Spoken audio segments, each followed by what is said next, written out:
Hello, everybody. Welcome back to another episode of 12 frames per second, also known as 12 FPS here at EGAD headquarters. I am your lovely host, Carmichael, also known as Mikey. Here today with my two friends, Blue and Winona. Say hello, everybody. Hey guys, this is Blue. I'm going to be playing Bow Tyke today. And hello, my name is Winona, and I'll be playing the Mad Lad today. Mad Lad. All right. And today's voiced 12 FPS is titled, quite simply, Into the Woods. Before we begin, I would like us each to roll 1d20. We will each be deciding a distinct aspect of the weather. Let me roll first. Then Blue, then Winona. Okay. Alrighty. That's a 5 for me. See if I remember how to do this. Not bad. Nice. Alright, let's see what I get. Okay, that's a 2. Get ready to roll that dice. So, I need to watch more of the Cuphead show. the sun is setting. It's a fairly windy day, but it's a light gust as opposed to a heavy gusting over the course of all of Einquill. It's fair weather. Normal temperatures, no rain yet, and just a bit more of a breeze than usual. But that doesn't really help it feel any better, because two small children have once again met in a particular tree to talk something out. Why don't one of you two start the conversation in your little foxhole place, huh? Yeah, Mad Lad probably is the one who called this meeting, and he is like, okay. So it looks like our gamble worked. I got the name of the hag from the cookies. That's great. Really good. We're gonna go see a hag today. Yeah, I already prepared for it, and he's gonna roll from his fumble. Alright, he pulls out a potpourri in a basket of different sleep aids. Mainly flower is just like a big bundle of dried flowers. Are we absolutely sure we don't want to tell anyone about this? We're just going in on our own? Mm. I mean, would anybody really let you do it if you told them? Yeah, good point. Yeah, you're not wrong. I got not scared or anything, but like this is like I mean, we I'd be more afraid that you weren't afraid. I'm scared. I mean, this could go wrong. You're not wrong at all. Terribly wrong. After all, you might summon a demon, you might get dragged to the hells, you might never wake up again. thank you, Yeah. Swiper, for that. Thank you. Well, I mean, if we do go to hell, we at least know Belle. Well, yes, you happen to know him, but that doesn't necessarily mean you'll be able to find him in hell. Now, is Yeah, we basically know the CEO of hell. I mean, I met his imps before. We could maybe find those who know me. Hey, don't what's really know up? how big hell is. This isn't the point. This isn't the point. The point Yeah, is, yeah. we could still back out of this. We don't have to do this. You don't have to do this. We could just go back to the tree. We could just, I don't know, get an adult, hire a different adventuring party. We don't have to talk to the hag. Well, but that kid. Remember, Bow Tyke pulls out the jar. Like we need to help him out, right? He grimaces a little, but in the jar, it kind of looks generally just like a little black cloud. It has not taken the shape of a little boy yet. So, but that pair of little white eyes peer out, and he avoids eye contact profusely. Sorry, little guy, and she puts him back in, like the perfect. Oh no, Swiper's avoiding eye contact, not the Oh, boy. Oh, okay, I never mean, mind. yeah, we need I to try respect to that. help him, but we also need some other questions answered too, or at least provide that we are on good terms with the hag. I mean, if she's helping Roguefort out, we need to know why. I Like, mean, I I may have maybe pissed her off. I'm not sure yet. I mean, I definitely like screwed up some like place whenever people were like serving. She looks angry for a second. Stuff at. She was like they were like hosting something. I don't know. I just, Like No, by all means explain this. I don't remember you telling me about this. By all means, tell me. What did you do? you were there. Like I turned into a snake. I didn't kill the dude cooking in the kitchen, but I did kill the other No, guy. that's not the same thing. You attacked a chef of the food court. That is not the same thing as directly pissing her off. Yeah, but isn't she like a part of the food court? how did you attack a chef of the Yes. food court? Well, see, here's the thing. Apparently there was a chocolate beetle that was trying to serve food at this party, but the problem is the food that it was hired to serve was mummified snake person. Ah, I see. And Bow Tyke didn't like that. I mean, Yeah, Most people did. like if someone like basically like went into my tomb and did that, I hope one of you two avenge me because holy shit, like I'm at dang. All right, mean, I'm sort getting, of re- I'm getting boiled. I mean, it sort of speaks, but at the same time, that sort of speaks out to how bad the food court is right now. All right, I mean, in their mind, food must be food, so I imagine they wouldn't have seen too much wrong with it. It's still desecrating graves, but I mean, there have been humans in other countries that have done similar. It's not really an unfamiliar practice, as much as I hate it. it's still. all right, Let's just get off that particular subject. yeah. Yeah, Oh, no, please. like, back to the whole thing of, are you sure this is what you want? We could just go back to the treehouse. We could just forget this whole thing. No, we gotta do this. If we don't do this, Yeah, I'm gonna spend up wait nights thinking about it probably. Yeah, I mean, you don't have to do this, Bow Tyke. I dragged you into this, but me, this is something I have to do. And let you go off on your own and have all the fun? I don't think so. Come on. We'll Wait, do this together. alright, but I don't think you're wrong though. He looks at Snatcher. I'll leave you a note, maybe. Swiper. Swiper. Okay. Swiper, sorry. Leaving a note. I do have an idea. I could leave a note. I could leave a note underneath my pillow, and I could tell, Thor, if I'm not back in, I'm going out on an adventure. If I'm not back in 3 days, give the note to Roguefort or someone or Ollie. See, I would think 3 days would maybe be pushing it, but I mean, you've already written the note. I can't necessarily stop you from putting it already. Look, we 3 write a days. note too? I mean, Or, 3 days. like, I mean, it may be a lot for 3 days, but at the same time, if this goes well, it should only be a night. Well, look, here's the thing, though, Jack. Here's the thing. We don't need to leave a note, because if Mad Lad is already doing the decision of leaving a note for us, then they'll just find us by default, by means of finding, presumably, your corpse next to Mad Lad's. Thank you for that. That makes me feel so much better. As if wow. I mean, in the note, I'm not the one going to talk to a dusk hag here. My bad. My mistake. I mean, I was gonna tell you and mention you in the note. I'm not gonna leave you behind on anything. See? They'll find our bodies. Your body. I don't have a body, unfortunately.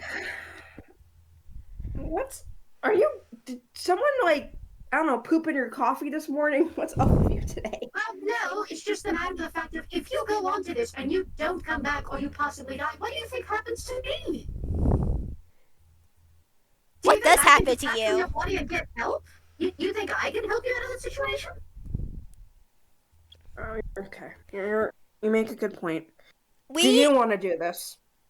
Because you're right. This is just a me choice. This is a us choice. Like, Well, what? you're the one that's going to sleep. I don't know what's going to happen when you go to sleep, or if I'm even accompany you at all. I Okay, mean, but like, can't you go to sleep? yeah, do you Yes, sleep but good? I don't have the same components. Okay. You've made potpourri for two. You did not make it for three, and I doubt it would work the same on me. I think I'll just have to have the duty of watching over whatever happens to your body. Okay. Well, If you die, however, I am walking you back to the treehouse. All right. Or trying. I just don't. You just brought up a good point, though. I don't want to screw you over. Like, last thing I want is you being stuck to me for the rest of my life while I don't even want to think about rotting. Ugh. yeah, death is not. Let's not think on that too much. Let's not think. Yeah. Look, Yeah, this is entirely up to you. I can't make you say no. I can't make you turn around and tell a reasonable adult. I can't make you hire adventurers to do this instead or talk to somebody else. You decide whether you're going with Mad Lad or not, and I'll decide to watch over your sleeping body or not. Okay. All right. So, are you going with Mad Lad or not? I'm going. I'm going. Mad Lad. Alright, I'll be on body watching duty then. Mad Lad nods. All right, I'll make a note for underneath my pillow. I'll tell Thor. Like Thor knows that I go on adventures all the times, so Right, but he doesn't read common. but he knows to give it to Rogue. He knows to give it to Roguefort since he does. Fair enough. And Swiper, Yes. don't let any bed bugs crawl into my ears or something, please. You're Alright. not going to get bed bugs. The worst thing that would happen is that earwig would get in your ear. Exactly. Don't let those like gross things He crawl into my reaches ears. over and a shadow covers your mouth. How about we don't give her anything worse if your house that? Like, Fair. Yeah. Uncovers your mouth, goes back to being two-dimensional on the wall. But alright, so you two... So, Mad Lad, once you review the book, and I assume you wish to deliver your note and put it under your pillow. Yeah, I deliver my note, put it under the pillow. Just like a normal thing, tells Thor if he ain't back in 3 days, give this note to Roguefort, and then goes off. Before you can even explain anything, like poor soul, he's got his paw lifted like what, and you're already gone. oh god. You were just out. Bow But Tyke, I want to say that she does like, I don't know, probably puts on like a better outfit for like going into like a dream hell thing than so she's like wearing like a really cool like pants, shirt, nothing too fancy. Yeah. Yeah, Mad Lad doesn't know how this dream thing works, so he's used to sleeping in his own clothes before, so he's just wearing what he normally wears. However, he specifically puts away any weapons, and he puts away his weapons and any noticeable magical items. Like he tucks his usual focus into his shirt. So do I have to hold on to my umbrella to bring it in with me, or can I just lay it under the pillow? What do I do with this? I mean, you'll see. you could just put it into your hammer space. That's what I'm doing, putting all my stuff. All right, Bow Tyke does that. We need look. We want to seem as not as peaceful as possible. Right. This is what's the word? Diplomatic. Yeah, that's a good way to put it. This is a very Right. diplomatic sort of mission. All right. Let's do this. Yeah. Are we not nervous? I'm nervous too. But we're together. As long as we stick together, we're gonna be fine. Heck yeah. And do we eat what Mad Lad brought that like put us to sleep? How do we? Mad Lad, No, okay. So potpourri here's is the not something you want to eat. no. Absolutely not. Yeah. So, and potpourri is a bag full of dried herbs, fruits, that kind of thing. You don't want to eat it. So here's how it goes. Here's the review from you double check the book you found this contact in to make sure you get the spell right. Yeah.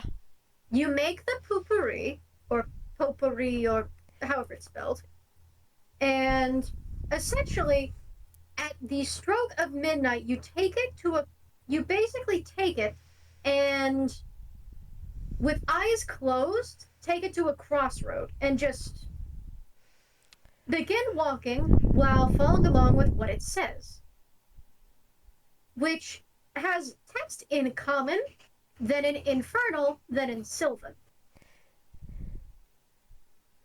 So essentially you make your potpourri and you find yourself a crossroad of any kind and you approach it eyes closed and just basically repeat what the page says until you find yourself in the walking dream world. And that's what that's what they do. They follow the spell to the letter. Yep. And Mad Lad also does tell I don't think I mentioned the name earlier, but because I'm not very sure if you actually listened to that game or not, is a BlueBlur, but her true name is Wibella. Okay. That's because I don't remember if I told you that earlier, and I'm not very sure if you actually listened to that game. Okay, please continue, Mikey. Thank you. Well, Blue was saying something before I continue. No, I'm good. Go Okay, ahead. you sure? Yep. All right. Now, I'm going to need one more d20 from each of us for the weather at the time of the ritual. So I'll roll first. 12. Right. Next is Blue. 12. All We're right. gonna get free Winona, trouble. if you wind up rolling a 12. Well, let's see. Nope, 15. Okay. It is lightly windy and lightly rainy. But through the clouds, you can see the light of a super blue moon peering overhead. It sets the scene in this sort of eerie tone, and it's risen from the point where it would be that bright harvest gold and has taken on the depressing blue colors. It would normally be pretty, ethereal even, but with the rain and with the knowledge of what you're doing, you can't help but wonder if maybe the world is weeping for what you're going to do. Or if it's just maybe another similar omen. But still, you follow the spell to the letter, and as you begin to incantate, you fall asleep and begin sleepwalking. Which means Swiper does not get to accompany you into the dreamscape, but is stuck watching over your sleepwalking body as you start walking into the woods. Oh gosh. Title drop. Roll crit. I'm kidding. So, I am going to need a wisdom save from both of you. Okay. Alrighty. First and foremost. Let me look at what my character sheet says. It's been a bit. Okay, that's a good start. That's a good start. Where the fuck is my character sheet? Here it is. That's a 17 for Mad Lad. Not bad. Where's my wisdom at? Whiz. Was that wisdom? Oh. So what do we need to do? Wisdom save or? Wisdom save. Wisdom save. So would it be like the stuff in the saving throws, or Yes. is it like just? Yes. Okay, so I have a +3 in that. 1d20 plus 3? Not bad, I don't think. Yeah. Both of you succeed. And as you continue walking, there's sort of, you know that feeling of awareness that slips away from you when you're laying in bed and you realize you're falling asleep, but you can't exactly stir yourself from it? You realize you are falling asleep while you're still walking, but you don't suddenly throw yourself out of it to see whether you're going to trip over something or not, because you have this strange innate knowledge that you're just going to get exactly where you want to go. So, why do you need to wake up? Why do you need to worry? Just keep walking. And following that strange instinct, eventually it seems as if instead of your eyes being closed, they drift back open. You have officially entered a dream state. I'm going to need survival checks from both of you. Alrighty. This is a group survival check. You both basically need to average out a success. Woo! Alright. Thank God for a high modifier. I mean, I still rolled really well, but I hopefully this would say, yeah, we should be fine. I think we'll be okay. Yeah, you'll be alright. And following the instructions that you once remembered reading in the book, it seems so far away now. Like it must have been 1,000 years ago that you read it. You follow along a trail that you don't really realize is there. There's no dirt beneath your feet that shows it's been trodden by other feet. It seems like you're walking through untamed, just unmanageable, wild, magical woods that tower above you to the heavens above. A bright, crisp full moon peers down, seemingly alternating between the trees in tones of blue or tones of orange, casting a strange color palette over the scene, which you don't focus on much. You have to focus on the road ahead of you, of course, and on your trail toward the Dusk Hag, even though the forest is seemingly full of life. There's a trail of orbs that pass you by, singing and holding candles, though you can't see their features. There are other voices. There's other people that pass by. You can hear conversations. You have to focus.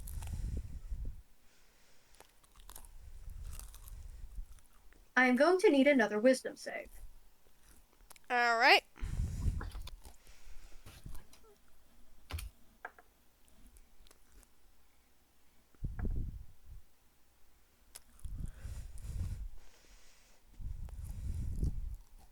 Was that good? Oh yeah, no, yours is perfectly fine. 18 beats it. Double 18s. Same I roll. I keep thinking of the song Hocus Pocus, like the Come Little Children song that the witches sing. Oh yeah, same. It's funny you mention a song, actually. I need a perception check from... Either of you could roll it, but only one of you can at the moment. What's your modifier?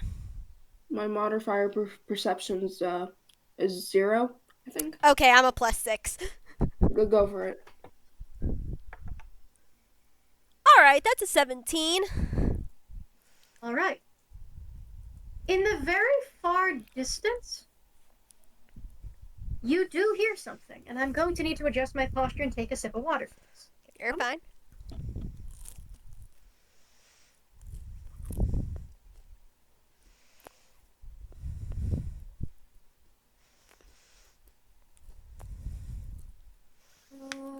I am the prophet with the answer.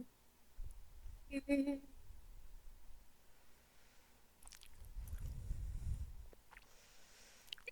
a singing voice that seems to be very, very distant from you, but carried almost on the wind. Okay. That was like really good, by the way. Yeah, that was good. Thank you. I'm not done, but thank you. So you basically have a direction the voice is coming from. You don't know which way is north, but you have a direction. That's good. All Is right. like Madawad the only one that heard that though? Because Madawad's the only one that rolled. Yep. At Okay. the moment. Is it the way that we need to go? Well, you can continue listening if you like. I mean, he doesn't stray from the path that he needs to go on. You can keep listening to it. Bow Tyke will need to make a wisdom save while you do. Okay? Okay. Yes. See my luck. I unlocked it. I see past and future running free. I know exactly what you're singing. What the fuck am I doing wrong? Oh, You wait, I got it. it's roll one. Yes. Where you take back the throne. It's not a word I know.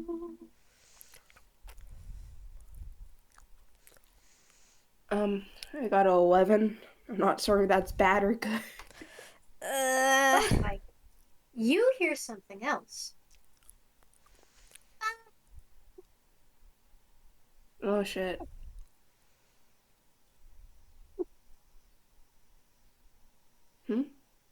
Where are you? You're cutting out a little yeah, you're bit. cutting out a bit. Yes, I've noticed. Bow. Hmm? And that is a voice that you know, Bow Tyke. What? That is your sister's voice. Hat? Bow? Bow, where are you? What's going on? We gotta stay on the path. I know, but hold up. No! And Mad Lad grabs her wrist. If we don't stay off the path, but that's my things sister. there are things here that could be dangerous and could trick you. Fae, this is what the Fae say. The Fae do. Stay on the path. As he holds her hand as he continues to be on the path that they need to be. Bow Tyke's Well, the path following, that you need but to be is following the singing voice, it would seem. And if he needs to follow the singing voice, he's going to. Bow Tyke follows, but she's still glancing her head around every now and then. She's still really freaking distracted by that voice. Yeah, by the way, Bow Tyke, your next wisdom save is made with disadvantage because you really want to follow your sister. Bow! I have to take Everyone's another one? buried. Come on! This isn't funny anymore! Bow! Alright, I'm taking another wisdom save, basically. What's this? Disadvantage, yes. Yeah, so I roll one and then I roll the other and I get the lowest, right? Yeah. Do I hear this? You do not. Yeah, I'd say out of 6, Bo, you really want to follow your sister. You really want to find your sister. She sounds so worried.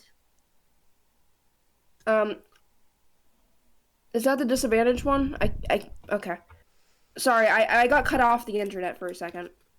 Oh, So my bad. do I roll one more? Yeah, you roll at disadvantage, so take the lower one. Alright. So I'll take the 3. Yeah, I'm so Dang sorry you it. couldn't take that nat 20. Dang No, it. it's fine. So yeah, you really want to follow your sister's voice. She sounds so scared. I'm over here. Just Mad go Lad, somewhere. Mad Lad looks like, shh, quiet. What do you, Bo? I don't hear anything. What's going on? Bo? Bo, where are you at? I can't see you. Bo? And Bo- Bow Tyke Bo- runs off. No, that's gonna be a grapple check from Mad Lad. He's gonna hold her down. Oh god. So I think this goes with opposed athletics, if I remember correctly. So roll That at is correct. yes. So Blur, roll in athletics to try to get out of Mad Lad's grip. Oh god. This should be fun. Where's my athletics at? Okay, I don't Athletics have anything. is basically d20 plus your strength modifier. Oh, my strength modifier. If it's a minus, then it's minus your strength modifier. I have a 0. Okay, so I'm strength not- 20. Yeah. So Yeah, Mad Lad rolled a 11, and then he has a +3, so that's a 14. So Mad Lad just Yeah. grips onto her arms like, no, Bo, no. And he just drags her along. Things trick you in here. If we get lost, if we go off the path, we may be never to see each other again. We could get hurt. I'm not letting you go. And allow me to roll a perception check for something else. Oh fuck. Yeah, so Mad Lad is now dragging Bow Tyke along as he has a depth grip on her arm.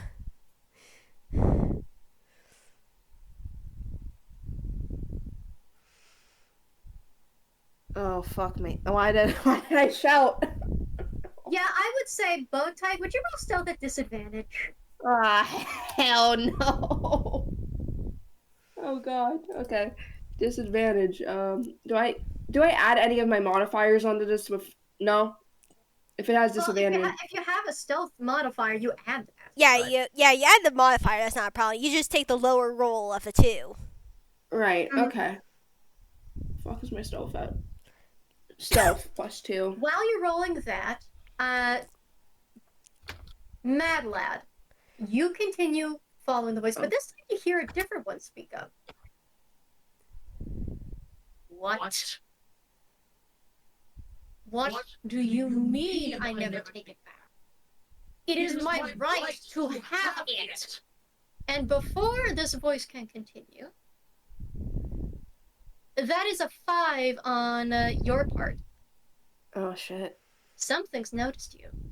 You just haven't noticed it. You're asleep, after all. Anyway, you continue following the road. While you hear this voice essentially getting closer, even though you swear you're walking over miles and miles. You don't understand how you're not getting tired, but you're also still dragging Bow Tyke. Bow Tyke, by the way, would you make me another wisdom save at disadvantage? D20. I think I messed up the last wisdom save because actually I didn't. Okay, never mind. What I thought was I had a modifier on that, and because it was like a disadvantage, I wasn't supposed to add a modifier, but I don't have that on my wisdom. On a 5, you are still hearing your sister. So, Mad Lad, you were still dragging Bow Tyke along as Bow Tyke is practically writhing against your grip. Oh god. I'm sorry. Yeah, Mad Lad's like, quick, keep it down.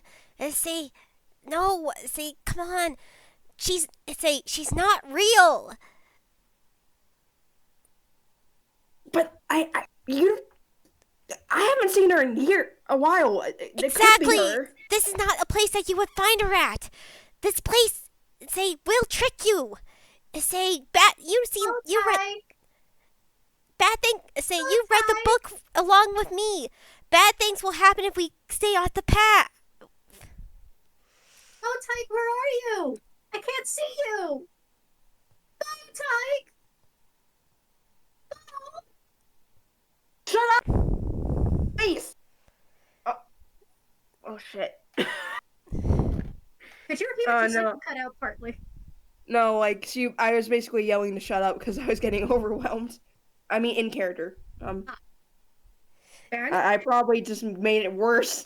Yeah, Mad Lad is still dragging her. It's just like he's determined not to let anything happen to Bow Tyke, and if that means having to drag her through this, then so be it. Yeah, because, Bow like, Tyke. Make me perception check. okay. I think I probably drawed the monster or whatever is acting like my sister closer because I shouted. I don't know if that's gonna affect anything. Because, like, you were, like, going, like, Bow Tyke, and then, like, you know, Madeline was like, no! Like, That is the point. yeah. What is your perception check? Ooh, 17, As nice. soon as you shout that, the voice goes quiet, and when you were looking back, you can see somewhere in the tree line is a little girl. hardly any older than you, in a tattered old top hat, in a tattered old coat, with a ratty looking umbrella, looking all beat up and tired and stressed, who just stops as soon as she hears you shout that and just kind of looks sad. I'm gonna strength check. I need to. Yeah, that's fair. Does I'm Mad Lad sorry. see this? Mad Lad, roll me first perception, and I'm going to roll a stealth check. Can I roll the breakout? Yeah. Yeah, actually, first things first is you two need to roll contesting athletics. All right, so I'm using strength for this. What am I Yep, using strength. again? Yep. So stealth is... Wait, where did +2 come from? Hold on, I'm sorry. I think I was looking at the wrong thing. No, that's all right. That's still an 18. Okay. All right, Mad Lad. Yeah, I'm sorry, my bad. 18. You're good. You're good. Strength. Say. It's 2 I mean, because meets it's it. Is it just an 18? It's just an 18. Beats it, I beats messed it. up. That's an 18. Mad Lad keeps the grip on ya. What? So, Mad Lad, roll me perception or investigation. All right. Probably perception in this case. He is focused on keeping, say, Bow Tyke on at his side. Ooh, that's a dirty 20. Now roll me an insight check with disadvantage as I roll a deception. All right. Shit. Insight with. All right. Yeah, insight with disadvantage then. I typed that wrong, my bad.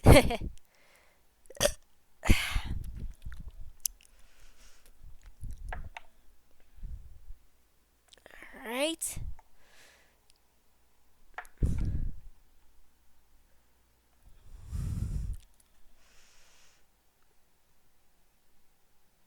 Alright, that's only going to be a...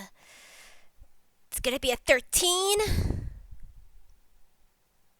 That doesn't beat a 20, I'm afraid. Oh god. So you do see the little girl. You see this little girl who shares facial features with Bow Tyke, but she's a much paler color than Bow Tyke. Her hair is almost as curly underneath of that natty looking top hat and the worn out coat and the umbrella. And she almost looks like her feelings were hurt when she heard that shout. And you hear her go, I know things weren't great at home, but I still think things could work out if I could bring you back. It wasn't you. And it wasn't your fault. So why does it feel like me? Mad Lad is still keeping a grip on her, but at the same time isn't like letting her go. He's just sort of still right now. Because he's trying to stay on focus, but he sees this. It's just like he's frozen right now.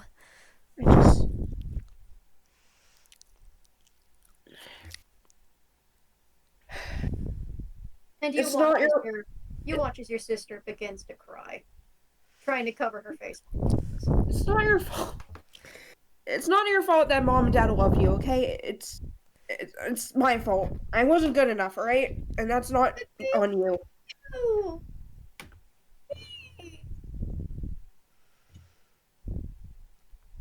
I just...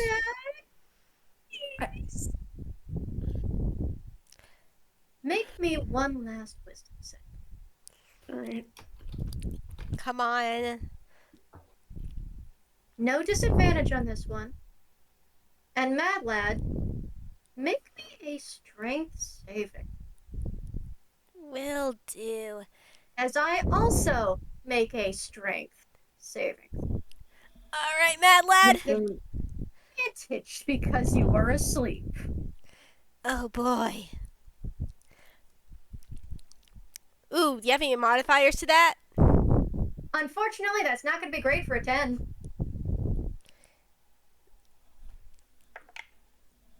That's a nat 20 on my strength saving throw. You don't feel anything, oddly enough. It almost feels like you get snagged on a branch. Surely that's nothing. And Blue, your wisdom save? I got an 11. No modifiers? I don't think it had modifiers. This is like, wait, it's a wisdom save? Yeah. Yeah. Oh, fuck, okay. And then I should have like a 14. My bad. No, you're fine. Just want to make sure. I'm getting 14 confused with all the things. beats it. You no longer see your sister. All you see is the forest. And the fact that your feet, in trying to get away from Mad Lad, came dangerously close to the trees. The trees? The Did you The say the rest of tree? the forest. You know, what you're walking through. Yeah, The you almost forest went that- off the path. I think that's what they're saying. Mm-hmm. What? Mad Lad sort of huffs. It's just the forest. It tricks ya. Mad Lad, make me a wisdom save, would you, buddy? Yes, he will. You've been standing still just a little too long. And Bow Tyke looks back into the woods. Okay, good. All right, that's. And she's... We don't need. Ironically enough, Bow Tyke, you still hear your sister, but you no Okay. longer see her where she is. Yeah, let's say 21. Okay. We don't need two And- kids to be. We don't need two kids to be losing wisdom saves. And She then, wipes her face. Oh, sorry. Go No, ahead. you first. yeah, you you first. You. Bow Tyke just wipes her face and she's like, let's go. Mad Lad nods. Sorry. No, don't be. I'm say. It's okay. As Mad Lad say is holding her hand, but it's definitely loosened to more of a reassuring grip, and he sort of leans on her a little bit in sort of solidarity. Bow Tyke, gives his hand a squeeze. Like a thank you squeeze. Like. Mm-hmm. Also, I'm Both sorry ways? I'm sorry if I squeezed your arm too much. Don't be. It's fine. Bow Tyke, do me Yeah? a favor. Roll me a perception check as the singing continues. Do you have any perception? Let's see if you happen to hear it. No. You do not. So, Mad Lad, you continue following it along. And it both feels like you're crossing miles and yet not moving at all. Do you I know where we're hear going? all the friendships past. I see its sacrifice and hand. I see portrayals of betrayal and the lover's final stand. Mad Lad nods. Yeah, I think I know where I'm going. I see you on the brink of death. I see you draw your final breath. I see the feet who gets to make it back alive. But it's no longer you. I'm trying so hard not to fangirl right now. Yeah. I know what Both you're are thinking. making strength saving throws. Uh-oh. As a strange presence is shoved past you out of the dreamscape. You said wisdom what? saving throw? You Strength. said Strength. Okay, strength. Sorry. 15! All right, come on, Mad Lad. Let's see what you have. All right. Okay. Lower, but not bad. It's same thing, though. 15. You keep rolling matching numbers. I- Ain't that cute? It's like so freaky, honestly. It's honestly Jason- hilarious. You both duck, but you don't actually see the presence that shunts past you.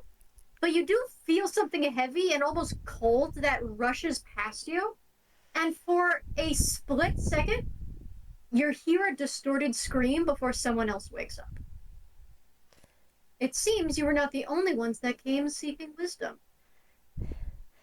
Are you okay? I'm good. You good? I'm good. I'm good. What was that? Someone woke up, and it didn't end well, I guess. On a high perception, by the way, from you, Mad Lad, it smells faintly of sulfur, whatever passed you by. I don't know what that was, but did you smell? We gotta. Yeah, we gotta keep going. I just Yeah, say, let's just go. yeah. I say, do you know anything that has a scent of sulfur? Can I do like a what would fit in Arcana. this iconic check? Yeah. Let's do that because honestly, With advantage. okay. Because you know what smells like sulfur. Do I? Yeah. Have I met it before? I don't remember. Wait, what the Nope. hell was that? Exclamation point. Yeah. Plus 2. 1. What the? For the actual what? I'm sorry, I'm hitting all the One buttons. more time. Yeah, I Okay. say. RD20 plus 1. I don't know why I kept doing that. It's alright. All right. Remember, advantage. Right. Yeah, advantage. Kept rolling it wrong. You are kidding me. Look, we've been having double numbers for just between us two. I'm not surprised at this.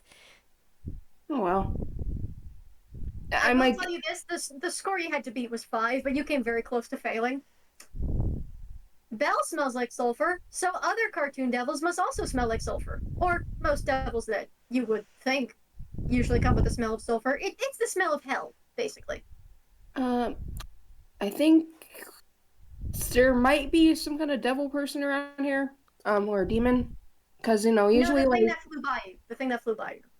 yeah, whatever flew by us, that was definitely something from hell. Fair enough. Let's just keep going. Yeah, let's just go. And as you find yourselves approaching the yawning mouth of a mountain, you can still hear that humming in the distance.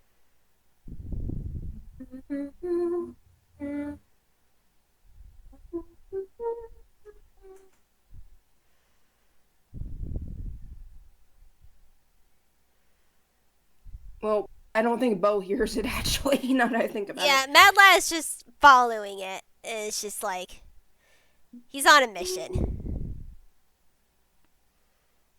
All right. So, do we climb this mountain or You're going into it. we're going into it? We're going You're in. going down, not up. Down it. Oh. Okay. It's okay. My bad. No, you're fine. I pat you. The mountain doesn't seem to work the way you would think a mountain would work either. You go in and it's like you've crossed over a completely different reality. Or multiple, really. Different caves of different colors, platforms of rock and basalt that lead into the abyss or float in the middle of nowhere. The smell of sulfur is stronger, and yet fainter at the same time. There's also the smell of cinnamon, sugar. Uh-oh. I mean, I smell it too. I think we're getting close. Bergamot. Yeah. No, not bergamot, you realize. Earl Grey. Oh boy. And I'm going to need a wisdom save from Mad Lad. All right. Okay, you were gonna roll low eventually, but that's still a not 8. It's not 8 or 9. That's a 8 with modifiers. 5 plus 3. Mad Lad, Oh shit. you hear a familiar voice. Now, Do you have another name outside of Mad Lad that only a You family member actually, would I know? say yes. I say it was actually found recently from, I say in another one of my games, but his his real name, his true name, his mother gave him his birth name. You could say is Madden. Madden? Madden? Can I Madden? can I roll to see that if I hear it too, or my You perception? can roll perception, yes. But Mad Lad, you feel compelled to follow what sounds like your mother's voice. Mad Lad sort of stops. He's just like, Mom. Madden? Madden, everyone's worried. Come on. It's a bit late to be out adventuring, don't you think? Oh, hey, no. What did you just tell me? Mad Lad sort of shakes out of his stupor. Keep on the Oh, path. no, you don't. Wisdom save at disadvantage. All right. You don't shake off the wisdom save that easy. Fair. Come on, Mad Lad. Okay, that's a good one to start. 15 to roll on that one. Remember, disadvantage. I know. Okay, alright. That's gonna be one less. So, unfortunately, rolled a 14 on my first run. Now I rolled an 11, so that be a rolled an 11 equals a 14 with modifiers. 14 does not make it. Okay. All right. Madden? It's already starting to storm. We need to head home. Come on. Madawad? No. Mad Lad starts walking. Oh no. Can I grab Madawad? Sure, contested athletics check against something else. Oh boy. That what I roll for that? 1d20 plus my strength. Yeah. Can I also maybe try to persuade Madawad while I'm after I grab them? Him? And I get to make Sorry. one more roll because it is with advantage. 5. Oh god. Oh, it's a D20. 12. Like, I'm gonna roll perception. Not perception, persuasion. My bad. wait. Wait, it's not a 12. It's a 12? 8 plus 3? 11. Okay, fair enough. Okay, let's be completely and let's just think about this for a second. What would your mom be doing in the dream realm? Really think about it for a second. Like my sister wasn't here. Like Would Mad Lad snap to realize his mother has been dead? You need a wisdom save, but you won't have disadvantage at that. All right. Because as you look behind you, there is your mother, having reached out to very gently grab your shoulder, looking tired and relieved. oh god. All right. This is a good roll. It's a 6. It's a with modifiers. That's a 16. There's a moment that you look up at her, just this one moment, where you want to believe it's her. You want to believe it. It's been so long. And you were so suddenly sent away. Maybe she would have found you. She must have been so worried. She has a very tight grip on you, doesn't she? And just like that, you are yanked out of her grip, out of Bow Tyke's grip. And you realize it's not your mother. Because, yeah, your mother's been dead for several years. The eyes you were looking at are not dead. But they're not her eyes. And it's not her smile. It's not her hands. It's not her. It's not her. And as soon as you're yanked back, Bow Tyke, you watch as Mad Lad disappears. No! Alright, I'm going after. You are alone in the dream world. Oh shit. Mad Lad, welcome back to the land of the awakened. You have been shoved into a bag. So, I'm sorry, a what? Yeah. And we'll get back to whatever Mad Lad and Swiper are going through in a minute. Bow Tyke, you're alone. Madeline, where are you? Oh. She like puts her hand on her face and she starts to scream. Ow! Frick! You hear footsteps, by the way. Oh, Slowly oh step, no. step, stone steps. Do I follow? Do I not follow? I don't think I want to be. They're approaching. Okay, Come along. I'm gonna hide stealth. +2. I'm hiding. Please. Tap, tap, Oh shit. tap. And you see a Done. figure in a fluffy night robe walking up stone steps with a lantern. A very old-fashioned kind.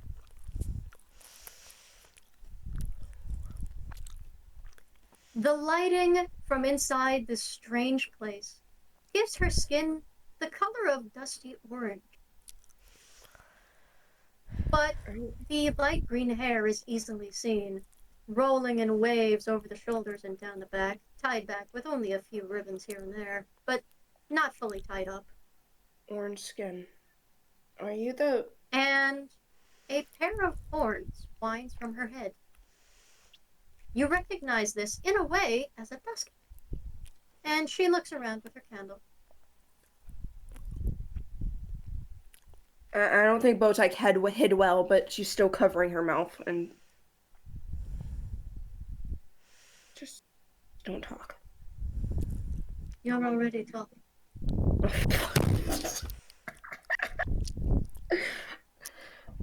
I could hear you anywhere. Your scream would have alerted any creature hunting its children. And you aren't one of those people doing that, right? Oh no, Or but my sister is. great, it's just perfect. How much do you like your sister? How worried should I be? I would suggest you go back and get your friend before coming back to speak to me again. And how do I do that? She bends down. And the other thing you didn't notice is she had a smoking cigarette stick. Pulls it out, breathes smoke in your face, and you wake up standing in the middle of nowhere. In the exact same forest at the exact same crossroad. And you turn, and I'm going to need you to roll initiative as you see something you haven't seen before. Alright. A creature several feet tall, with icy dead blue skin, long, several inch long black claws, long enough to garrote you if it tried, and spindly white hair with a full moon in its eyes and a bloody smile, and a very much writhing mad lad in its bag. Allow me to post to the audience chat what it is you have fallen prey to. Oh. What it is that Bow Tyke's yelling and calling out attracted. Oh god, this is my fault. Oh. Also, I rolled initiative too. Oh no! Oh no! I know that one. I don't. I'm so glad. I'm gonna love explaining this bitch to you. I don't. I've actually never. I'd say I've like seen these guys, but I've actually never encountered one. This is gonna be fun. Can I do like an Arcana check or something? I tell you, you will get one, but that will be all you'll be able to do at first. Because I still need to roll its initiative, and also, Mad Lad, since you got stuffed into its bag, you have a surprise round. And by surprise round, I mean you don't get to do anything for a turn. No, I know this. Yeah. Alright. It gets the jump on you, so we're gonna give it advantage to the initiative, which is dexterity. Here's the weird thing. It gets a +3 to its dexterity saving throw, but a +0 to its dexterity modifier, which is fucking funky. Why is it the way it is? Does 10 tell me what this thing is Arcana-wise, or no? No. You get the feeling it's a form of ogre? That is it. Oh, hell. That is a 9 on initiative. I'm going to need to pull up a blank document so I can write down your initiative. And I'm going to ask you for it in order, okay? Alright. Alright. The other thing you'll also notice, which is probably part of your surprise, Bow Tyke, is your body is partially wrapped up in shadow. Swiper has turned your hands to claws. Okay. Okay, so the funny ha-ha creature has an initiative of 9. I have a 10. Initiative. 10. Mad Lad. 22. Of course you get a 22. So Mad Lad, first and foremost, your surprise round goes by. You don't get to do anything, but you do process. Oh, I'm awake. I'm in a bag. That wasn't my mom. I'm in a bag. Yeah. And the potpourri that you were holding around has been spilled all over the forest floor. Yeah, I'm not surprised.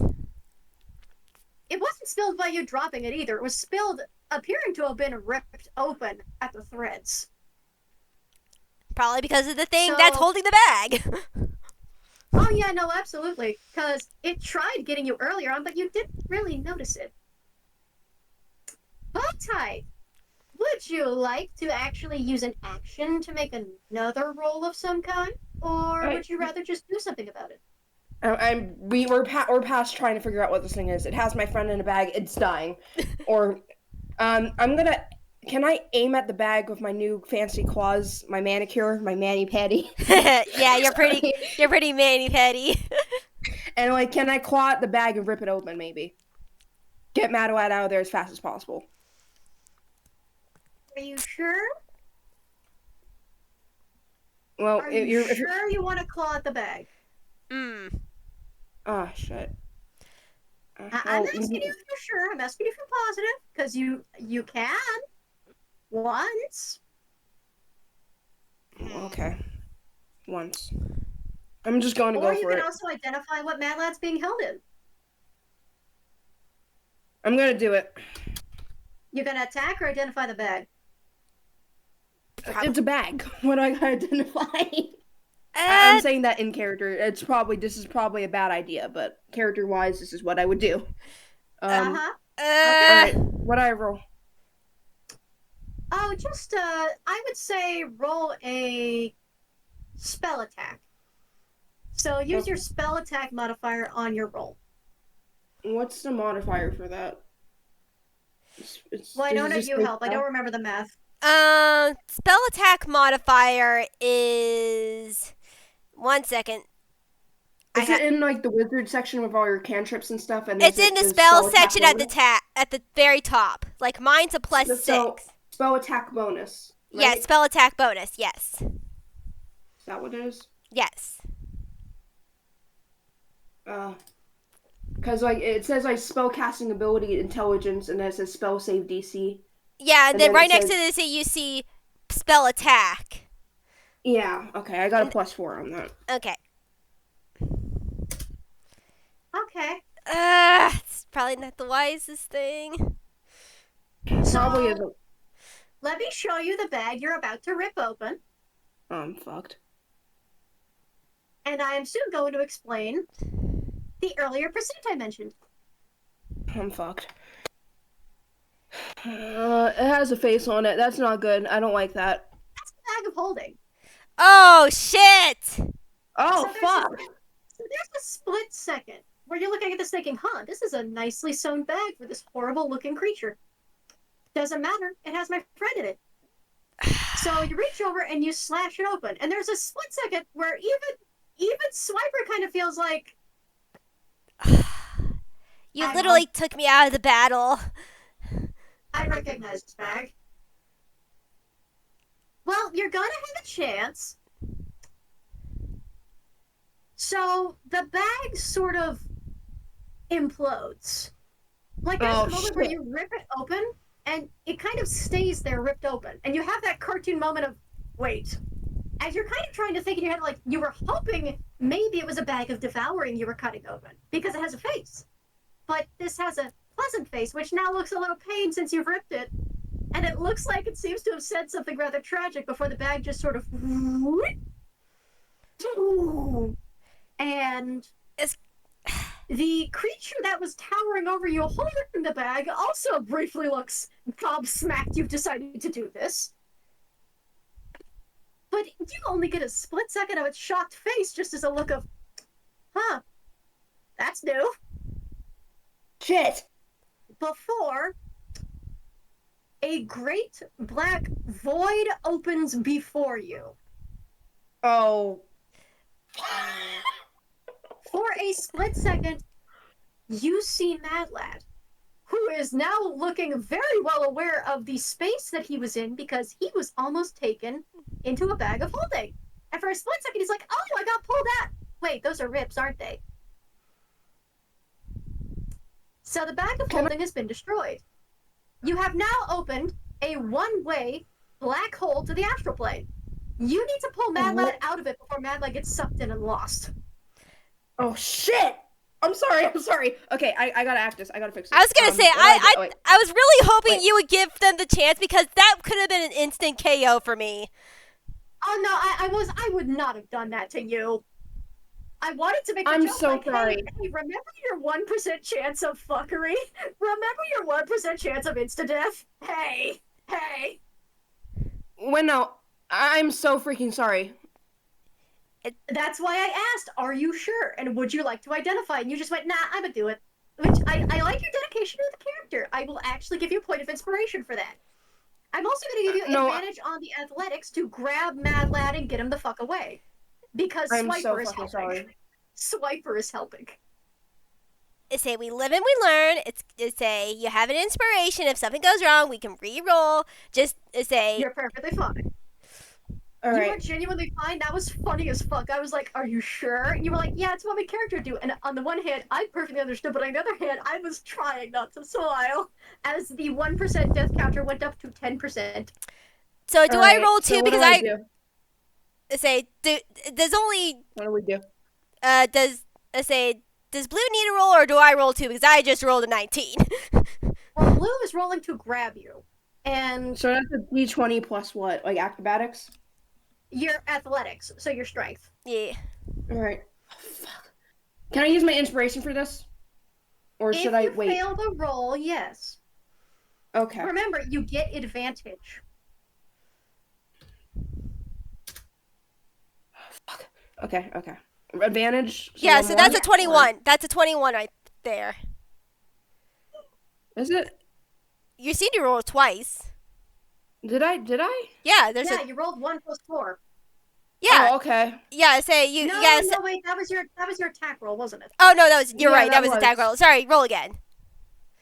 Say it just combined it for some reason. Okay, good. A 19 will grab Mad Lad successfully. Mad Lad, you need to start pulling you and Bow Tyke away from it as soon as your turn gets there, but it's not your turn at the moment. It's the creature's turn, which is now gobsmacked that it is standing next to a black hole to the astral plane. So, it's going to politely change shape into a large giant and is going to roll strength with advantage to get the fuck away. Because fuck that! Fuck that! I could have killed you. I'm very sorry about that. Say Again, this here's a good learning experience. When the DM says, "Are you?" say if this is one thing, if they ask you to roll, you say, "Are you sure?" Especially if it's a knowledge check, you do want to go for it. Yeah. It's okay. All right. I did ask twice. Yeah, you were absolutely fair on that. That was on me. Okay, so that is a 19, 20, 21, 22.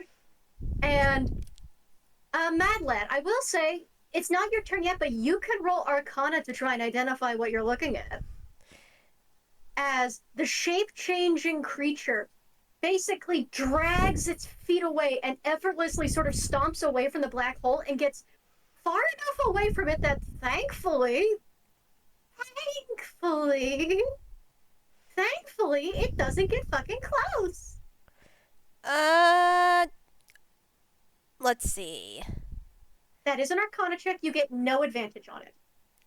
He's not very magical to sense, but okay, never mind. I say I'm obviously roll because you say that's a 19 on the die plus 2, so that's a 21. This wasn't a trick of the Feywild. This was a trick of this creature. It's an Oni. Oni are known to try and lure and steal away children in the dead of night. Sometimes serving hags, sometimes not. You don't realize that it might have been serving a hag, or that the fact that it was probably tailing you, but considering the fact that Bow Tyke was raising her voice in her sleep, she probably got its attention. And that tug that you realize ripped open your poopery, which you also see, by the way, has been sucked into the astral plane. It's gone. Your poopery is gone. There's no chance for it, by the way, for that bag, because it's just a bag of herbs that's been ripped open. It vanished. The tree that you were next to vanished. Bushes vanished. Whatever has been sucked into this hole is disappearing forever. Yeah, Mad Lad knows a bag of holding. He grew up with an artificer. That's like one of the key things like every artificer has is a bag of holding. Number one rule, do not put a bag of holding into another bag of holding. Number 2 rule, do not damage a bag of holding. Number 3 rule, do not say follow the sound of my voice 5 times above a bag of holding. Otherwise you'll summon the bagman. Yes. Rule number 4 plus everything else. Including, do not mix a portable hole with a bag of holding, but that's a different topic on a different day. Yeah. Yeah. So the Oni manages to drag itself away, and it turns back into its other shape, and you realize, yeah, that's an Oni. So it probably wanted to steal you away while you were asleep, sleepwalking and defenseless. Smart move. Also smart that you had Swiper watching, because it's thanks to Swiper assisting Bow Tyke and Bow Tyke's determination, you were, being held back from being yanked into the void. Yeah. A void that you know nothing can breathe in without help. And you sure know for a fact you will not find a way back easily. Yeah. So that is the Oni's turn. Mad Lad, you can make your strength check to try and get the both of you away from the hole before it closes. Yeah. Oh, Will God. do. Okay. You get advantage because you are being helped by her. So. Okay.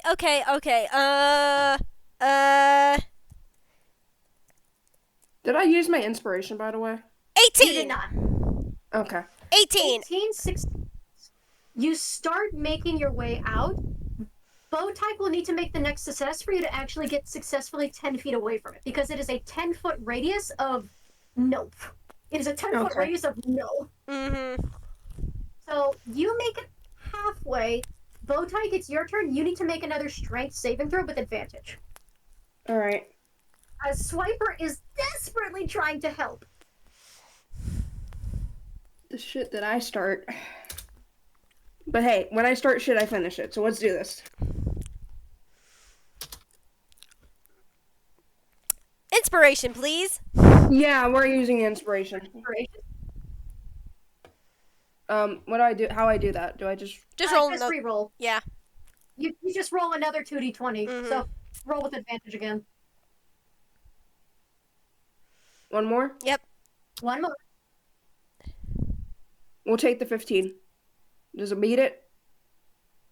Meets it, beats it. You slowly drag your feet away, and you've never felt the pull of space. You've sometimes felt the pull in your little magic hat. You've sometimes felt the pull of cards, of the rabbit, magic tricks, occasionally a portable hole, whenever your sister wanted to be funny. And as you slowly get out of the gravitational pull, you hear this black hole close behind you and just disappear with a pop. There is a 10-foot circle devoid of any plant life whatsoever sitting behind you. Yeah.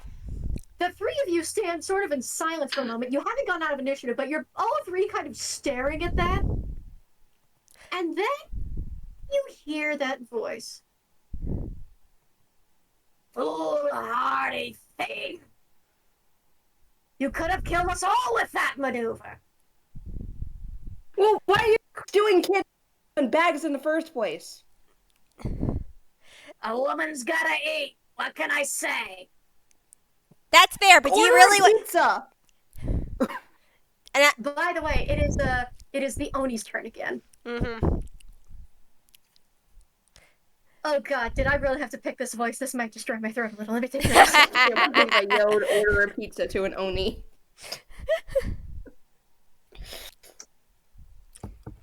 That was cruel.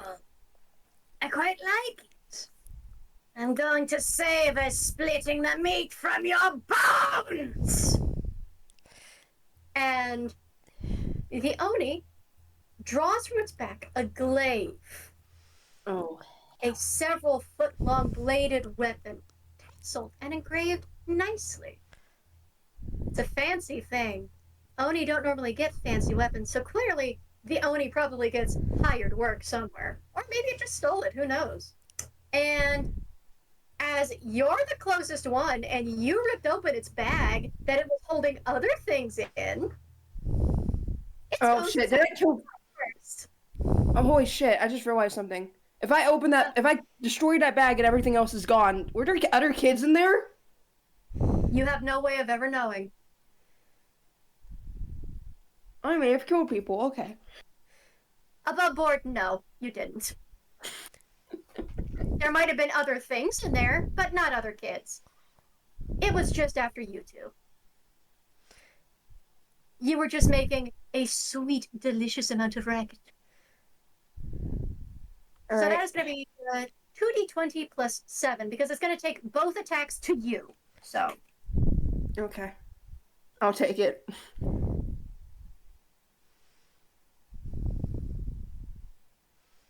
So that is firstly going to be 19, 20, 21, 22, 23, 24, 25 to hit, and then 17 to hit. How do I, sorry, AC. I don't know. DC? AC. Armor Okay. class. Armor AC. class. Where is that at again? It's next to your initiative. Yes. Yeah, that hits me. You got me. Cool. You're going to be taking both of these attacks, so that is going to be. It is in big mode, so that's going to be 2d10 plus 4 per swing. So first swing, 10.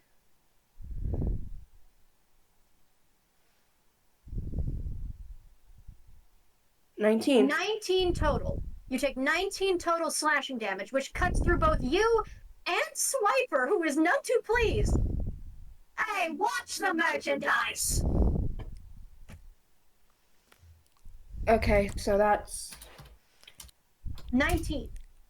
Yep, so... Oh, fuck me. Was that... Sorry. I'm cursing a lot today. I'll try to chill out. Honestly, I'm fine with cursing. You're fine. You're fine with the cursing, just keep in mind you are playing a small child. Hee I'm not... I didn't say that. That was out of character. I know. hee. Like, I only swear when characters are appropriate to swear. Yeah. Same. Alright.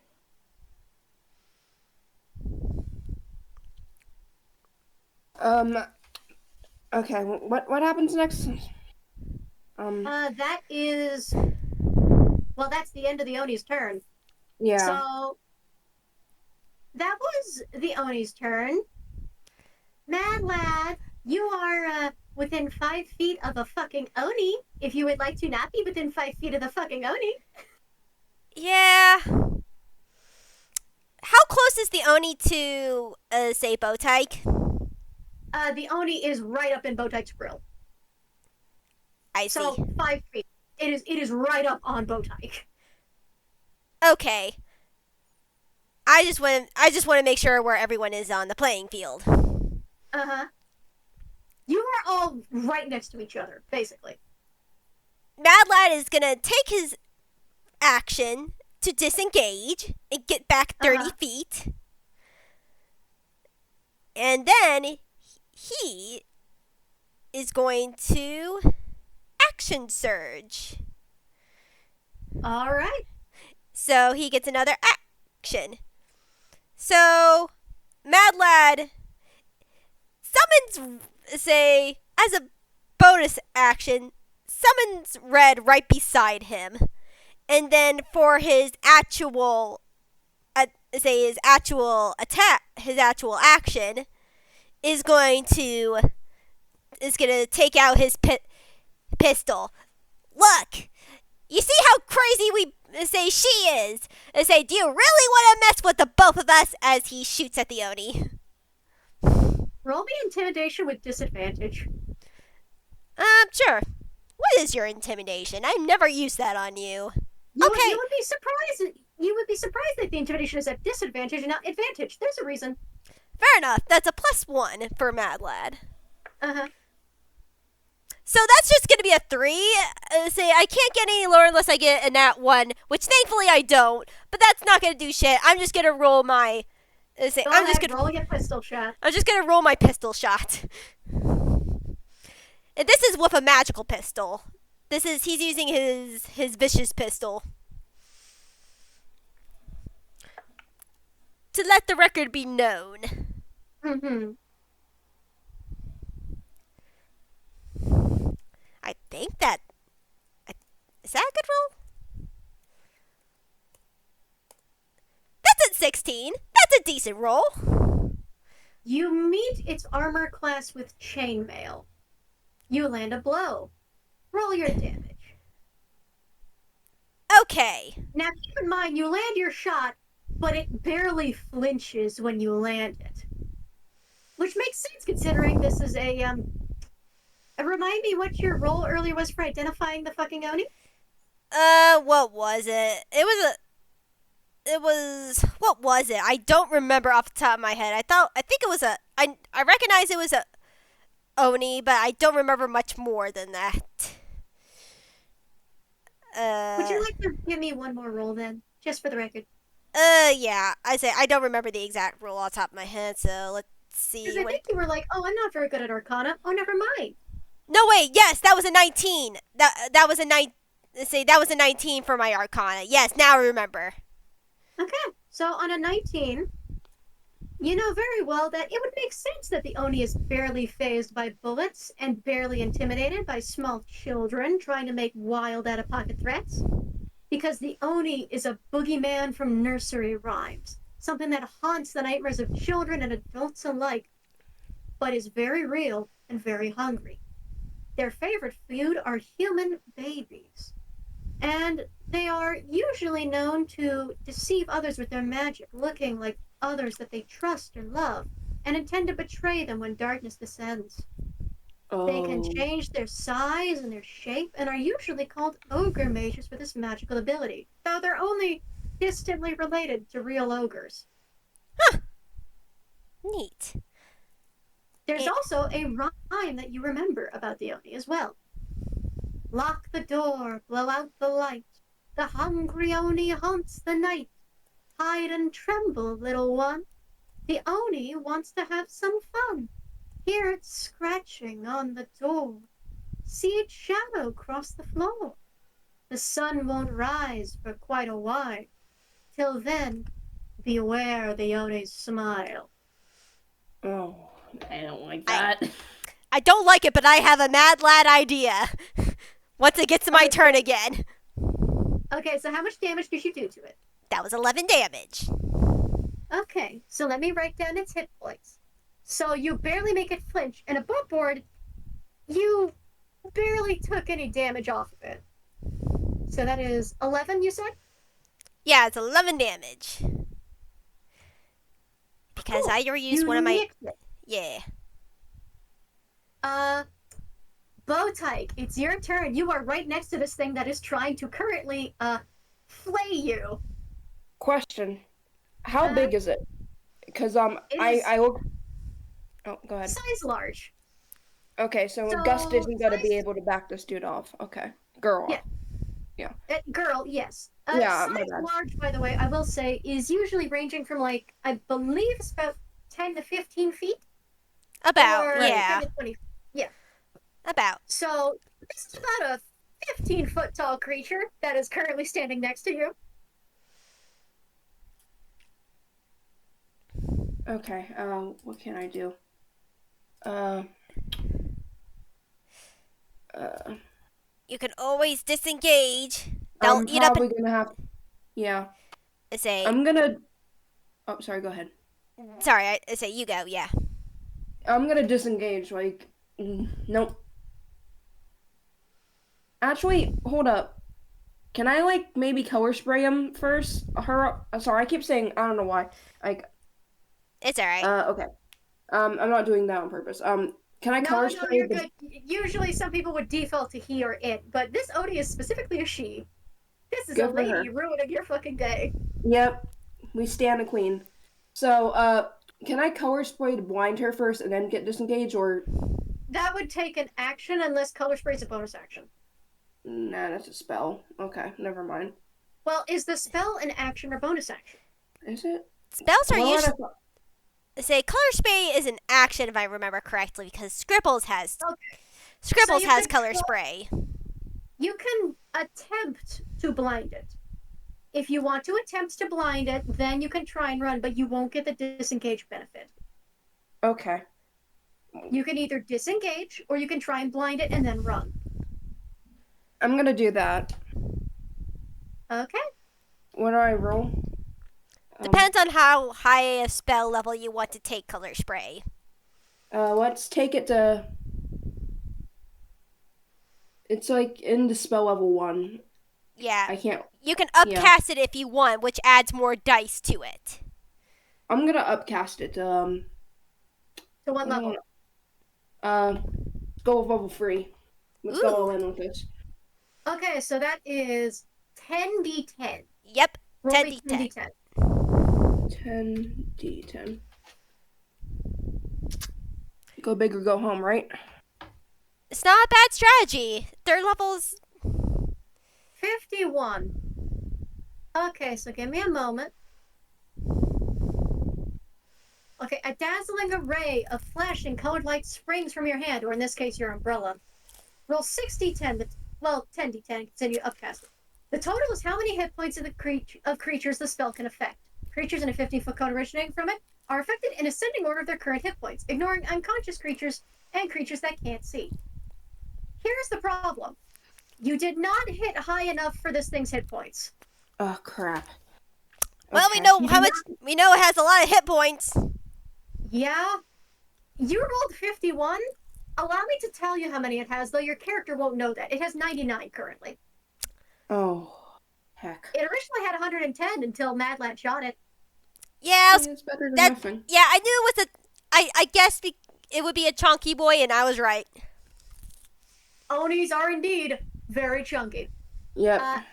Your blinding, you can't tell it failed immediately because the Oni still doesn't like light and so lifted its hand still. But if you would still like to try and run, I'm still running. all right, it'll take an opportunity attack.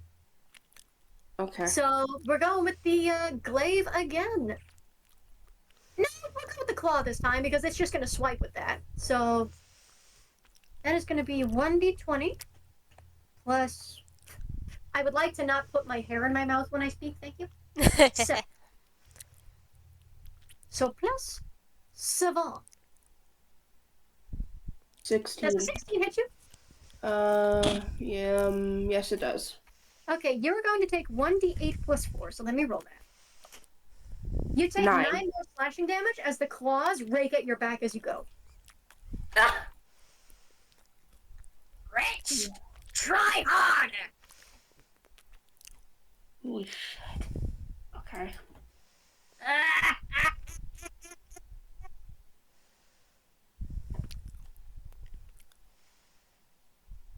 The Oni just laughs at you. Alright. But yeah, you successfully get away from it. That's all Yay. you can do for your turn, I believe. I got 6 hit points. Ooh. It Hopefully, is the Oni's turn. All right. I've tenderized you good and plenty. Go to sleep. And it snaps its fingers. And I'm going to roll 9d8 to see how many hit points this affects. 34. How many hit points does Mad Lad have? More than that.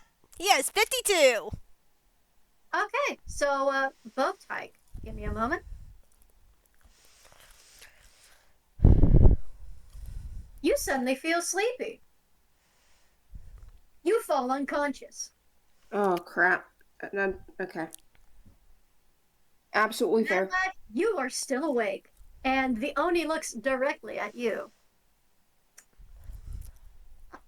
Not tired yet, kiddo. That's up. I'll put you to sleep the old-fashioned way. And the Oni is going to, it's going to maintain a reach with the glaive this time, and is going to slash you with the glaive with 1 attack instead of 2, because it used a spell, so. Yep. Now, it can't use sleep again, because it can only use that once a day, so hey! You don't get to go to sleep, but Bow Tyke is going to be asleep for upwards of until the spell ends, which is going to be 10 rounds. Depends. Can Swiper wake her up? That's not how sleep works. I thought you could shake them awake. Maybe I was wrong. Sorry. Oh, no, wait. Yes, it can. Haha! The problem is Swiper kind of can't do that because Swiper's asleep too. Okay. Dang He it. doesn't have that many hit points. He's a shadow attached to you. What do you expect? We're You know, still I like was- separate people though. I was really, Yeah. I was really It's still- hoping. Sleep is still starting in it's essentially a range, and creatures within a 20 feet of a point you choose within range are affected in order of current hit points. So, you had barely any, Swiper had the rest, and Mad Lad couldn't be affected. Sorry. Mm-hmm. Okay, my Wi-Fi's still here. No, you're fine. You're good. So, you and Swiper are asleep, and Swiper is just protectively curled over your body. Oh. It's gonna be such a shame if he gets ripped to shreds. Anyway. So that's gonna be a 1d20 plus 7 for the glaive attack toward Mad Lad.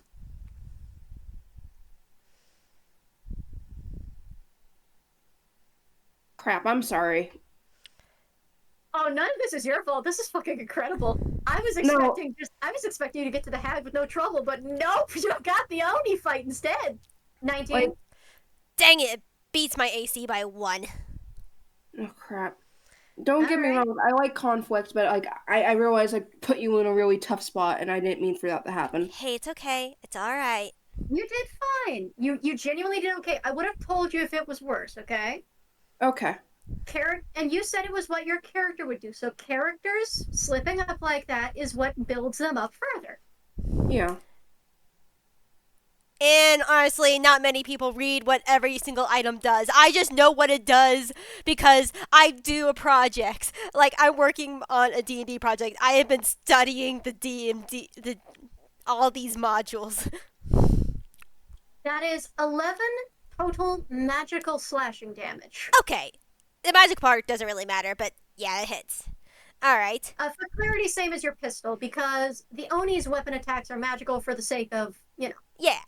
And speaking of which, since I didn't mention at the start of its turn, it gets back 10 hit points. Yeah, of course it does. Okay. Because it regenerates. Fun fact about it. So your bullet wound has almost completely sealed up. Well, But how Bow Tyke did and it- Swiper are I have a very Hmm? say wait 1 second. Roxas, no. Get off. If you're gonna be playing with the lamp, get off. Also, how did that nursery rhyme go with the specifically the sunlight part? Because I want to try to make a good quip. Because Mad Lad, The sun won't rise for quite a while. Till then, beware the Oni's smile. With your 19, you do know that this doesn't mean it's repelled by light like a vampire. It means that it doesn't reveal its colors in daylight, only at night. So casting the daylight spell would do nothing. I'm not saying that. I'm just saying you're not going to do any physical damage to it with daylight like you would a vampire. Okay, that's fair.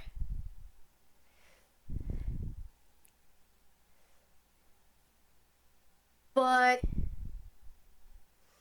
it is back to Mad Lad's turn.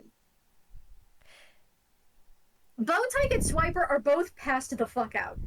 So yeah, a this little would distance definitely away from and them, this you would definitely get them awake. Because Mad you'll only Lad, be able to wake one of them. well, Mad Lad's gonna wake Bow Tyke because Mad Lad gets out his pendant, a little star-like pendant, and Mad Lad grins at the Oni. The sun is rising. Go back to the darkness from whence you came, and he casts daylight. All right, would you copy and paste me the description of daylight? Yeah. And I don't think he can technically cast it on the glaive from the for the wording. No, you really can't. But he is going to say he's basically wrapped his hand around the pendant, so he's going to make himself the point of contact. Say this is all right. So here we go.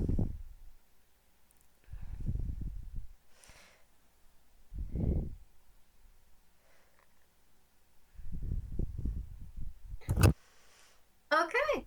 So you shed bright light in this area, which firstly is probably very startling to the local wildlife. yeah. That were peacefully minding their business before a black hole sucked a bunch of squirrels into the ether. And then a bright light woke them the fuck up. It must feel like the end of the world. Black holes and sunlight? Oh, heaven forbid. So the animals dart off to directions unknown. The Oni lifts its hand back up, and you can hear the way she hisses. And there's just a moment,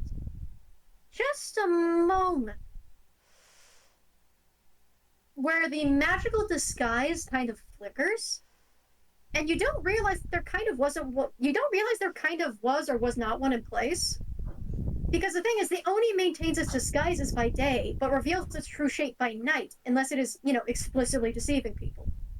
So for a moment in the sunlight, you can see the shapes it took of Hat, Bow Tyke's sister, and your mother, your dead mother, who smiles with needle-sharp, bloody teeth as the sunlight doesn't send her away, but it doesn't bring her any closer either. Tricky little boy, aren't you? You think that's going to send me packing? Aren't you smart? And is that your turn, I believe? Mad Lad just glares at her. So, Bow Tyke. What? Nope. I'm not done yet. Sorry. So she used her glaive. So is she 10 feet away from me? About. Okay. Well, she was 10 feet away from you, but then you had to head over to Bow Tyke, so. Yeah, because I was just making sure I didn't take an opportunity attack as I go over, I go over to Bow Tyke, and Red, and I put, basically, Mad Lad is riding Red, and they're basically between now this Oni, and they're putting a defensive position behind her, like in front of her. Okay, so. And basically, Red is gonna wake her up. That's gonna be the bonus action to command Red to wake her up. Okay, so Bow Tyke, you wake up at first to what feels like a weighted blanket on you. It's kind of nice. And then you realize, this is a very dark weighted blanket. You try and move it and you realize, this kind of feels like silk? Fur?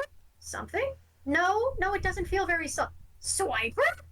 And Swiper is asleep, completely wrapped up over your person in a protective little coat. You can hear his little snoring. Probably. you are nudged awake by Red. As you kind of look up to see, is it daylight? Did you wake up in the morning? No, that's Swiper, and also that appears to be Red the Beetle and Mad Lad, with a very bright light in his hand. Huh. Oh wait, we're in a fight. Yeah, we are. Get your most powerful spell out running and unleash hell on her.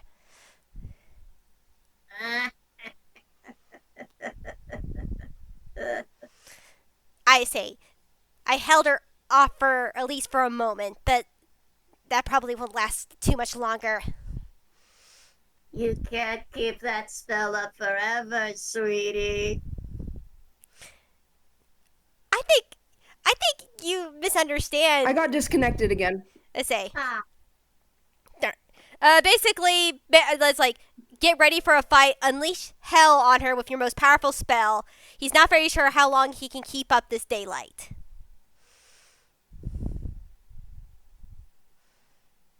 well, the thing about daylight is it's not You concentration. guys keep cutting out. Are you there? Yeah, we're there. Yeah. Can you hear us? Okay. All right. Yeah, I can hear you. Okay. Okay. Basically, Okay, Also, we need- daylight is not concentration, so you can do whatever you want. yeah, I know that, but say Madeline's like, we don't have much time. At least every hard spell, like most powerful spell you at her. He basically Alright. bought us a little time with his daylight spell. Can I do like a magic missile, but can I bump it up to level 4? Do What you level? have 4th level casting? Yeah, Yeah, you remember I got polymorph. Ah. Yeah, go ahead. Now, do you remember how Magic Missile works? It never misses, I know that. But I don't remember. It's been a while. Let me pull it up. yeah, Okay, so Magic Missile is a 1st level spell. But if you bump it up to 4, how many darts is that? I think I still One have. more for each slot above 1st. Yes, that's what I thought. You start out with 3. 6 total darts. So just roll me 6 d4 plus 6. Okay? Okay.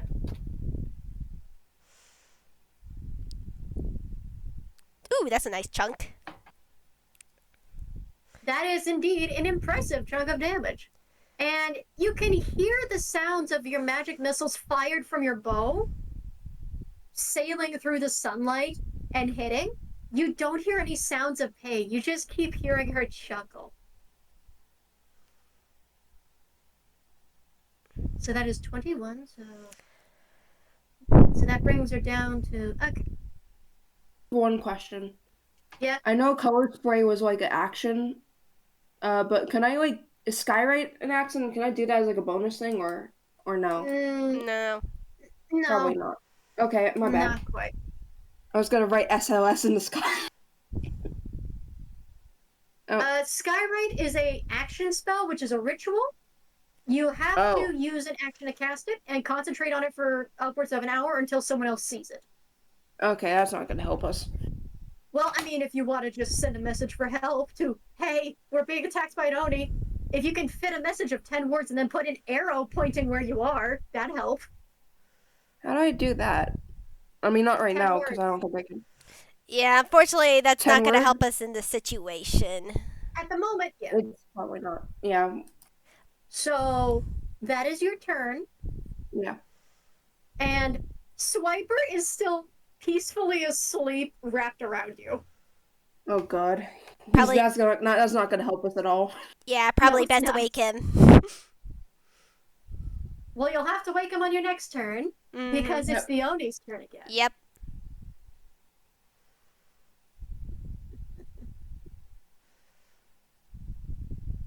And she's just going to say, you can make the sun shine all you like. Winter will still hide it again. Father Winter, bring me a popsicle. And she's going to hold up a crystal that catches the light and is going to blow on it. and she's going to cast Cone of Cold. Ooh. Crap. Gonna make sounds out of us. I'm going to roll the damage, and if neither of you have a counterspell, I will need Constitution saves. Counterspell. What's a counterspell? It's a spell. Yeah, it's a spell. Do you know Do I get spell? Do you know counterspell? It's just. Oh crap! I don't think I do. No. I don't know counterspell. I know dispel magic, but I don't think that's gonna work. All right, both of you make me Constitution saves. Okay. I still have 6 current hit points, I think. This might not end well for me. Okay, that's gonna be a 19 for Mad Lad. And then plus what? And as a reminder, Blue, you did use your inspiration to get Mad Lad out of the rift. So, you know. Yeah. Yeah, that's fine. All right. Blue, what is your save? My save for what? Constitution? Yeah. +2. The number you rolled. Oh, I got a 12. I rolled a 12. +2? No, like a 10 +2. Oh, that's My unfortunate. bad. Mad Yeah, Lad, it is. what's yours? Mine in total is a 19. Okay. You're going to succeed, so you're going to take half damage. Yeah. Bow Tyke might not. So, Bow Tyke, as a heads up, what are your max hit points before I make this roll? I have like 6 max hit points right now. No. Wait, no. That's how many you have left. Your total hit points. 34. Okay, Hit point max 34. So give me just a moment.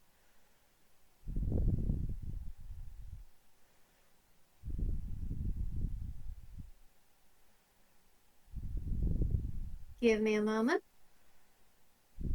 I need to pull up a sheet real quick. We might be getting to that 1% chance. Give me a minute. Alright, I'm sorry. I was just making a joke. Let's not joke about your child characters dying right now, alright? Yeah, I'm sorry. You're good, you're fine. Yeah.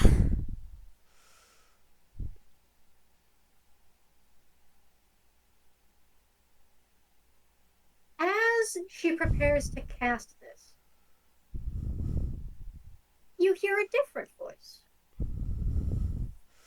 Allow me to grab the voice mod for it real quick.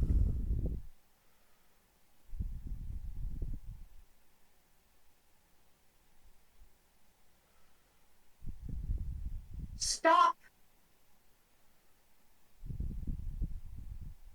And I'm going to need to roll for the Oni at disadvantage. As Mad Lad, you hear a slightly familiar voice command it to stop. That is a wisdom save with disadvantage. So wisdom is +1.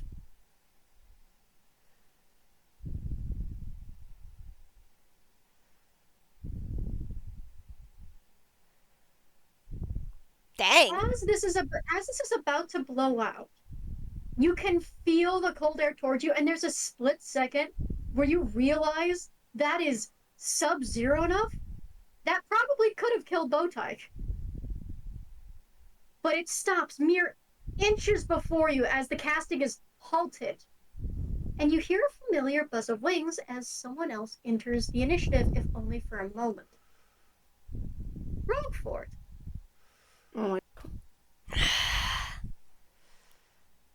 On the one hand, you're safe. On the other hand, you are in very deep trouble. Oh shit. That is a 20 on initiative.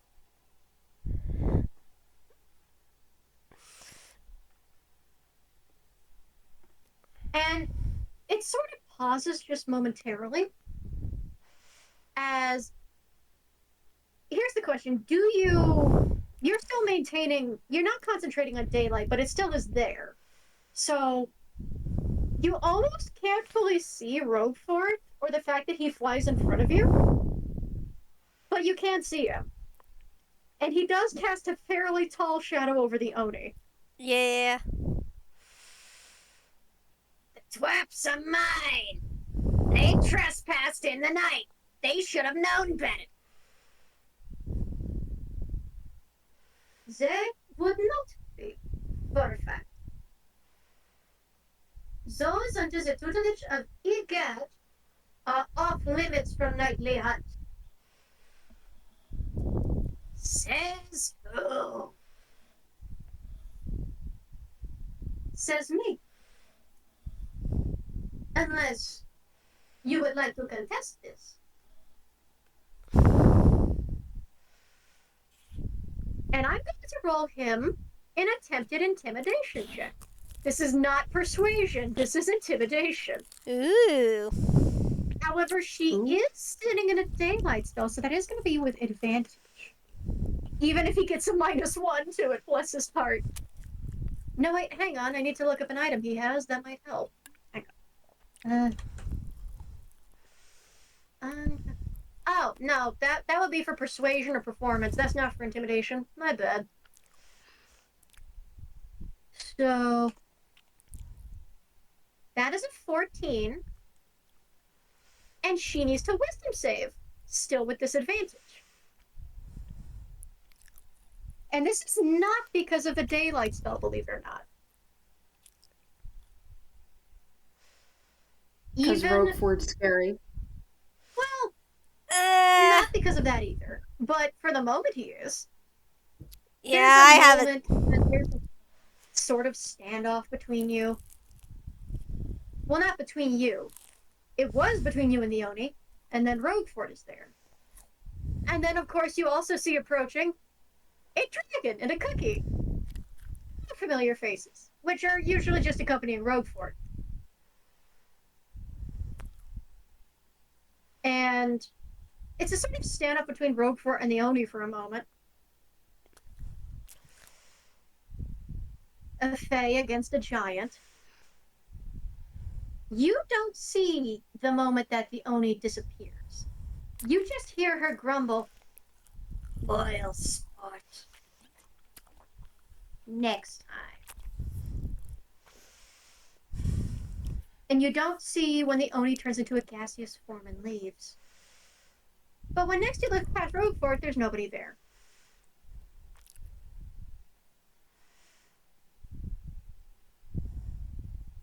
Roguefort sighs, lands, and then turns before briefly shielding his eyes from the fact you have a pendant that is shining like sun. Yeah, once Mad Lad sees that the Oni has disappeared, he's gonna cancel the spell and it goes back to normal. And just to reaffirm, the potpourri's not there. It fully disappeared, right? Your potpourri. Yes. Bow Tyke's is still there. Can I like hide it or something? I'm gonna roll him perception, by the way. I'm gonna roll him perception for that, by the way. Can I like roll sneaky or something? I don't know. Yes. Say.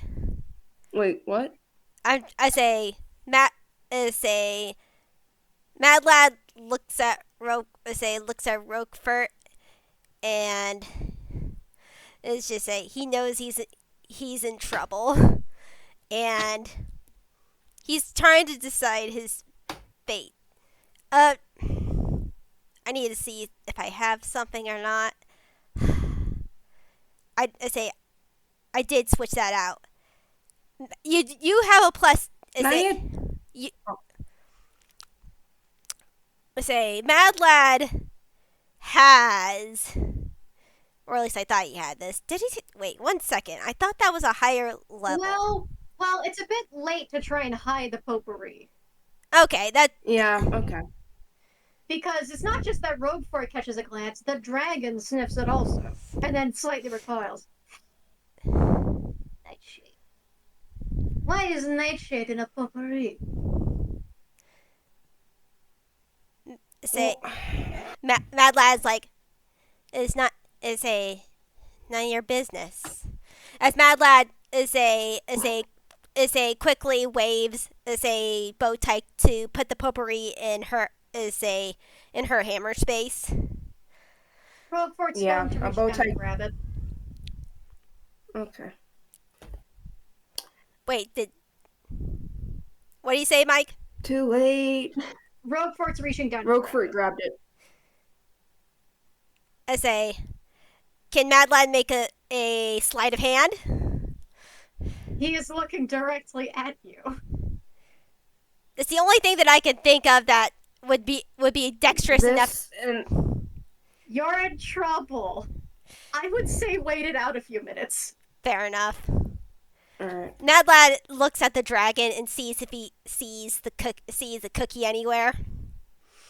Oh yeah, Coconut Blossom Sugar is kind of looking at the now empty void of no plant life, just dirt. Does she still have the necklace on? Can I roll persuasion? She does? Yeah. And you can in fact roll persuasion as Roguefort turns to look at Can you. I roll? Sorry. Yeah, I said you can roll persuasion. Go ahead. But first, what are you trying to persuade? Oh, I'm into? sorry. Go ahead. Oh, sorry. Right. I'm trying to put this on me. This is my fault. That's what I'm trying to say. I probably should have done that first. This was absolutely and totally my idea. I'm sorry. All right. Mad Lad had nothing to do with this. This is on me. You need to turn that into deception instead. Deception. Okay, I'm sorry. My bad. No, you're good because that's not really the truth, is it? It isn't. But, you know, I just almost got someone killed for my rash decision making. I almost died. And I kind of feel bad about it, not gonna lie. On as a +1. I mean, I can always do this, right? I can always do this. Oh, he nat 20'd that. Oh, that's unfortunate. Yeah, no matter what you got, that would have seen the bolt through the bullshit. No, that's not an insight check. That's to identify the potpourri.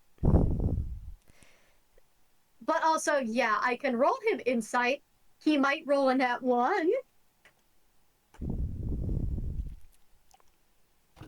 No. Nah. He looks at you for a moment, his expression softens, and then he turns to Mad Lad and Red. Mad Lad just looks at him back. As he gives a side eye to Sugar Blossom Cookie. She has her back turned, right? Blossom Sugar, yeah, she does have her back turned. Mad Lad sort of eyes the potpourri and sort of does a head gesture to say hide it because he probably sees Roguefort realize what has happened. It's too late for that. We might as well just come clean with it. Mad Lad glares at Bow Tyke. Trust, this is not the time. Trust me. And okay. And I put it in my pocket. Well, the potpourri's not on your hands. It's in Roguefort's. Oh, yeah. But Roguefort, seeing the gesture, notices his coconut is about to turn and quickly tucks it into his coat. Just out of sight. Coconut Blossom Sugar Cookie turns. So, do either of you want to explain the dead circle here? It was a miscalculation. Can I get like band-aids first before I explain anything? Yeah, I got you. Mad Lad does cure wounds on her. Say, come here, buddy. Come here. And the cookie kind of approaches you also. Yeah, Mad Lad heals her. He can only do first level spell slots, but he's gonna give her a D8 plus 3. Okay, so you heal for 6. How much does that heal? 6. Alright, okay, that bumps me back to like 12. Yeah. At least I'm not on death's door. No. Sort of starts dressing your wounds, cleaning you up, patching you up. Roguefort is just kind of standing there, And looking. is Swiper still knocked out, or is he up now? I'm sorry. Let me double check the sleep spell real I haven't fast. I haven't woke his cut up at all. Oh yeah, no, he kind of yawns and rubs his eyes and just goes.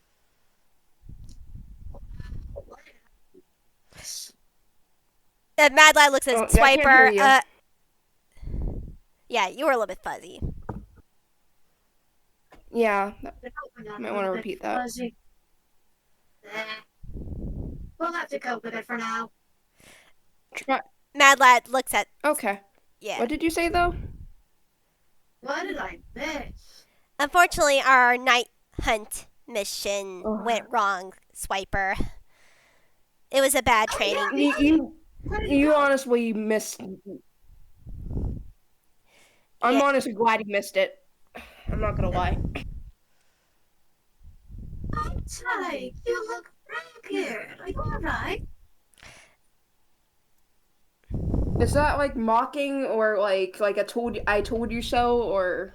No, actually, it appears Swiper is kind of looking over your wounds with slight concern. Oh, yeah, I'm alive.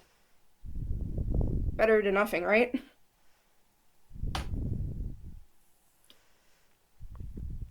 Indeed, And better than nothing. Now, if the both of you would kindly explain what you were doing out here in the dead of night to be ambushed by an Oni, that would be most delighted. Like I said, we were night hunting. Unfortunately, we didn't plan to run into a Oni, but here we are. I wasn't expecting an Oni to be in this territory either.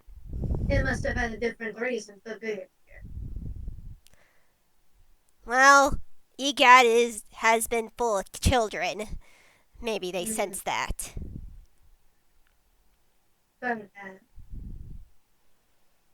Admittedly, you don't need an insight check to tell that the look Roguefort is giving you is playing into it, but is very much a look of you are absolutely in trouble when I can ask you about this, young man. Mad Lad knows that face all too well. He's been given it many times. But he's holding his composure right now. As is Roguefort. Roguefort turns to Coconut Blossom, who is still sitting next to Bow Tyke, making sure everything's cleaned up and nice. Alright, let us get these two back to the treehouse then. Oh, alright. Hey, do you want to try riding on Meg? Sure. Yeah, Don't worry, she's a pretty smooth ride. You won't have to worry about being dropped or anything. Come on.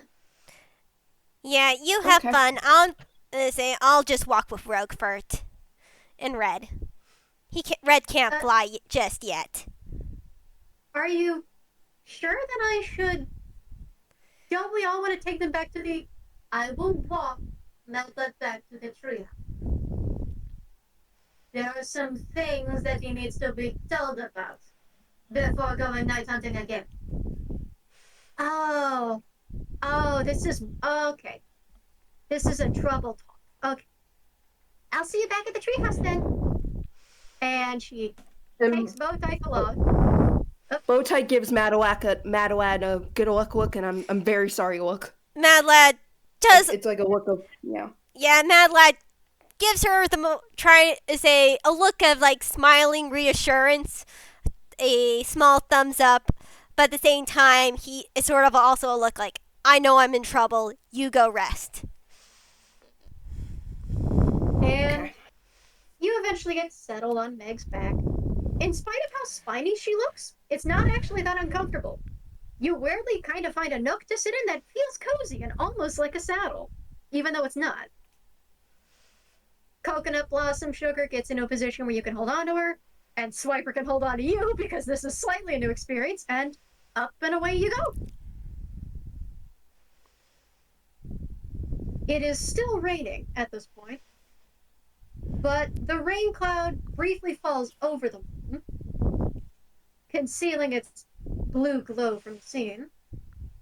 And once Bow Tyke and the others are far enough away, Roguefort looks down to you and just sort of tugs back out the potpourri. A dusk hag ritual? Really? Indeed. Would you care to explain why you were trying to seek out a dusk hag with a sleepwalking ritual? You're not gonna like the truth. No, I'm not, but I might as well hear it out of your lying mouth. I was trying to meet Wibella. You? He takes a deep breath. You don't see, like, it's kind of like the sharp inhale you take through the nostrils, but of course he has no nose and no mouth, so.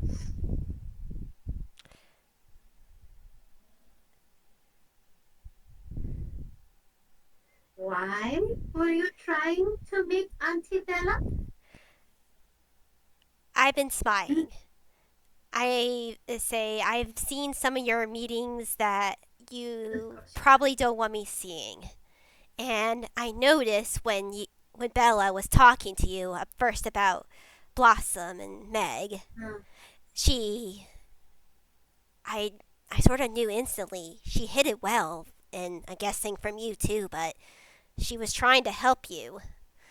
And I wanted to know. Yes, sure. That is absolutely what she allows to convince people. Oh, she's here to be nice. Oh, she's here to help. That's just the way she is. She seemed to genuinely wanted to help. That's why I wanted to take the risk. She say, I don't take risks without reason. And I wanted No, to ask her. No, that's also why you tried listening to Omeron a while back about killing me and bringing me back. I say, which. Look. I know no matter what, you're probably not going to listen to me. I'm just a dumb kid to you. But I've been through shit. I survived through shit. And I have a pretty good insight. And when I see when people are genuinely trying to help, I at least want to see for the reason why. I was going to ask her intentions with her and you helping. Why, say, what did she want to gain by helping you possibly get out of the situation you're in right now? It didn't make sense. This would go against Bell and well, the two head chefs' wishes. And hags are better as a group. So why would she want to help you? My theory is that there's something wrong beyond this. Roll me persuasion. All right. Just a plain persuasion, no advantage or disadvantage. All right, nat 20! There's a moment through the conversation where you can. It's not that you're a dumb kid. And you can kind of see as soon as you say it about yourself, the way his expression sort of fractures. Like the way the glass cracks briefly. There's still mostly professional air, and he maintains that stern look, but it softens. It grows gentler the more you talk. And when you finish your case and just stand there, whether you're looking up at him or down at your shoes in the pouring rain, He's more he doesn't like. answer immediately. Yeah, I say he's sort of like in between. He's not looking down at his shoes, but he's not looking at Roguefort either. He's staring off into the distance. And Roguefort looks over the potpourri briefly. He doesn't tug at the string too much, but he does note that it's very well made. Yeah, it's actually probably the freshest potpourri he's ever had. He got these flowers from his grandmother's garden. He even smells it briefly. And then he looks over, of course, to the absolute void of nothing over there. Just dead soil, no grass, no animals. Whoops. Yeah, Mad Lad looked at that and sort of does it sort of look. Would you be able to explain what happened there? and Oni can't do that. Yeah. Apparently, God bless Bow Tyke's soul. They didn't realize if you rip a bag of holding, it turns. Oh, Yeah, terrible, terrible. yeah. Like, I thought I was Unfortunately, free for a second, but then I saw the rips and, like, I grew up with an artificer, and yeah, yes, the lovely mad scientist types that love to play gods and fail miserably. I'm aware of them. yeah. I Yeah, that knew. makes sense. So not only were you at the risk of getting lost in Dreamland, not only were you at the risk of getting lost to an Oni that I have run into in the past, you were also at risk of being lost to the astroplane where I cannot track you. Is that what I'm getting? The last one was by accident, but yes. That point still stands. Accident or no.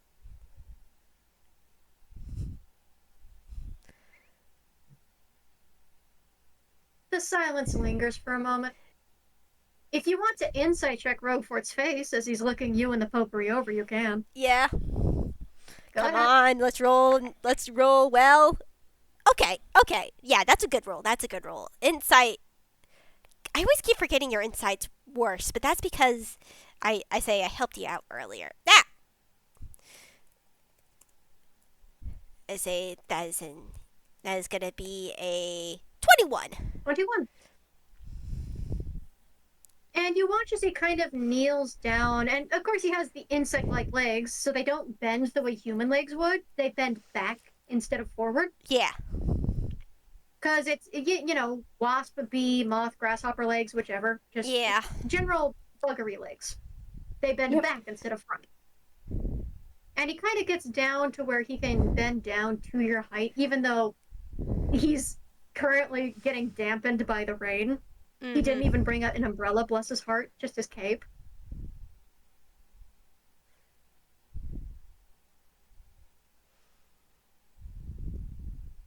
What makes you think Wibella genuinely wants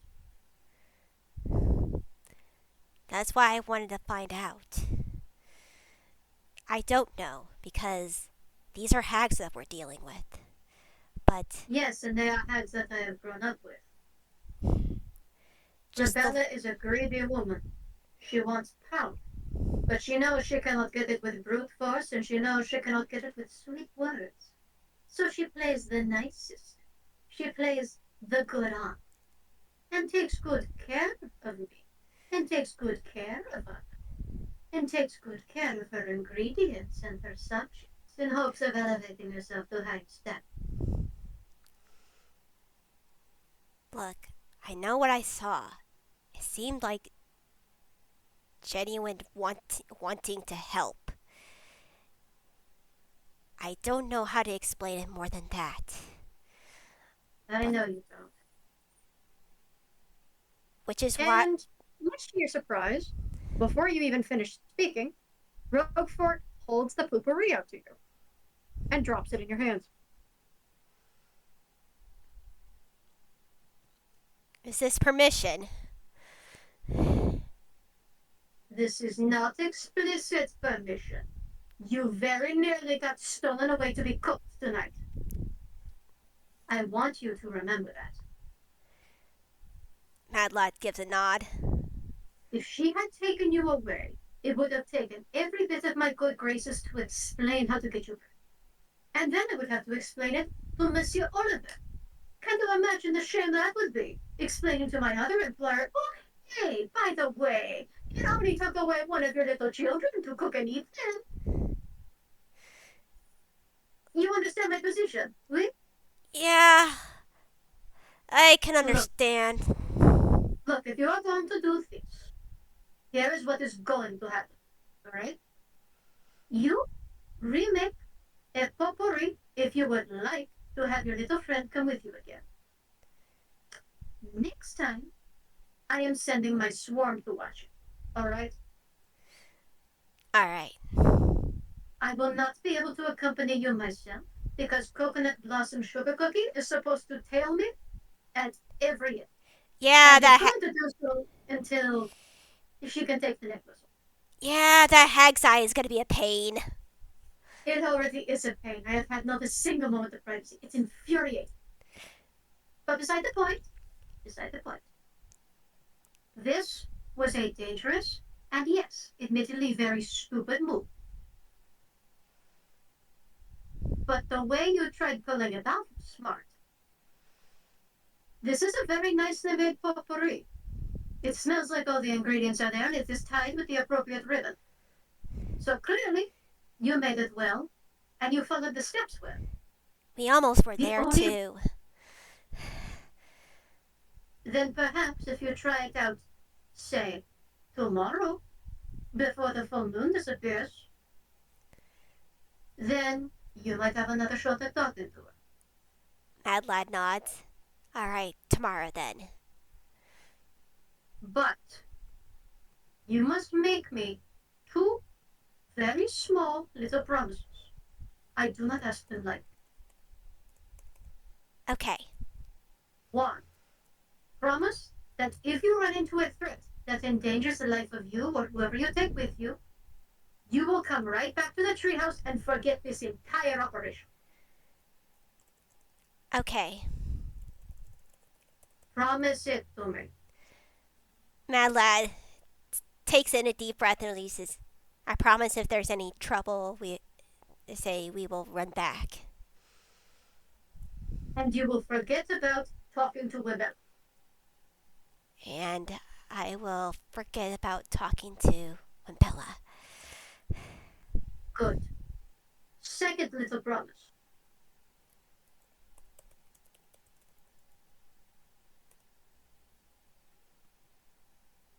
Well, not a promise, actually. And he kind of gets a little closer for this and goes,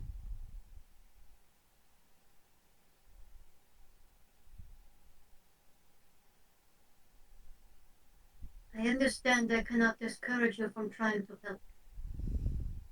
Because clearly that's what this is about. You can't convince me otherwise. And I'm not gonna lie to you.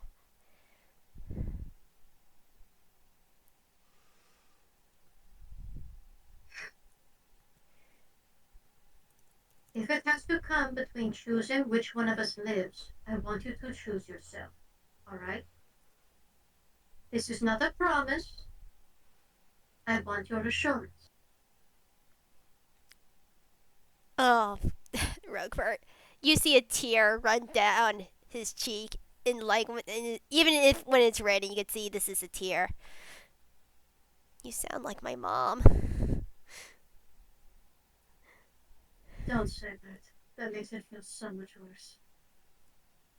It's probably the reason why I've been working really hard. I can't lose anyone else. Mad lad. I am not your mother.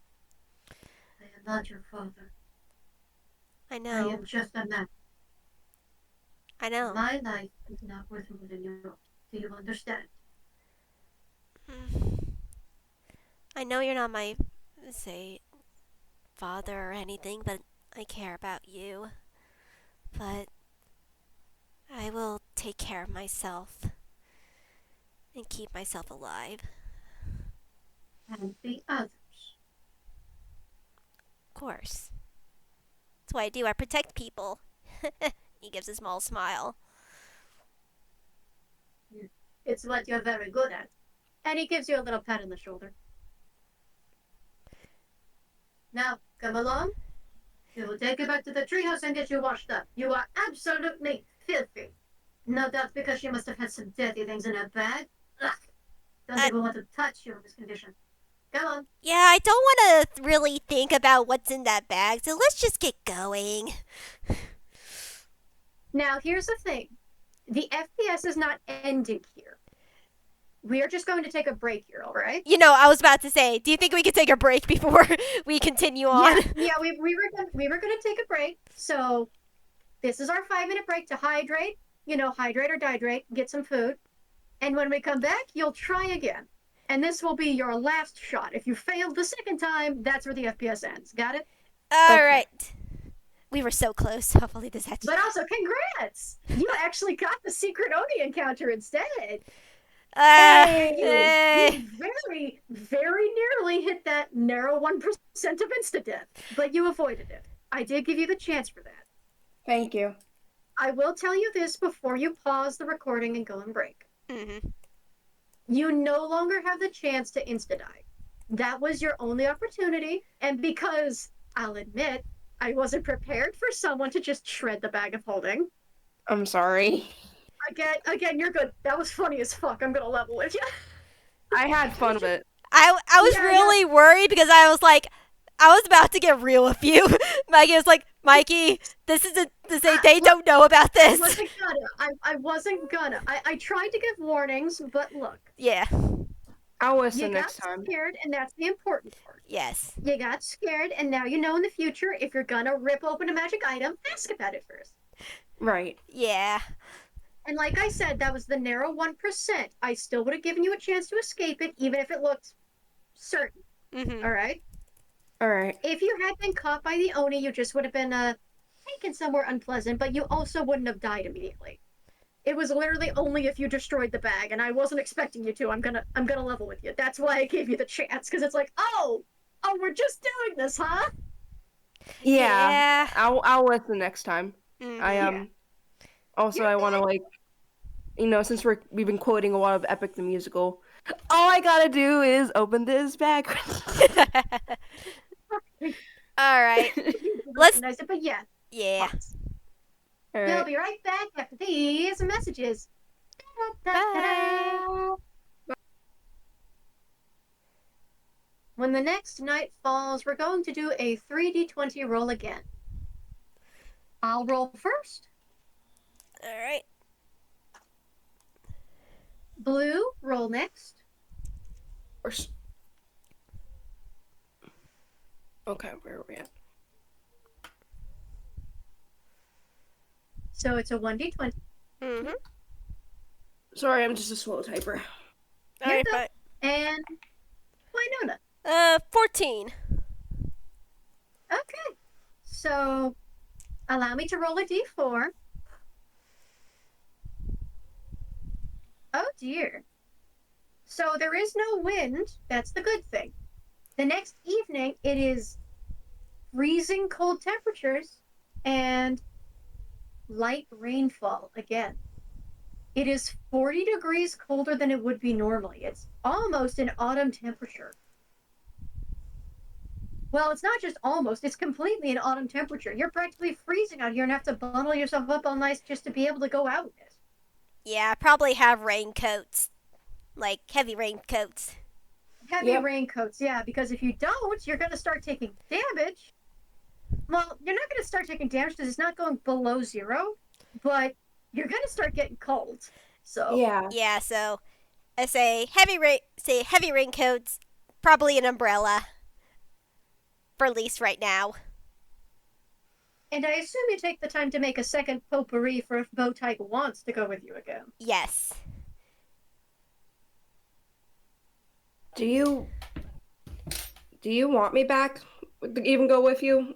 I don't want. This is up to you. I wouldn't mind you coming with me, but at the same time, you do not have to do this. I'll do it. I just I'm sorry. That was I made a lot of really bad decisions, and I don't want to. Hey. You're genuinely trying to do something. I don't want to mess it up. No. Or get a, Look, Mad Lad sort of places a hand on the shoulder. Even though you may have messed up, you're still willing to come with me. You say you want to see this finish, and I respect that a lot. All right. When we rolling out? All right, this is the plan. And Mad Lad tells them the plan, and basically is a jump cut to when they're actually doing the thing. All right. Well, not immediately. There is one obstacle. So you tell the plan, you jump cut through that, and just as you're about to jump cut through the door shuts in front of you. with a tail. That. No heading out tonight. Them's the rules. And you turn, and Meg is sitting by the door along with Coconut Blossom. Yeah, Gross. sorry. We kind of need to avoid you guys sneaking out and getting hurt again. And also, it's terribly raining outside. You guys could get soggy. You could crumple. You need to not do that. We don't crumble like you guys. We're solid. Yeah, that's what everybody says. I mean, we have raincoats. Yeah. We have You're very not thick. going outside. That's final. Get undressed and go back to bed, kids. I'm sorry. Mad Lad sighs as he sort of waves waves Bow Tyke to follow. Bow Tyke head just kind of crumples and follows. As you head back out of sight, you do briefly overhear. So, note to ourselves: keep an eye out in case they try to sneak out. Oh yeah, no, they're not going to take that sitting down. Mad Lad nods.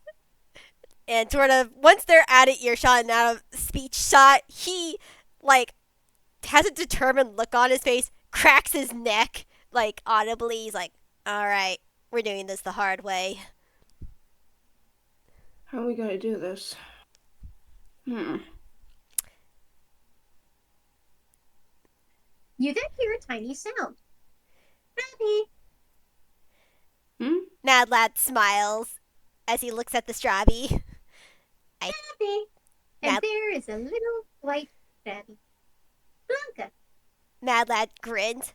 We're gonna have a help from a few friends as he squats down and pets Blanca. No. Just fix the petting. And now I will say this because this was figured out at one point, but you might not know it. You can try to communicate with the dinner critters if you want, but it would require a spell. It's up to you to figure out what spell. I don't Am I ever? think speak with animals would work, but I've never tried it. And Mad Lad can naturally like cast that as a ranger. And honestly, he's curious of himself because he's just like, are these Do things? they count? He's like, I thought these things were plant, but would this technically work?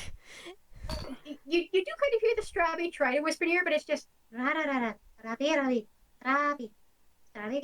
Even when I Strabby? cast even when I cast speak with animals. Actually, you guessed correctly on the spell to use. Yes. Rabi. Ta-da! Then we're going to head out one of the windows, and we're going to leave the decoys underneath of your blankets. And then, what are you looking at me like that for? Mad Lad's just gritting ear from ear because Mad Lad is just gritting ear from ear as he got it right. He's like, oh, I know. I got to decoy. I cast a spell to actually understand you. I jumped in on the decoys in the bed, which is a good idea. But can you please start from the beginning again? Oh, right. Oh, so you did the same thing that Otto did. Nice. I did. Honestly, it was a 50-50 chance between that and Speak with Plants, and I'm glad it was this one because it was the only Speak with. I mean, I don't know if Speak with Plants would work either, but I don't really know if I'm a plant or an animal. So, Yeah, that's Yeah. why I said 50-50 chance. But, sorry, I interrupted you. Could you please start from the beginning again on the plan? meanwhile, both like you are just hearing Rabi, and but Mad Lad is just talking to that like it's normal. Okay then. They are speaking animalese to each other. They are speaking dinner critter. You don't understand a word. Mad Lad looks Slifer over. looks equally confused. Yeah, Mad Lad, for a moment, just looks over to them. Okay, summary, I know what they're saying.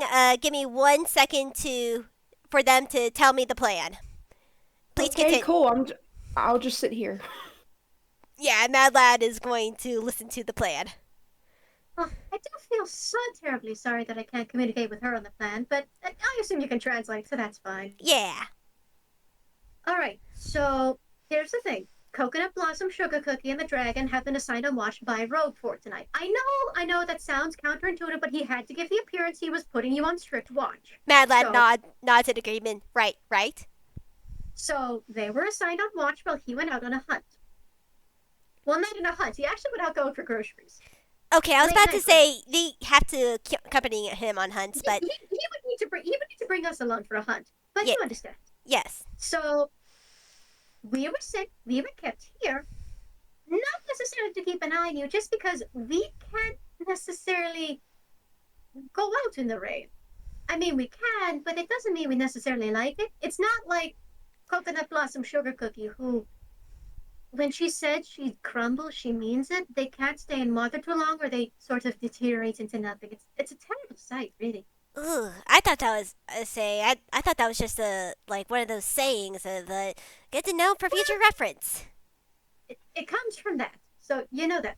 Yeah. But basically, you need to give the impression that you're getting ready for bed, get all of your clothes set away, and they need to be able to see you getting ready for bed. So they need to catch you at different points, whether you're getting cleaned up, getting ready to get out of the shower, get into the shower, brushing your teeth, that kind of thing.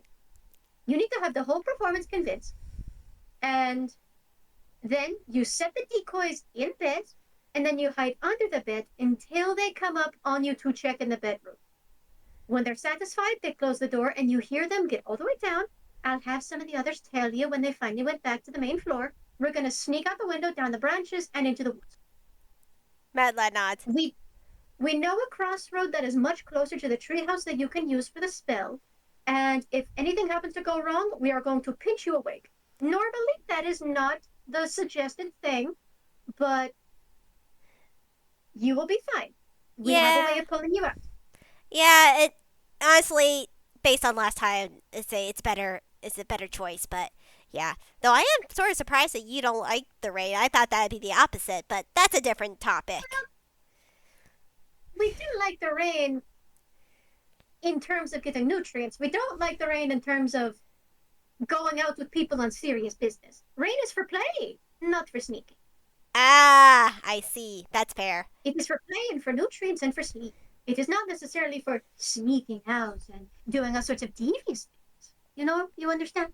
I understand that. Oh, you're such a sweet lad. I'm so glad the Oni didn't catch you and eat you. That would have just been tragic. Yeah. Though I Yeah. will admit I haven't tasted Oni before. I wonder how that would taste with this plant. Beside the point. Beside the point. Anyway, you need to start getting ready for bedtime. Mad And Lad nods. you kind of watch the little leaves make a funny little attempt at an air quote, even though there are no fingers. Just Mad Lad nods. All right, let me tell them the plan. And basically, Mad Lad is gonna relay everything that was said to them. So, yeah. Oh, okay. You got all that. Okay. All right. Now it sounds like a pretty solid plan. Mhm. All right. Well, if we're gonna do this, I need to go grab something. And Bow Tyke walks back out to where the uh Cookie Crumble and other person is. I'm sorry, I forgot their name very Coconut quickly. Blossom Sugar Cookie Coconut and Blossom or Sugar Cookie. And Meg the she, Dragon. It's not a cookie crumble, it's just a cookie person. But yep. And she goes over and she pulls out her silk bonnet. And she's like, and she looks at them, and she's like, well, if I'm going to bed, One gotta keep second. these locks looking nice, you know? And she puts it on her head and she's like, babe. Just say I'm just. This is gonna be a longer game, so don't worry about me. All right. Not very sure if you heard that. I was just telling my husband that he can go to bed without me. I say it's gonna be a long night. aw, I'm sorry for keeping you. Nah, it's fine. This is Labor Day weekend. I'm having fun. Oh, yep. Yeah, so Bow Tyke grabs like a blue bonnet. Like you ever like I have one. It's like cheetah print, but like Yeah. I actually yeah. do have a picture of Mad Lad in his PJs, his little action figure that he sleeps with. 1 second, let me try to pull it up. aw. 1 second. We're doing a plan. Okay. My husband was confused for a second. Mm-hmm. All right. All right, let me find. Where's that picture of Mad Lad? His little. There it is, his PJs. It still has his old design, a little bit of its old design, but the thing is there's little fishies. Aww. And that he has a little action figure of Road from from one of the engineers movies. Aww. Not a good picture, but Oh, so you can continue, Blue, on the silk bonnet. yep.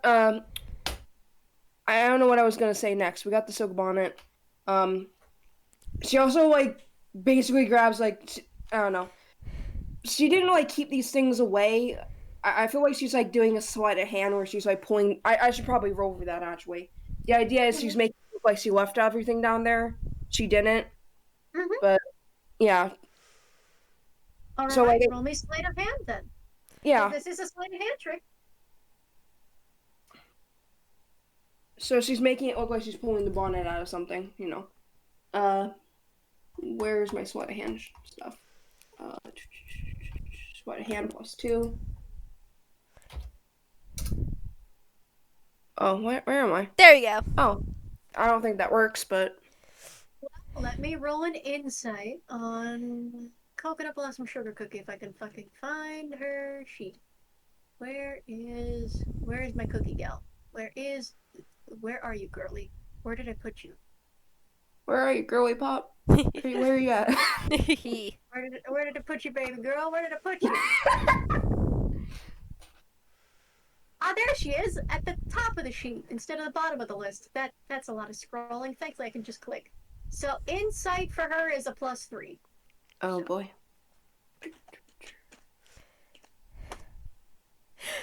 That's a 20. So then she goes, leave it. I need it for my hair. If I don't wear it, The then other stuff. What other stuff? My stuffed animal? Your other stuff, honey. Mad Lad sighs. Come on, we've been had. Just listen to her. And Mad Lad is basically trying to follow the plan, but it's just also trying to get her out of trouble. Mm-hmm. Not my mom. But I would sure hope I'm not. I'm here. So sorry. And Bow Tyke goes upstairs before she gets in further trouble. Holy crap. Yeah, she just watches it. You can kind of hear snickering from the dragon as you head up. Before there's the very soft, gentle sound of cloth hitting. So he's like, hey, it was a funny bit. Oh yeah, sure it was a funny bit. It'll be funnier if I leave you in the rain for a hot minute. You wouldn't. Okay, you're right, I wouldn't. That would be a little too cruel. I would leave you in the garage instead. And that is all you hear. I'm sorry. That was Bow Tyke. That was perfect. Yeah. I would sure hope not. Yeah, me too. But, yeah, so instead of jump cutting immediately to outside, you instead jump cut to different points. Getting cleaned up, getting ready, getting changed, quote unquote. And at different points, Coconut Blossom Sugar and even some of the other folks in the EGAT Trios just kind of pass you by or look, and you just occasionally give a smile or a little cartoony wave. Coconut Blossom gives one back, and you do notice one odd thing. Coconut Blossom also tries to follow the wash routine that you guys have, or at least you know she has the tools to do so, even though she can't apparently deal with extended contact with water.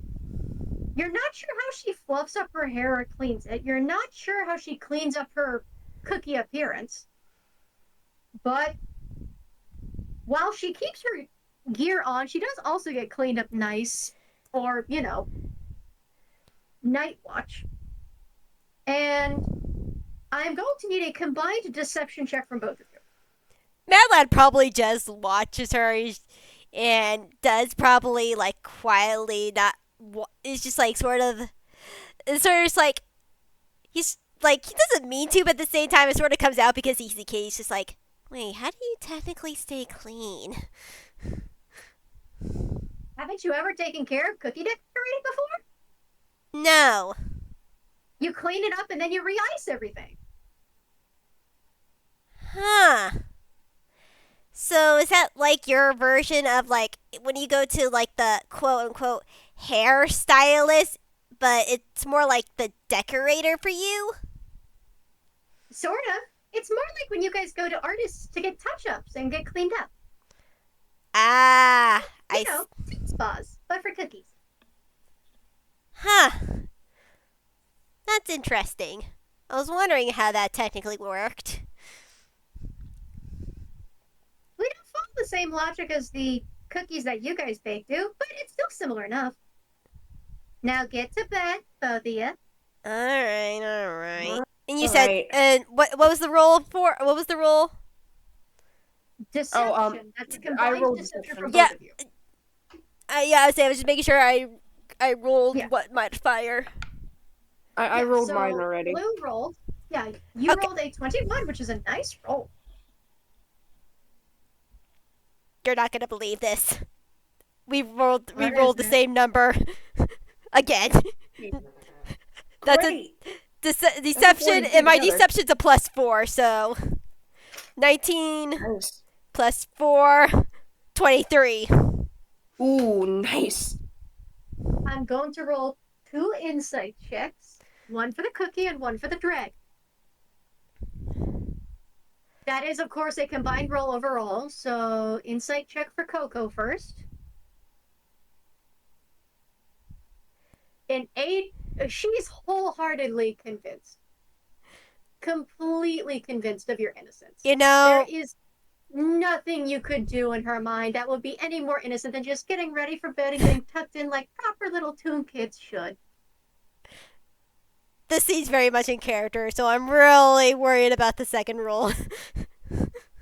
Well, give me a minute. I gotta get the other stat block. If Firefox will work with me for a hot minute, please. Please and thank you. Also, I It's remember. a little laggy, but that's nobody's fault. That's just browser being funky. Yeah. Also, I remember the movie where this was coming from. It was Calamity Dame. He has a little action figure of the main character, Calamity Dame, from the movie that the engineer made, which was played by Rode. Oh my god. I was wondering. I was looking at I was like, is that one witch character that I've seen Yes. with like engineer before? Yes, Rode. Hey, That's let so me get cool. the stat block for this beauty real quick. Yeah. Okay, it's stat block, not the personality. Stat block, stat block, stat block. Okay, so insight is wisdom. Yes. Wait, insight? Yes, it's wisdom. Okay, that's gonna be a +4 for the dragon. Yeah, sounds about right. And let me just double check to make sure you don't get anything funky with your insight checks. Also, 1 second. Uh-huh. Yeah. No Okay. problem. I'll just put my pillow out here. All right, The I'm good. dragon is I just convinced also. That was a 4 Oh, wow. +4. It's easier than I thought. Mad Lad So is they very look relieved. something- They sort of watch your sleeping forms rise and fall, not realizing that you're just making it look like it's rising and falling with a little pump underneath the decoys. And of course, the dinner critters are all asleep on your little decoy bodies, making it look like they're cuddling you, which Coco just finds endearing. Aw, see? They look like little puppies. The dragon does not look so endeared, it just kind of grimaces. Or they look like ants, more like. I don't understand what he finds comfortable about those things. Seriously, they creep me out. Well, I mean, he's been bonded to them for centuries. It would all make sense. Yeah, he's been bonded to them. I doubt it's exactly a symbiotic relationship. No way of knowing that. They're parasites, Coco. They're parasites, Coco. And she kind of lowers her volume as they head off. A parasite and parasite relationship doesn't normally work out. I've seen symbiotic parasitic relationships work out. That is not what this is. You don't have any way of knowing that or telling him that. Those are some of his friends in there. Yeah, how does he have a way of knowing that anymore? And they just keep on gently arguing about it all the way down the stairs.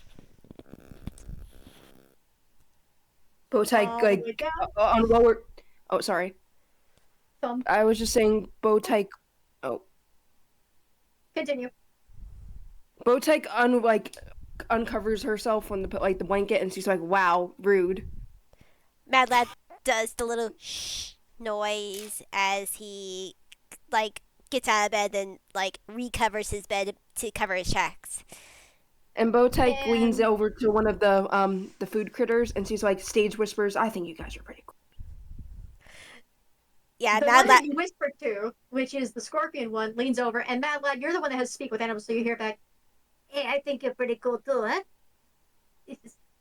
Mad Lad just smiles. They like you. The scorpion Aw, then proceeds cool. to gently pinch your cheek before moving forward. Still a pinch with a claw, mind you, but, pinch, pinch. Yeah, Mad Lad does look like Blanca. Does look like eyes Blanca for a second, as he's like he heard that correct. He's like they are his friend. He sort of knows about like he's been taught about say dinner critters biology and stuff. He's like, and when she said like they were made of his friends, even though he doesn't know it. In Mad Lad looks at her, it's just like, I'm just gonna let that slide for right now. We have more important things. Yeah, Blanca sweats Yeah. bullets. It's just like, yeah, that's for the best. It's for the best. Let's get moving. Yeah. That's an adult problem. That's not a child problem. You have sleepwalking to do. Come on. Yep. Mad Lad is they go to the forest and get all their stuff and they have everything as planned. The only thing that you overhear, and I will ask you to make a perception check with disadvantage because it is raining outside. Well, It's not heavily raining, but it's just for this one check because it's a tiny bug. Well, with a modifier that doesn't make it too bad, but let's see with disadvantage. Yeah, that's only gonna be a 10. That's it. You actually do hear her say, "We already traumatized young Otto enough already. We don't need to traumatize actual children." Mad Lad looks at Blanca and is like, I saw my parents die. There's not much that can get me anymore. You'd be surprised. And I've narrowly. Oh, sorry. No, you can continue. I don't think I even heard that conversation. You don't want So, to. Yeah, Mad Lad looks at her. You don't want to. Let's continue. And you head into the woods. And you're right. The quote-unquote crossroad is not that far from Egad because it just takes it's just a road from the road leading from the Egad treehouse out over the bridge and the road leading along the river instead. So you're along a river too. Mad Lad, sorry, it's like Mad Lad looks around. It's just like, well, this works. All right, bundle up, dearie. Go on. We are, as they bundle up and get everything ready. Mm-hmm. Now we're on watch. We'll wake you up as soon as it gets better. Mad Lad nods. Right. Ready Now, for this, Bow Tyke? no. Oh, sorry, I cut you off. It's all right, dear. Once you get into this, you won't be able to concentrate on talking to us anymore, so you won't really understand. But Yeah, I know I'll lose concentration then, but I know it that was you. nice meeting you. Hey, I could do this. I could basically do this spell for free for like I think maybe twice a day. I need to double check, but yeah, we could talk later though. Maybe. Fair. Anyway, get to sleep, little one. Go on. Mad Lad nods and Alright, then looks at Bow Let's Tyke. do this. Yeah, let's do this. And they start the ritual just like last time. And once again, you fall asleep. But you don't really wake up in a dreamscape this time. You kind of feel the sensation you're walking through one, but you don't really see the details of it immediately. Nothing stands out to you, not the trees, not the environment. In fact, you don't know if it's because of the noise of the rain around you, sort of white noising it out or what, but everything's blurry. I am going to need wisdom saves from both of you. All right. Okay. Just one. All right. Wisdom save. Okay.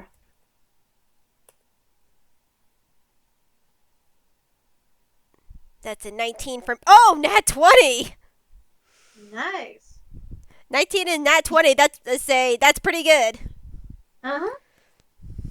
And you two basically get through the veil with very little issue this time. One of you with particular grace and skill, Blue. And Blue, because of the nat 20, you kind of find your senses in there a little clearer than Mad Lad does. To Mad Lad, everything is still kind of blurry, almost in a watercolor surrealist sense. To you, it's a little clearer. Still a little blurry looking, but not nearly to the degree of being incomprehensible. It's more like a deeply surreal watercolor environment. The colors aren't very clear to you, but you're not focusing on the colors, so you're not trying to get distracted by looking. You're not going to be distracted again. Yep. So you lead each other along, and you don't hear the humming this time, but you follow your gut to where you know you should go. Follow the smell of the potpourri, and eventually you return to the mountain again. This time you see the stairs leading down, and a light that glows from below, somewhere in the abyss. Mad Lad takes in a deep breath and releases it. All right. Let's do this correctly this time. Right. And they walk downstairs. Yep. Now, in the dream, you're not actually holding the potpourri, you're just smelling it. Yeah. So it's not actually physically on your person in this strange in-between state. Mm-hmm. But eventually, you come across a cavernous tunnel winding downward, and you follow the light along, and you follow the smell. Again, cinnamon, sugar. This time it's followed by milk.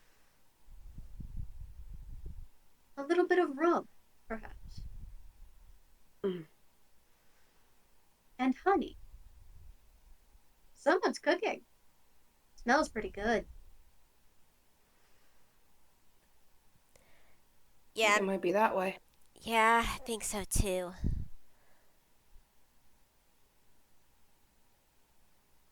So And very, remember. very far down the distance. Oh, you first.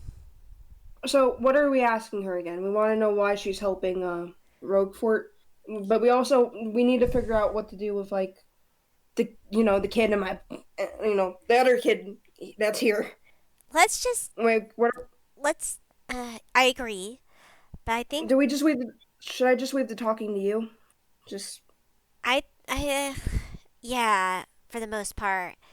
If you have all right. something pipe up, but let's just first both have an air of non-hostility going in. Right. We're only here to ask questions. Now, Bow Tyke, because your perception is the clearer one of the two in here, the style that is here, it doesn't follow the low poly style that would probably be more accurately described in Roguefort's Feywild at the current moment. Instead, you find a thread line between two distinct yet similar art styles. That of the Luthvians and the Giblians down here. So movement is very fluid. The backgrounds are beautiful, crisp watercolors with striking shadows, light and dark. You can see strange little black creatures that walk here and there carrying little things back toward the area where you're smelling the cooking coming from. Which, yes, above board, look like little soot sprites. Oh, Yeah, I knew yeah. it. I knew it. And you can hear a little humming.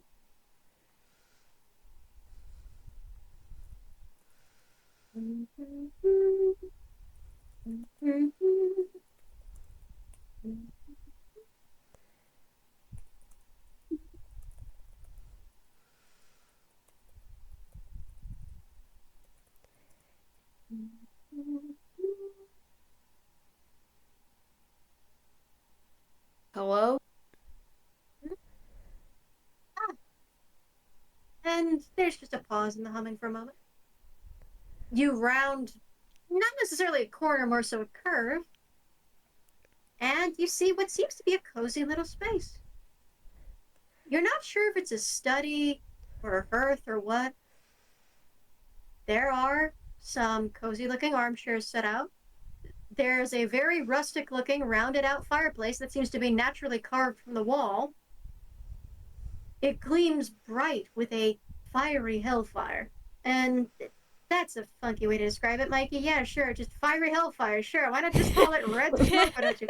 Look, we know what you mean. Sometimes words You just know. be that way. And Yep.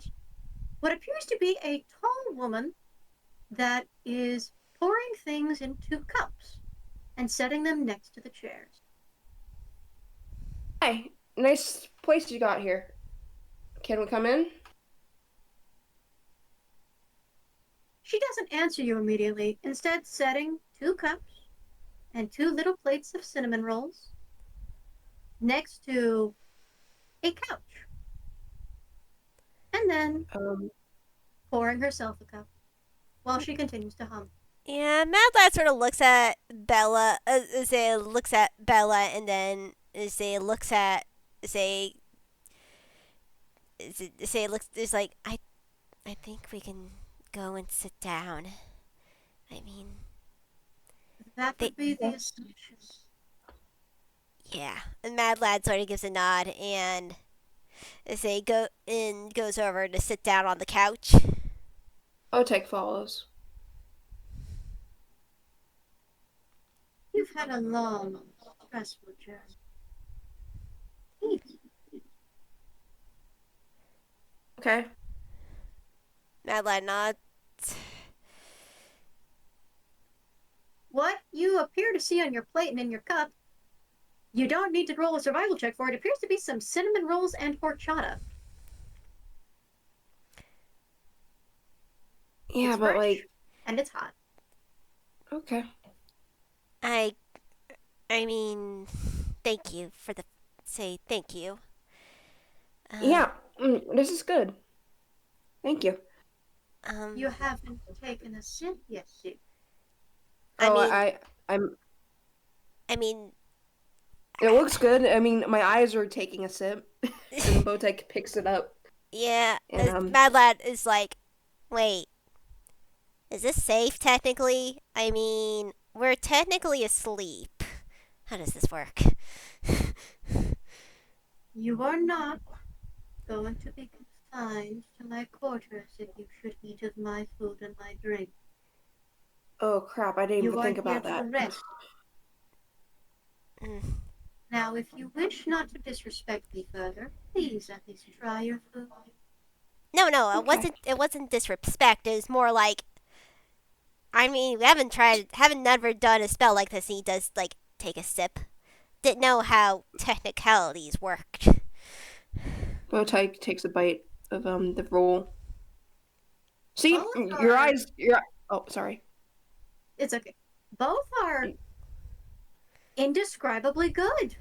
Very cozy. They do help you actually ground into the situation instead of everything feeling blurry and unclear. It kind of makes the dream feel more real, but not fully. Mm-hmm. It's like it turns it from a blurry dream to a lucid one. But in reality, it brings you 100% into the conversation. It doesn't trap you or anything. At least not that you don't think. See, your eyes. They never lie. I was right. It is good. Thank you. And she pours herself a nice big mug, takes it, and sits in the armchair. And when she sits, you see her fully. You still can't tell if it's the lighting or if it's actually her skin color that looks like dusty, burnt orange. The way her eyes glow like smoldering embers, the same as the fire pit, and yet glow gently so. And the way her horns wind up and wind back. Her long, mint green hair is tied back in a different style this time, a very relaxed, sleeping style with a net holding it back. Very old-fashioned. her nightgown and her hairnet. She also appears to be wearing a pair of spectacles and an apron over her nightgown. It's clear she's been working in the kitchen even before she decides to go to bed.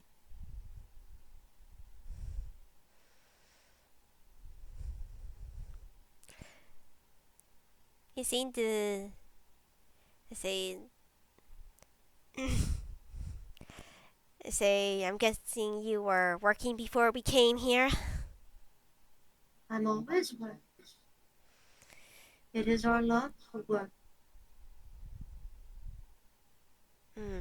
Adla nods. We say, if it's okay with you, we come to ask some questions. I know. You would not be here if I did not wish you to be. Otherwise, I would have just met the Ollie Tyke. Isn't that right? I Little mean, girl. And she Honestly, looks directly at Bow Tyke. I feel very on the spot right now, but thank you for not letting your Oni friend take us. She's not mine. Okay. She is Ponchilla's. man, That sister you were talking about, right? ugh, I was afraid that. She was supposed to be seeking out other ingredients, but when others decide to scream and make racket, she's naturally drawn to noise. Okay, that's fair. Yeah, I I worry about that. I worry about that slightly, but that will be a future problem. Yeah, but to be absolutely fair, this place is really trippy. It Well, I mean, probably not to you. You live here. well, I don't actually. This Oh, you place don't? isn't real. Oh, okay. Um, I I don't know mean, what I'm usually talking there about. is, but Oh, every other part leading up to it is a figment of your imagination. Except for me and our little lady. Madeline nods. makes sense. Yeah. So, well, I'm just gonna let Madeline ask the questions. I'm not sure what I'm saying. I'm just gonna be here. Madeline And she just takes another bite out of her biscuit. Madeline just smiles and pats her back. Hey, it's all right. He just he's like, you can't. I mean, if you do have a question, you can of course ask, but maybe where's a good place to start? Hmm.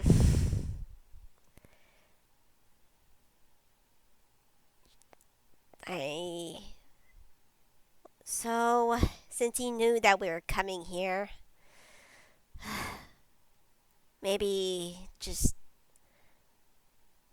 skip the horse and pony show, as they say, and just get down to the meat and potatoes of it. What are your intentions with helping Roguefort? Your guess is as good as mine. Wouldn't that go against your sister's wishes?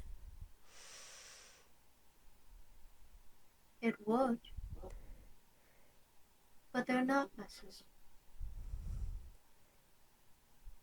But you're still in a coven together. We are. I don't much care for it.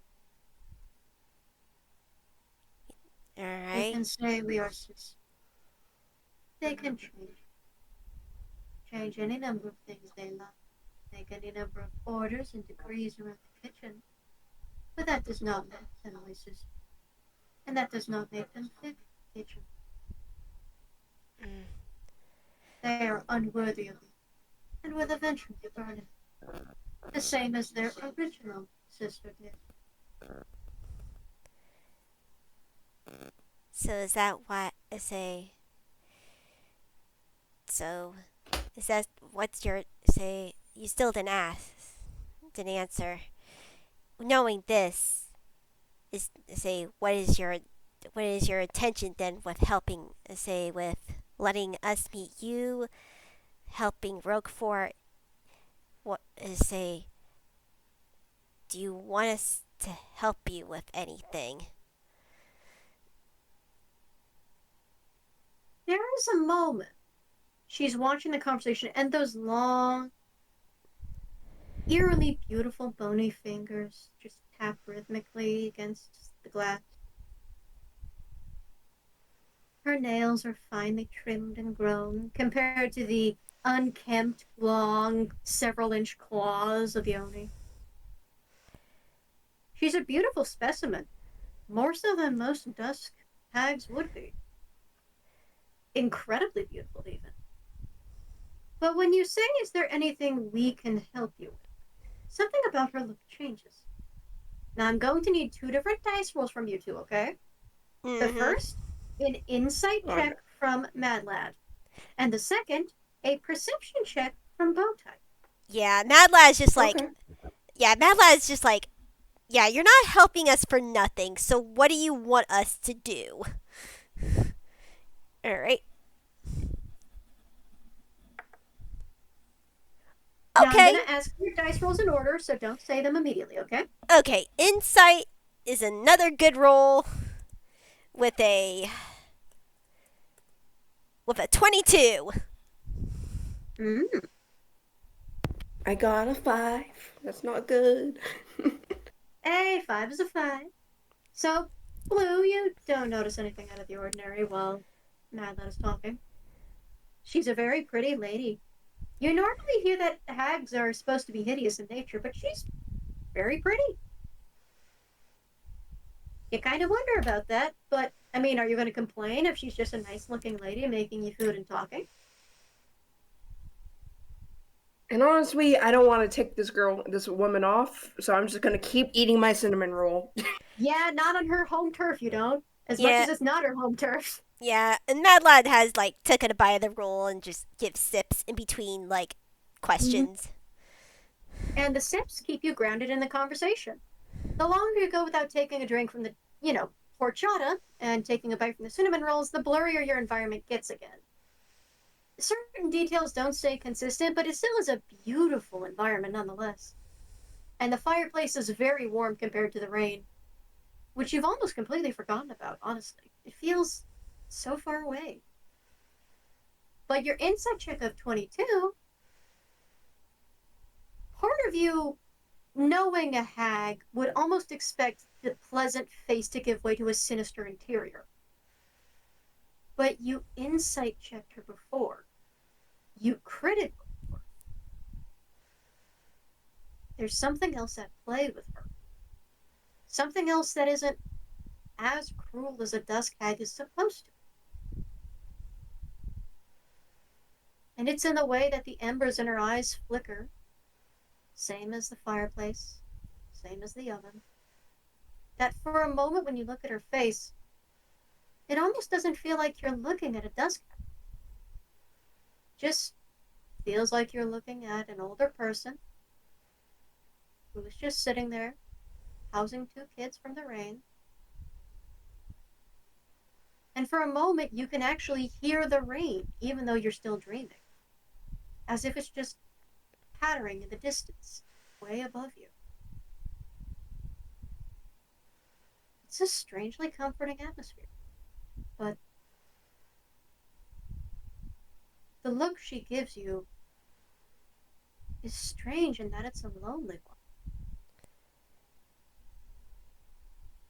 And she takes a long sip of her horchata and goes very simply,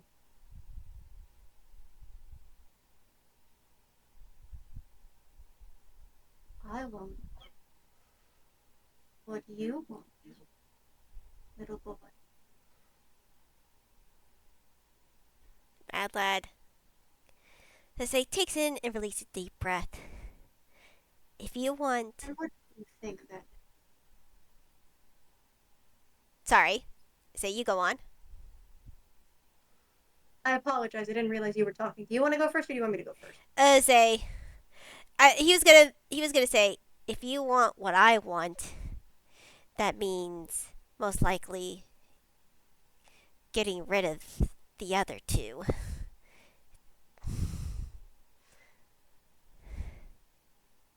She sort of pauses at that, Unless and you from a very oh, sorry. say, when he sees it, says, unless you have another plan to help Roguefort be free.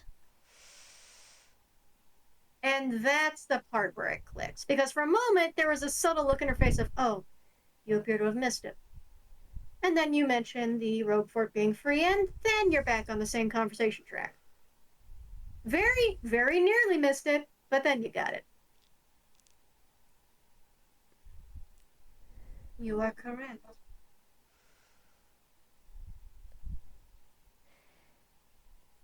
Roguefort and I are slaves in this kitchen.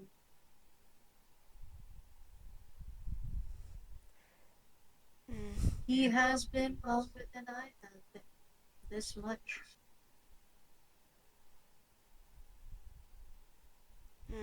Mad Lad nods.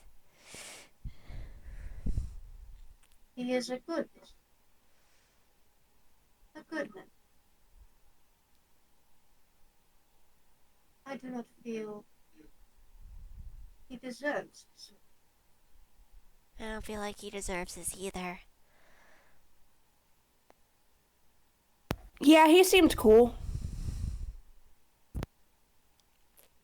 Yes. Very. But if you are going to help him, it is not going to be an easy task. Well, yeah, I kind of guessed that. However, you have a greater chance of accomplishing this and setting him free than I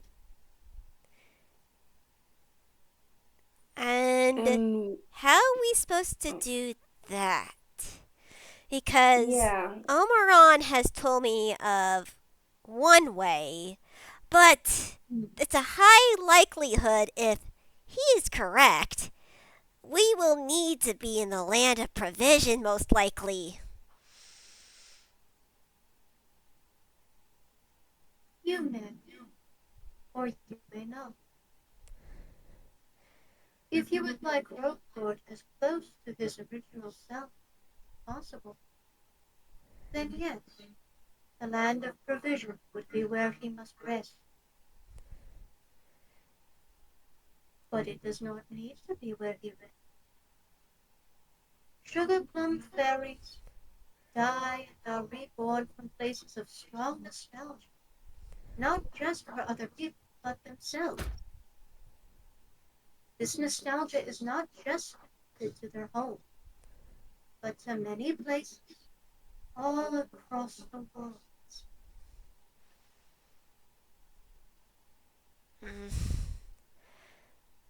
I mean, there may be a couple places, then, but unfortunately, But this is not what you want. Alright. I'm guessing you will tell us what we'll need.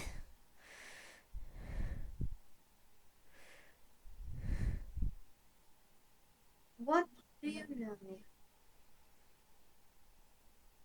of the tale of Odysseus? Can I do like a religion check for that? I didn't hear that. Tale of what? Odysseus. Odysseus. Yes. That's Oh. a history check, not religion. Can I do that? Mad Lad, say that's the seafaring one. Can I argue advantage?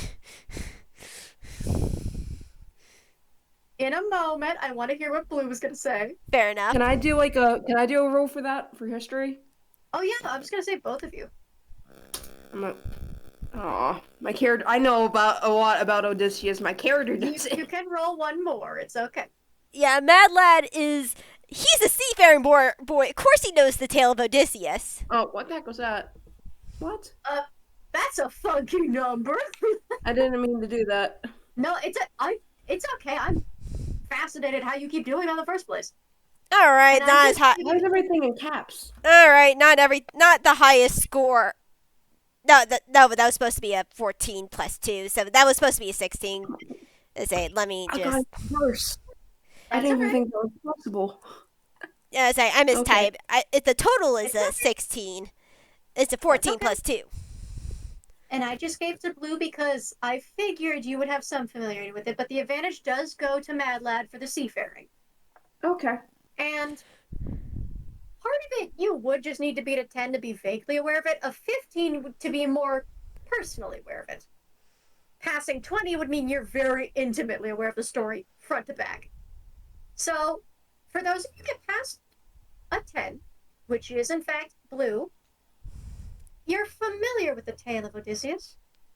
Odysseus was a trickster of an ancient time, mostly lost to modern tombs, except for stories of his exploits, somehow preserved from times past.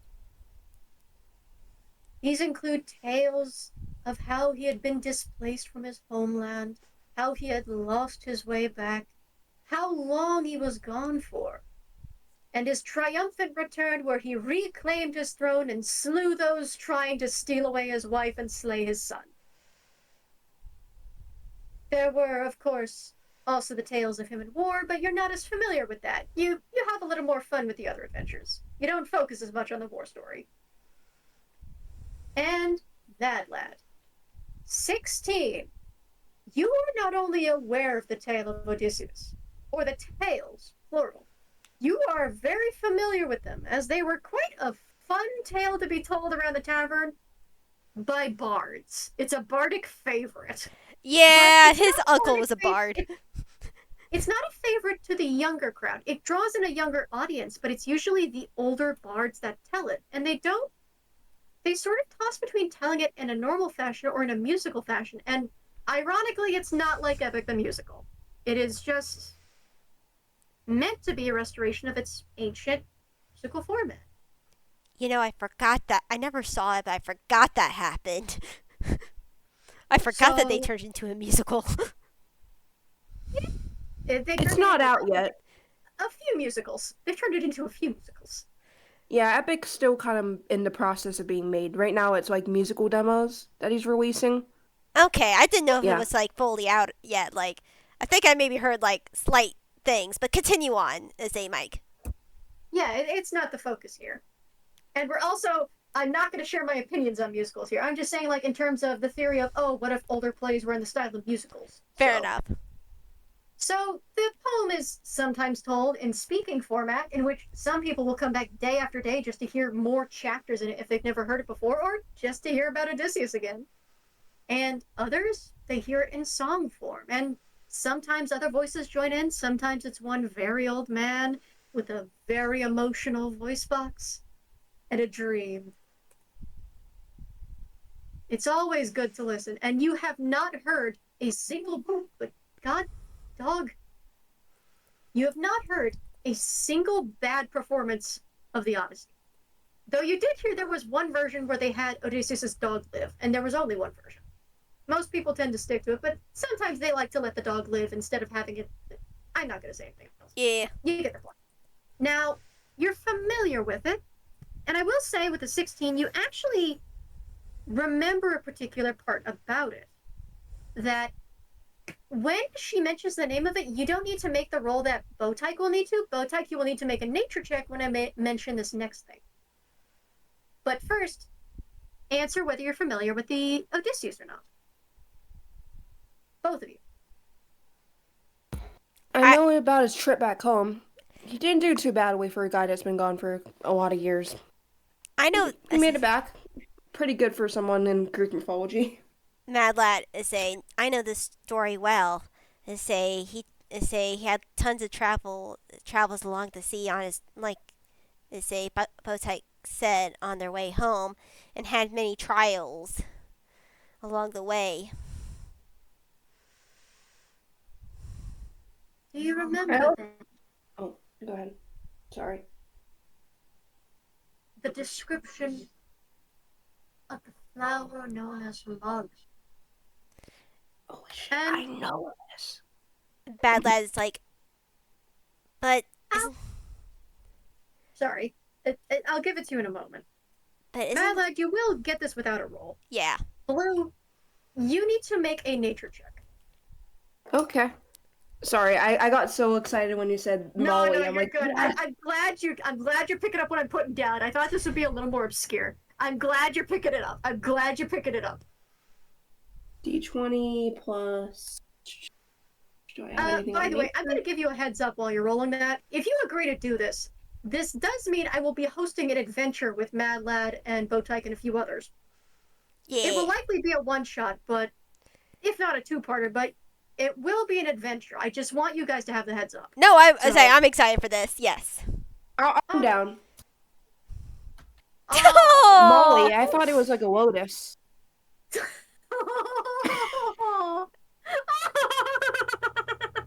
That's out of character. I'm sorry.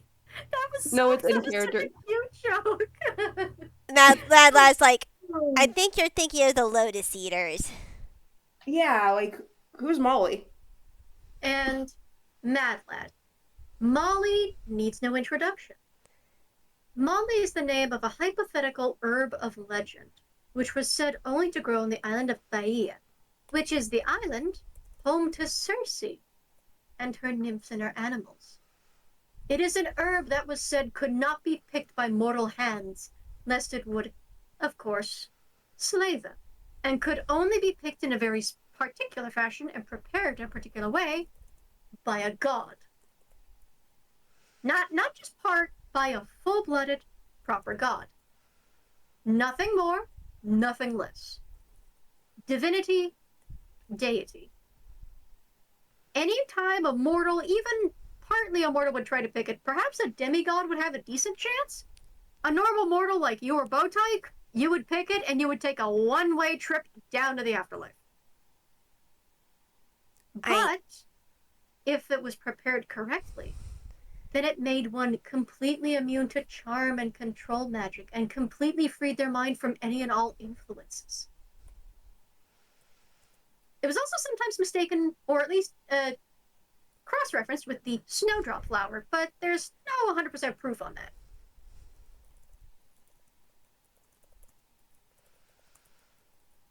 I know what that say. It's legendary. You're right. It could work. It's supposed to cure anything, control and charm related, but we've just got one giant glaring problem. That herb, that one special herb, can only be touched and prepared by a god. And I may be fucked up and be technically created by mortals, but I'm no god. Hey, hold up. I met a god once. Didn't I? I mean, I've What technically was her name? Who's like Oh, go ahead. I mean, I technically met a god once too, but I'm pretty sure I don't want that god particularly to touch that herb. To be fair though, this god, she was like, I forgot her name. Shoot. But sea goddess, we helped her out. Maybe she would be down to help. I don't know though. You don't need to roll an intelligence check, that's Umberly. Yeah, Umberly. Yeah, that's her name. The Wave Knight. An ironic choice compared to the tales of this. For one Oh, who you don't was need to- spared in wrath by the sea gods, or someone to choose assistance from a sea goddess. That could be a fact too, if you so deem fit. I mean, you don't need to tell me twice. I know Odysseus made up Poseidon angry, but I don't know. I don't know if like she knows Poseidon, so that I don't know.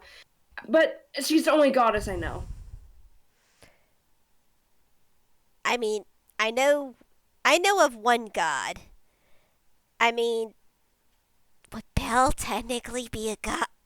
God, I was thinking that. Does he count? does he technically count? I tell you what. I tell you what. Roll me a religion check. Alright. I I never. All right, let's see. How are you with religion, Mad Lad? You have never rolled this stat before. Honestly, What'd you fair. do? Honestly, that is fair enough. What's that say? +4? Okay, let's try. That is Plus 4 to only a religion for Bow Tyke, really? that is only a 12 for Mad Lad, which honestly is fair, average. And funny, considering you've talked with Belle a bunch. Yeah, but at the same time, Yeah, Bow Tyke's been to a lot of Bible school. That's a joke. Hey, let's be clear. The Bible does not exist in this world. We are not introducing Christianity here. Yeah, Look- we're not. I'm playing. look, That- we had to play with it sometimes. Okay, Apparently so not enough. I'm going to make a roll, and I'm going to mute for this roll.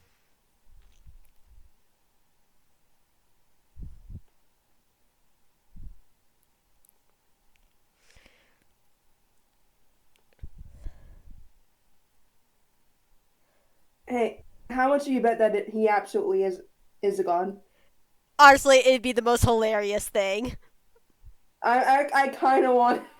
I kind I of want it wanted to to, be but at the same time, would they bring the devil on this trip if it were? Hey, I'd be down to hang out with my bestie again. I just My find it home safe ironic. place. I just find it ironic. Though at the same time, he probably wouldn't know how to properly prepare it, and that's the thing. That's the second. That's the second portion of the problem. Belle wearing a Kiss the Chef shirt, and then like trying to prepare Molly. And he's like, "What the heck am I doing?" This is a herb of life, not a herb of death. The Don't dice figure it gods are out. funny. I like these guys. Okay, so first and foremost, you guys have spoken to Belle before a number of times. One of you But tried he just picking a never fight with came them up. twice. Good learning Was that experience. me? No, that I wasn't mean, I you. didn't. No, I didn't pick Mad a fight, Lad but did. I did call him a boomer. You called him a boomer, you called him old, and you also tried to teach him the Yas King, Yas Queen lingo. You still suffer the repercussions of that to this day. He is slowly trying to learn more lingo. You have unleashed something terrible on the world.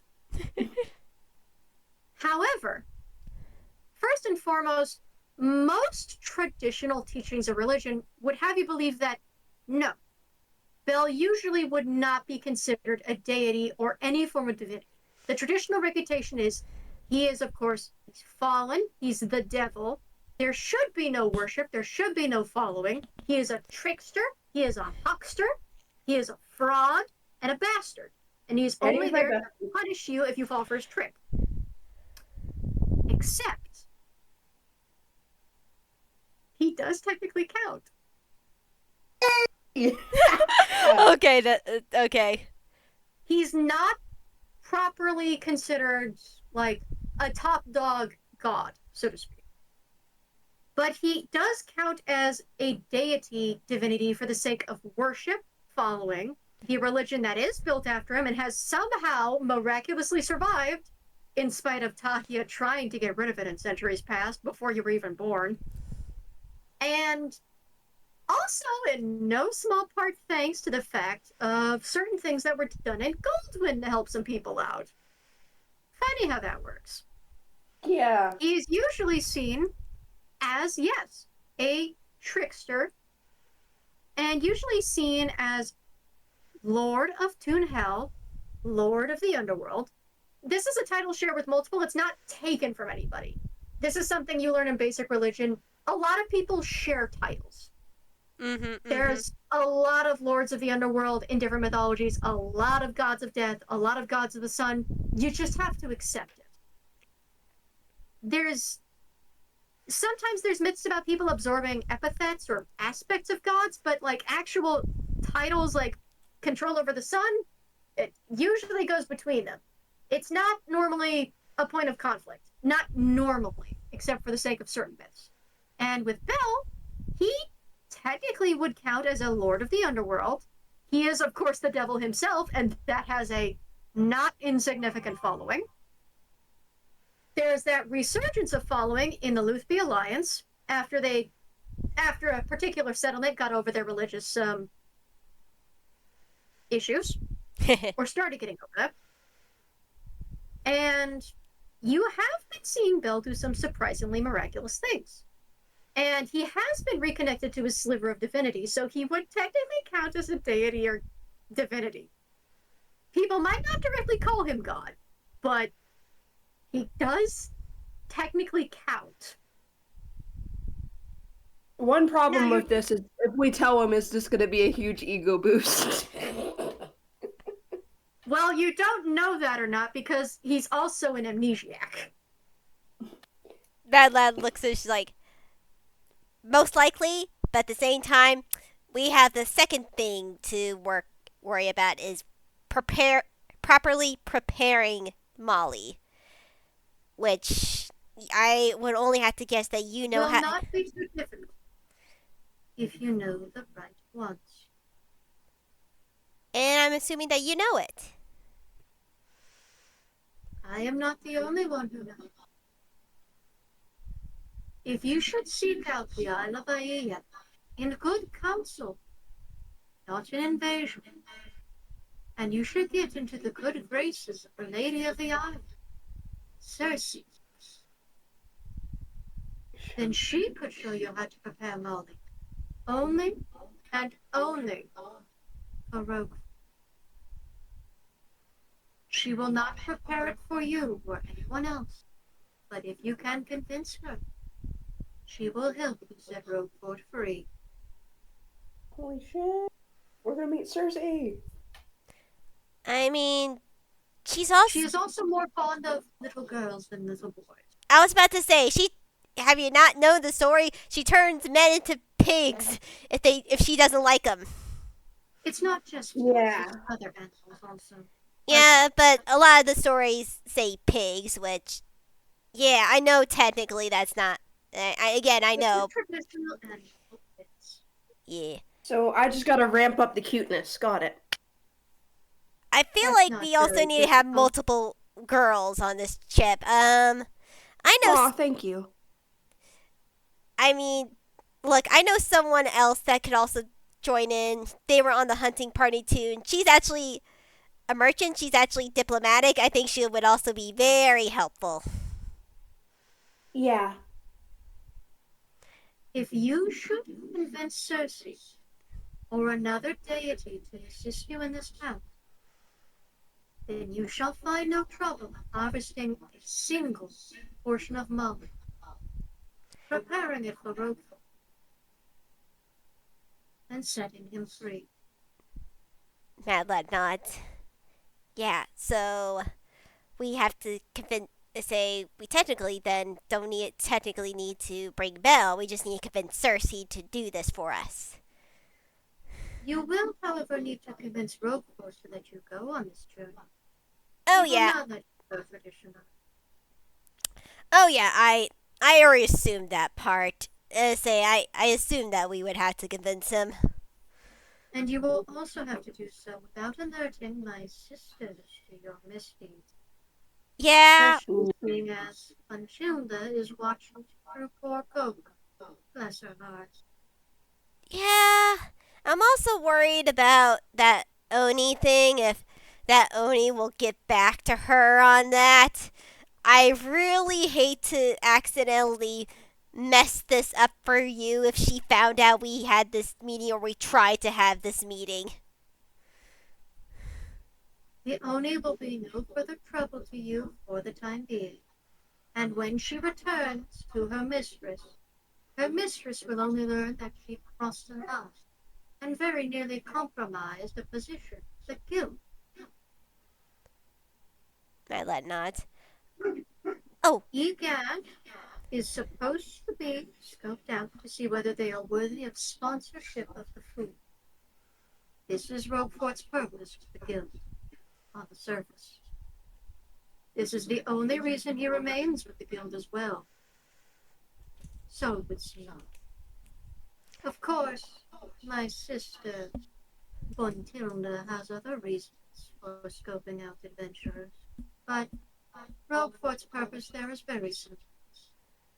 As soon as she sees whether the guild is worthy or unworthy of sponsorship, she will merely pull him back. and you will not see him again. Mad Lad nods. Do you know, say, what's her, say, why she would need other adventurers? Her intentions? Why else? She has things she would like done. I cannot say what, but think. Surely if you found a group very good at finding things, and very good at disarming traps, and getting in and out of location, you would want them to get things for you. And you would know they would react very well to being paid and rewarded very handsomely. And you're not using that money for anything else. I guess you're not wrong in that aspect. I still say, it still makes me nervous. And say, we would not only had to convince Roguefort, we then, well, honestly, it had to be a waiting game. Unfortunately, that coconut, coconut, she still has that hag's eye, and before probably any of this, that thing needs to go. I do not disagree with this. It is a burdenous thing. And while I knew very well it would be attached to dear Coconut Blossom, I still could not disapprove it. My sisters had to be persuaded that Roguefort's loyalties did not die out, and that he was still worthy of being called their greatest hunter, and was not in need of any re-education. Mad Lad nod, and we're very thankful of this, that you were able to convince them. I do know a way that you can... Oh, you... No, go ahead. No. I can wait. Go ahead. There is one. If Roguefort should go on a great enough hunt to prove his worth and his skills a hunter, then my sister shall rescind the order for the eye, and it shall return to us. This is the least violent solution, aside from you destroying the object and immediately earning all. That's fair, and that also makes sense. Would she have to go back too? Oh, no. She is assigned to Roguefort for the long haul. And if your plan should work, she will not need to decide again. Once Roguefort is free of his control and of the court, then she is free to go with him wherever they deem fit. It would be my hope that they would go far, far from me, and that they are not present when I burn the food court to the ground.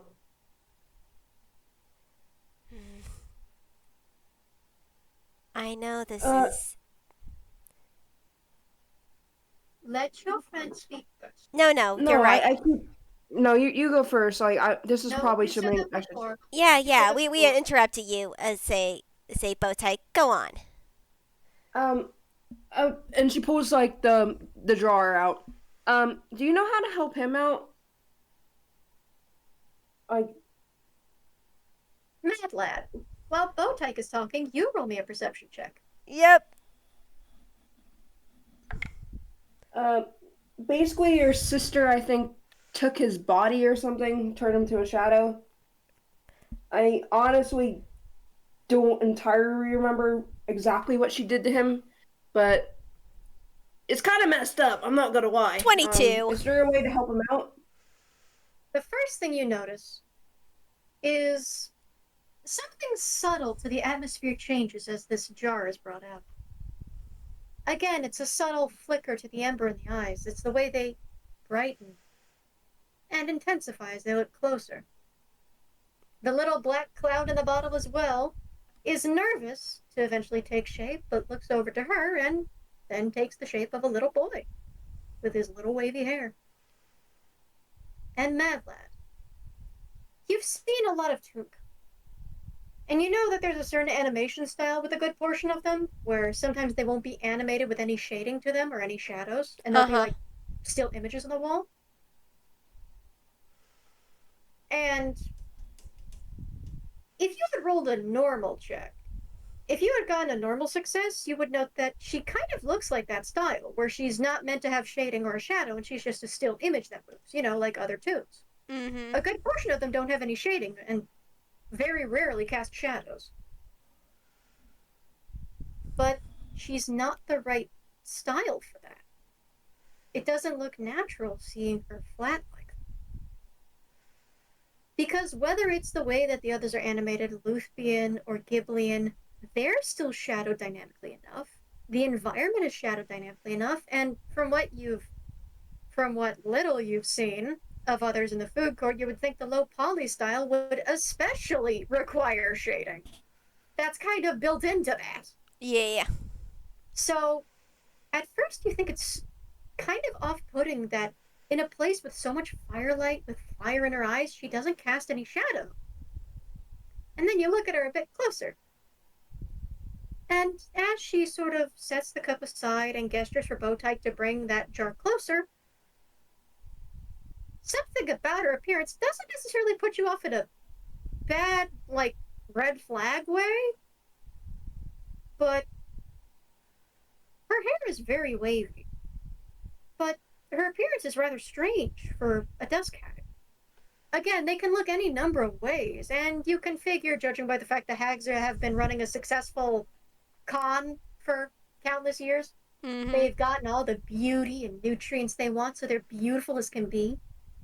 But dusk hags, they're still supposed to be largely feminine by nature, majorly female, she, Mm-hmm. they, or she, her, at least. But something about the presentation of this hag strikes you as off, because yes, there is a nightgown there, and the hair is long and held back in a net, but there's something to the way that the face is contoured and colored. There's something to the style that puts you off and doesn't make it exactly clear. And you kind of don't notice it, but her hair texture looks a little similar to the shadow of the jar. Oh crap. But Bow Tyke, you've been given the gesture to give the jar to her. Yeah, so Because you don't see this. Madla looks at this and looks at the hag, and he's like, he has a theory, but at the same time, he doesn't stop Bow Tyke from giving her the jar. And he explains it was tailing. It was tailing. It was originally tailing Roguefort, but it then latched on to me when I started to learn too much. You have made yourself a nuisance to them. An unwise but inevitable. Unfortunately, that's sort of my theming. Yeah, specialty. You have a specialty of making yourself a nuisance of others. She says that with a smile, almost a knowing smile. But again, dusk hag. You're familiar with that. But I assume you give her the jar? yeah. And she looks it over slowly. I'm going to roll her an intelligence saving throw. Note that I say saving throw and not check. Mad Lad does probably ask, like, do you know who or what this thing is, other than like a little shadow? And I'm going to roll an intelligence save for the detached shadow as well. Keep in mind, the shadow is not very smart. They're not very smart without their hosts. So that's gonna be a -2 either way.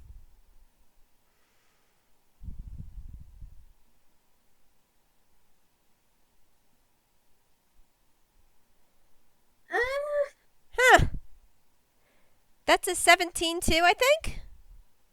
17 or a 5. Let's do the coin flip, because there's no advantage or disadvantage to the boy, but we'll have to pick between them. So, heads, it's the lower roll. Tails, it's the higher. They sort of look each other over for a moment, and this staring contest goes on a little too long.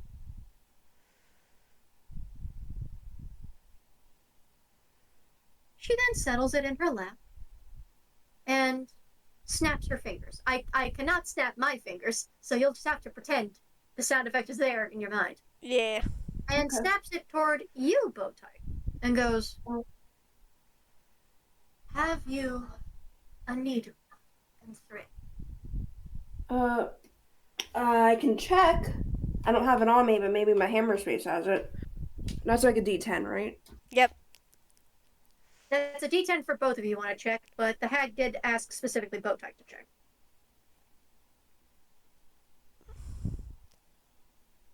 It Keep passed. in mind, the Dusk Hag probably can't use cold iron, but cold iron is only a very specific kind of iron. It's not just iron in general. All right. So it would likely have to be a steel or silver needle. All right. Did I pull one out? I wasn't I really would thinking say of by like the what seeming needle. of it, yeah. Do you think you'd have any reason to have a needle and thread? Honestly, no. Actually, yeah. I'm a magician, aren't I? Mm-hmm. Magicians need like something to quickly fix their outfits. That's fair.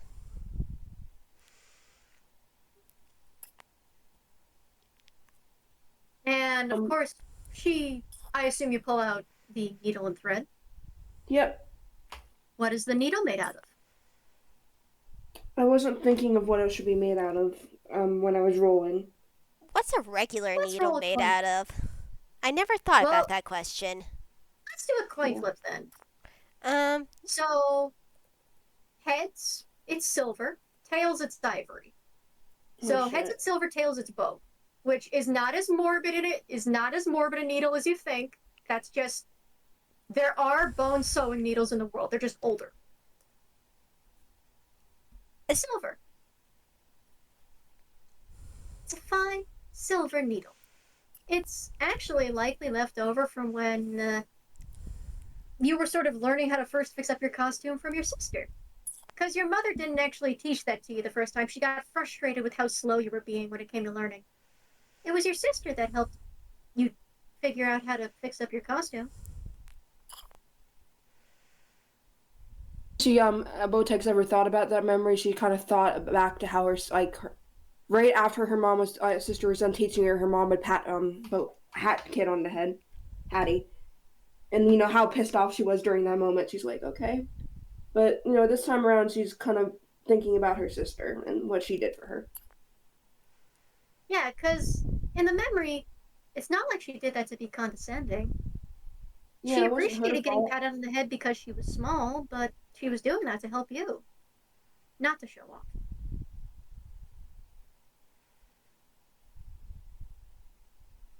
But you presented a needle and thread. And Yep.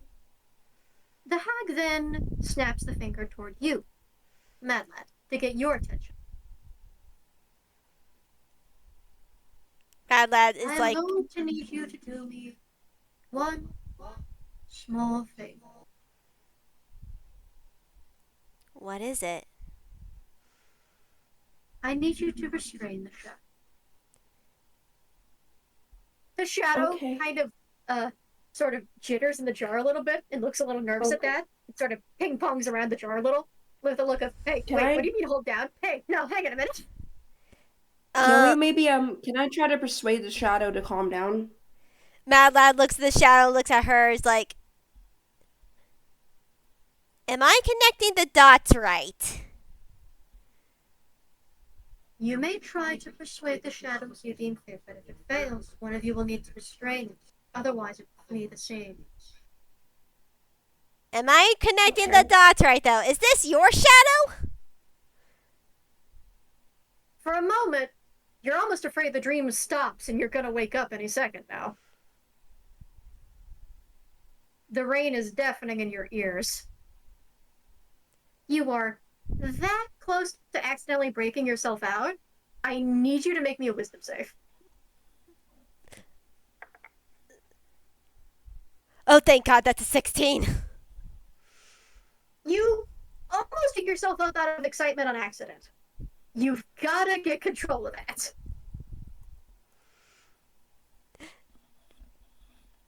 Mad Lad just quiet is just like, let's just I'll hold. Say, Bow Tyke, try to convince him to calm down, but I'll be ready to hold the shadow. Okay. Wise move. And she holds up the jar, and you can see the little shadow guy in there kind of looking around nervously, and then looking back to you, just with a look of, why? Why do I gotta do this? Please don't make me do this. Put me back in your pocket, please. Hey.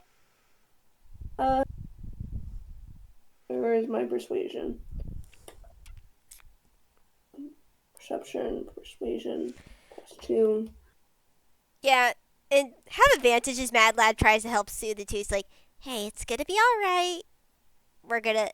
Is that too? Why is that 100? What the fuck? I'm sorry. The extra 0 because you probably rolled a 1d200 by the look of it. Yeah. It was an accident. It's not a bad roll. It's over 100. Oh, wait, that was supposed to be a 2. Shit. It's okay. Try I haven't again. been typing right today. It's okay. Okay. Happens to the best of us. D20. Also, if you hear me sniffle, I'm not getting emotional. I mean, I am, but I'm not to the point of sniffling. It's just allergies. And have it with Right. advantage as Mad Lad also tries to contact. It's like, it's all right. We're gonna. Okay. We're say it's okay.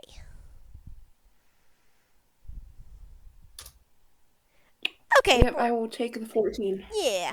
14 is your best bet, and I'm going to roll a wisdom save for the shadow, which it gets a 0 to, so it's just a d20. It needs to fail the save to succeed.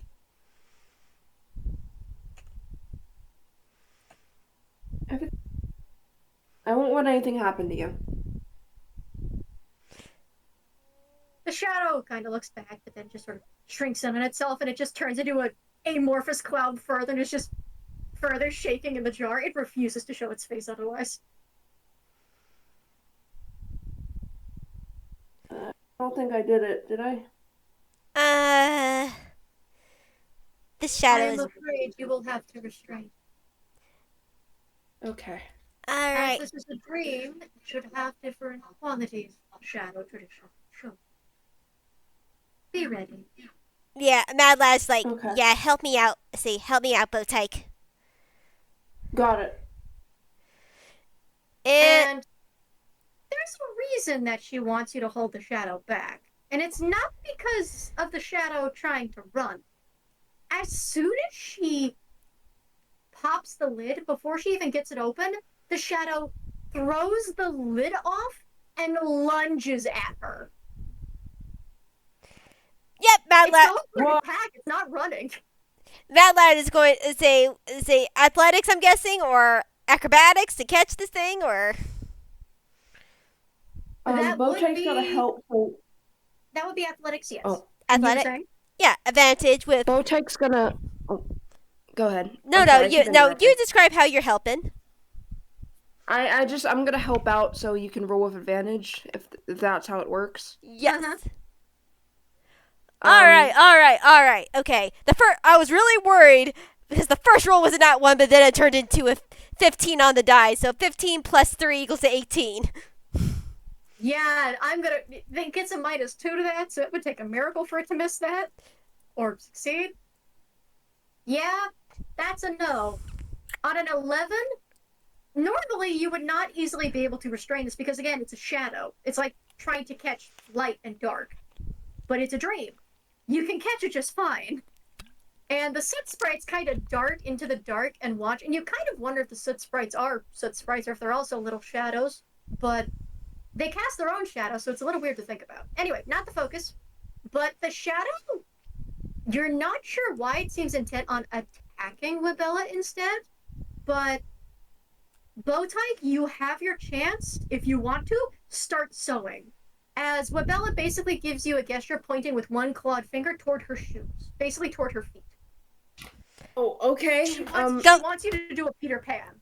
Yeah, I say go do it. I say hurry, please. I can hold him for right now, but you say gotta go quickly. What am I rolling for this? Sleight of hand? What can I? This would actually be a toolkit with your dexterity proficiency. Dexterity, proficiency. Where's that at? Okay, so it's your dex modifier plus your proficiency bonus. Okay, my dex modifier is +2, and my proficiency bonus is, where is that? Okay, should be- +3. Yeah, so that's going to be a +5 to the roll. Let's do this. 13. Does that sell? A 13 starts successfully. It takes you a minute to actually grab one of the feet. And the thing is, the shadow doesn't have any weapons, but Mad Lad, as Bow Tyke starts sewing the correct foot back to the correct foot on the shadow and starts reconnecting them slowly, you can't necessarily hear what's being said, but you get flickers almost of past conversation. Liar, bastard, you tricked me. But you don't know if it's toward her or not. Mad Lad's like, sorry. Say, everything's going to be fine. Everything's going to be okay. Say, That's what they said. Then they put her on ice. You let me at her! Wait, what? Mad Wait, are Lad, we sewing? keep sewing. Okay. Wibella just keeps looking, but her expression grows a little sadder the more she looks. Oh, sweetheart. Is that what you thought? Is that what I thought? Is this you? Don't you fucking talk like you know what I've gone through. You let me at her! And I'm going to need another contested athletics check as the shadow's going to try and break out. Yeah. Oh, God. You do not get help on this one because Bow Tyke is busy. All right. Okay. All That right. is a 7, however. You are still restraining this No. one. It's fine. I rolled a 14 on the die. Yeah, so there's a moment where like it nearly snakes through your grip, but you get a grip and like kind of wrap it around your arms, Mm-hmm. and it's almost feeling more like rubber hose. But it goes from common tune to Grolix, which you can translate, but you don't want to for the sake of the audience. It is not being appropriate here. Yeah, Mad Lad has heard his fair share of say salty C words, you can say. Yeah, we have enough of that with Bow Tyke and me being accidentally Look, Mad Lad's proficient with swears. He swears like a sailor. That was the wording I was trying to figure out. Make me another roll, if you please. Another D20 Okay. plus 5. You're gonna be okay. Or not, because I still don't know if we're sewing the shadow onto the right person, or if this isn't some kind of trick. You keep sewing, and instead of getting words, you are actually getting flashes to the conversation. But again, repeats, liar, liar, you tricked me. You said she'd be safe. You lied! And you're getting flashes to a different conversation. Not to the same Wibella, but instead to a confrontation. To a palace in the Feywild. To a dead hag sitting on the floor somewhere, and a little boy pointing a knife at what appears to be a beautiful green bitch, holding what appears to be a limp little girl. It's not Wibella he's talking to. It's Buntilda. You need to make another strength check as he's still trying to. And you're getting flashes. He's not thinking he's attacking Wibella. He thinks he's just attacking a hag. He thinks he's attacking the hags again. Again? Wait, why are you remembering again? You've never attacked a hag before. Is this his head? Anyway, I need another contested athletics check from All right. That's a 3. You are not going to have trouble beating a 3. Alright, Don't. he got, it's an 11, it beats it still. Beats thank it. God. You're not having a great time. Another D20 plus 5, Bow Tyke. You're almost done. Yeah, Mad Lad is, seeing the memories and it's just like, that's probably what slips him up a little bit. What? That's an equal. Why do I keep hitting equal sign? Okay. Let me It's try that okay. It's a again. keyboard thing. You're fine. Yeah. Okay, why is it in cap locks now? I'm Oh, sorry. no, you're You're fine. good. I've been having like hell with my keyboard lately. This whole It's entire okay. session. A 10, you almost fumble. He kind of kicks you in the face, actually, but it doesn't actually hurt that much because he's just a shadow. Still kicks you in the face, though. Okay, we're almost done. Chill out. But yeah, you get one foot sewn, you start sewing the other from the ankle outward, and the flashes become clearer. More of a conversation, more of an agreement. The girl isn't limp. She's bleeding out. Buntilda is negotiating after the boy killed one of her sisters. What the fuck? Ah, I see. I see what's happening now. And then you get more of it. It wasn't. Well, firstly, they were all 3 terrible hags, and they did absolutely deserve it. But it goes back a little. And a little bit more. It was both of their ideas. The boy originally wanted to go on his own, but the sister insisted on coming along with. They both wanted to help somebody. It's not immediately clear who. It was their idea, and it was actually her responsible for killing the old Wibella by shoving her somewhere and letting her boil to death. Basically trapping her in a stewing pot, Hansel and Gretel style.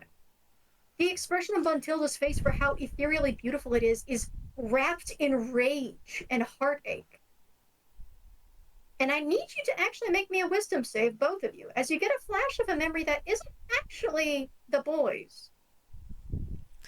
All right. Okay. Because it's Buntilda's. Ooh. Give me All some right. tea. All right. Apply 10 on that. Nat 20. 21. Nice. Still be 20s, say, but dang, not 20. Okay, so you'll beat a 20, you'll get it clear, but the nat 20 will actually get distinct context. You don't understand the flash that goes through your mind, Mad Lad, but Bow Tyke, you get a flash from Buntilda. The last piece of context as to Buntilda's rage. Because her other sister was killed centuries before by 2 little children who came to a gingerbread house. Oh, Hansel shit. and Gretel. She came before the food court pleading for some sort of punishment, saying that her sister was trying to defend herself and that they should be punished for killing her. But the court ruled that the children were defending themselves, and her sister, truthfully, was trying to eat them. And she was the one that attacked first. Buntilda wasn't happy with the ruling, however, and you are thrown back to the reality of the dream that you're having in the moment, your little sleepwalking episode, by the sounds of fire.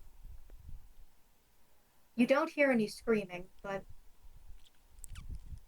it's back to the situation. And the old Wibella being thrown into a stew pot must have thrown old Buntilda back to when her original sister died. Make your next sewing roll with advantage. Do I even want to keep sewing? Yeah, we're too far into this now. We're too far in. Okay. The memories become clearer and they line up properly. Nice. A sister direly wounded, her life being used as a bargaining chip by a green hag with a bone to grind. And a green-haired little boy who wasn't stupid. You agree you will not harm a hair on her head. You or any of your servants? Oh, but of course, my punctious little boy. I wouldn't hurt her. She's too pretty a toy. But as for you, you must fulfill the empty space of my sister's will. For in so long you continue to serve,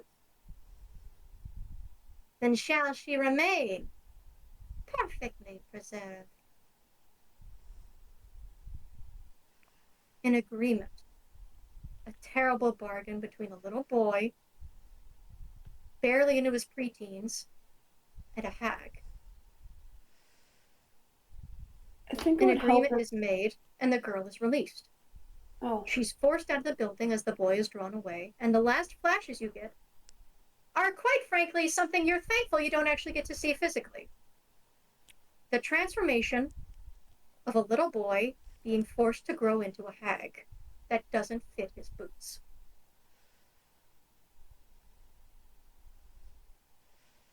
A little boy currently seen as Wibella. You've finished sewing. The shadow has stopped struggling at this point as the memories have lined up and the shadow is no longer upset because both minds have finally reunited. The memory's clearer. And the last flicker that Mad Lad gets is different. It's a kitchen. A rustic kitchen. With, of course, a much smaller oven, but still engraved with the same runes as the oven in the palace.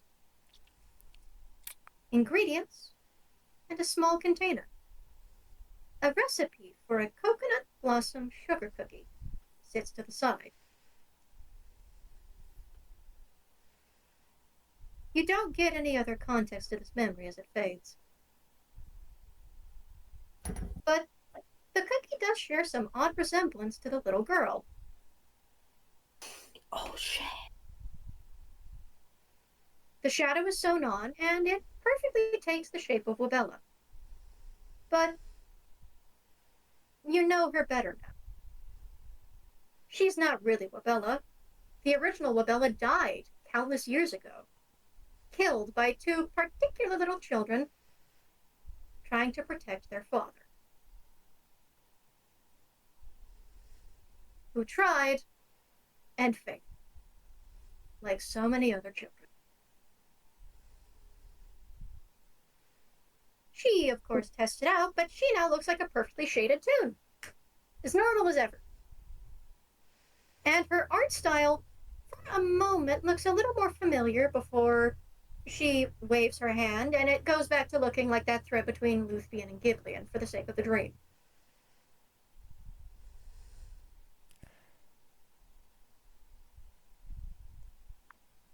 She then hands you the empty jar and smiles. We're just Thank not going you. to talk about any of that. Okay. We could, if you like. It's a lot. It's a lot to take in. It's a lot. I apologize for not warning you sooner. mean, Well, hey, at least you got your shadow back. and you were the Must feel much original, better. and you were one of one of the original kids that, yeah. Was she Hansel? That's like the one thing that's tripping me. Oh, no. But No. Hansel and Gretel were two very different children with very similar goals. They were too betrayed by a hag, but they succeeded in defending themselves and left, never to be punished. We went to protect our father, but we failed. We managed to kill one hag, but the others were clever and cruel. And my sister was wounded. I didn't want to see her perish, although I knew it was foolish. I bargained with her life for mine. I told you, they were never brothers. I just didn't fully remember my soul sister. Mad Lad nods. I understand.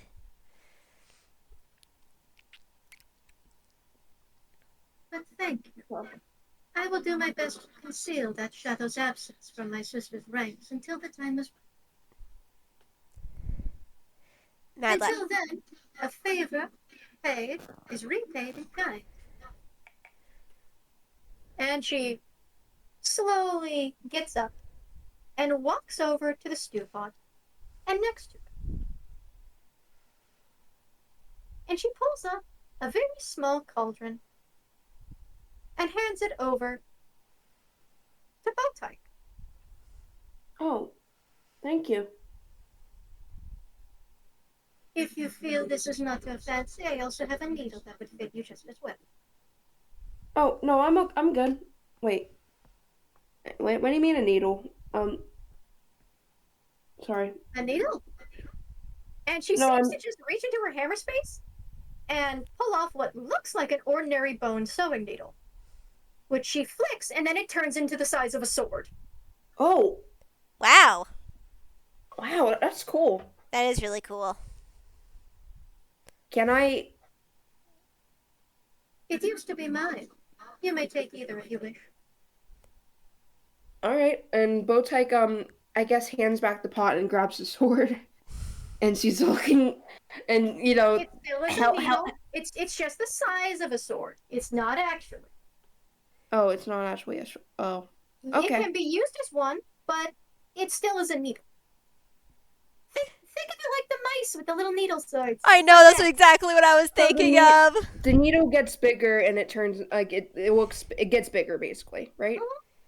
Yeah, Okay. and then it gets But smaller when you do a particular command with it, and it's back to looking like a normal sewing needle. I'll get you the description for that later. That's okay. adorable.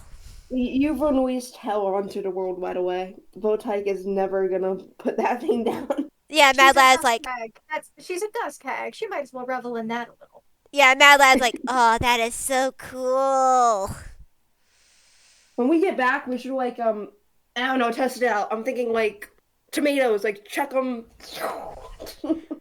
Well, You might do let's. whatever you wish with them, but those were not the only questions you had, were they?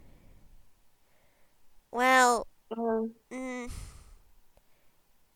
I don't know what else to ask, but I'm sure Madeline has more. I mean, so the I plan mean, right now is to go to find some Molly to help Roguefort with his situation. And that's good enough. We do one part. We free Roguefort, but Find the moly and crooked seed, and brew it for Roguefort, and free he shall be. but what Truly, fully free. but what about the other I two? They're The still other good. two They're are still not good. your concerns at this. Sorry, say that again. The other two are not your concerns at this moment. Hmm. Roguefort is right in that regard. Trying to take them on at this stage would be a death, Mad Lad and he nod. would only see another boy though. He's seen it. Mad Lad sighs. I guess you're right. Just one thing at a time. One thing at all. However, there is one other question. Hmm. I did see in the vision coconut sugar. She looked similar to your She sister, does. but yet I'm guessing. She is. Madeline nods. Was she also partially made from one of Roguefort's children? I Well, no. I was Yes just, and no. I was just curious because during one of the say I basically during one of the hunting parties to say he got knocked out and say he's fine and say Hmm. but I heard her whisper wake up papa when I did. She really needs to straighten out her behavior. If she can't act professional in front of the hags, they're going to catch on a bit too quickly.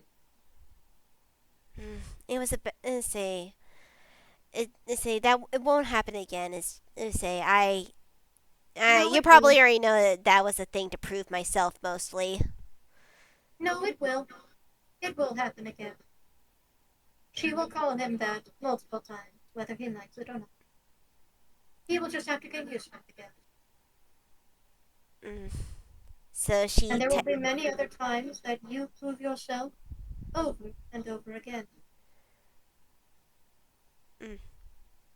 so she kind of But is don't forget, yeah. So she kind of is and she kind of isn't. Okay, that's fair. I mean, okay. Though okay, I do oh, have one. you do seem to misunderstand, but ask your questions. Yeah, I don't get this cookie making thing. I say that this isn't my realm of magic. I probably looking into it way too much, but I'm also trying not to accidentally miss something. Hmm. Hey, you know more than I do. Gotta count for Most something, right? cookies are made with souls. Sometimes the souls are taken from others, sometimes they are created. But a soul is put into every animated cookie. That includes coconut blossom sugar. I baked her with the soul of my sister, lost centuries ago. Mad Lad not. I see. She is still my sister, through and through, but her body is as mine is. Even if I manage to change it back, I may never reclaim the child lost. Yeah, I can understand that feeling as he rubs the back of his neck, not looking at her for a second. He's just like, yeah. Even though he's gained back a lot of his childhood, there was a good couple months where he was homeless on the streets. She's not asking because she knows. She's a dust cag. She sees it. Yeah, and Mad Lad does is like. Though I do have one other question that is not really relevant, but also kind of is. I'm more out of curiosity. How does your future sight work? Is it like how far can you see out? Is it like a couple paths it can take in because of your like knowledge? You know, some are more likely the others, or is it just I like I cannot necessarily tell you that. Can I ask a question? And I think that'll be the last question I ask. oh yeah, go ahead. I think actually now I'll just ask this one. We're gonna be seeing each other a lot. I'm assuming. Do Depends you? on your choice. Yeah. So if my choice is to lead me to see you again, what pronoun should I use? Because Oh, you oh. cool with she her? Any? Okay. Well, um, Oh, actually, I haven't thought of that in a very long time. See, Wibella, the original, she went by she/her pronouns, but those aren't mine. I would prefer to go by he/him, but if you try to call me that and any servants of theirs hear you, then they'll understand that I may be deviating from the design. okay. So, if you were to speak of me in private anywhere where no one else can overhear, I would prefer he/him pronouns, as I am not truly Aunt Wibella. But if you speak of me in public, stick to the act. Mad Of Lad, course. Mad Lad thumbs up. You got it, dude. Though that isn't the only question you want to ask, is it, Bow Tyke? Yeah, I guess it's not. I have a friend back at I guess real life. We're kind of stuck together. It's kind of my fault. And he says he's cool with it for like right now, and I get that. And if he wants to stick around, cool. But I'd like to know if in the future, if he wants to go his own way, if there's a way to free him. It's kind of like, Inevitably, he will go. But this does not mean you will be parted forever. If you would like to help him be free, in several ways from several things, then the first thing you will need to do is find your sister, the one in purple. oh shit, okay. Unfortunately, she's not exactly in the condition to be looking for you at the moment, as she has indebted herself to the Mafia. What? How did she? Dang. She was trying to find you. They agreed to help. She agreed to do work for them, and now she works for them. Oh god. Dang. Mafia Runs work. in the family. She's actually in a very safe position. They seem to like her a lot, but you will have difficulty freeing your sister from their clutches. All right. If you wish to free your friend from your predicament, you'd best find her first, and then, from there, you will need to free him from his other trials, one of which haunts him still, following him whenever he tries to sing. Okay. This will not be an easy task. If you fail at freeing your friend, and perhaps head too deep into the ice-cold water, you will freeze to death, as you almost did to the Oni. Alright.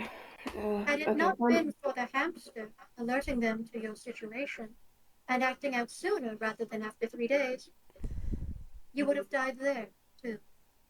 I should have known Thor would say Thor's behind that. You didn't explain your absence. It was very worried. I guess that's fair. I did rush off. Alright, so find sister, free my friend from whatever he's dealing with. Alright, I can do this. We got this. And Mad Lad puts a hand on her shoulder. Thank you. And I feel And it thank you, should too. be obvious. Don't die. Of course. Yeah, don't plan to. Is that all you would like to? So, Yeah. I yeah. can't think of anything else. I think we got a lot of our questions answered. But do you have anything else?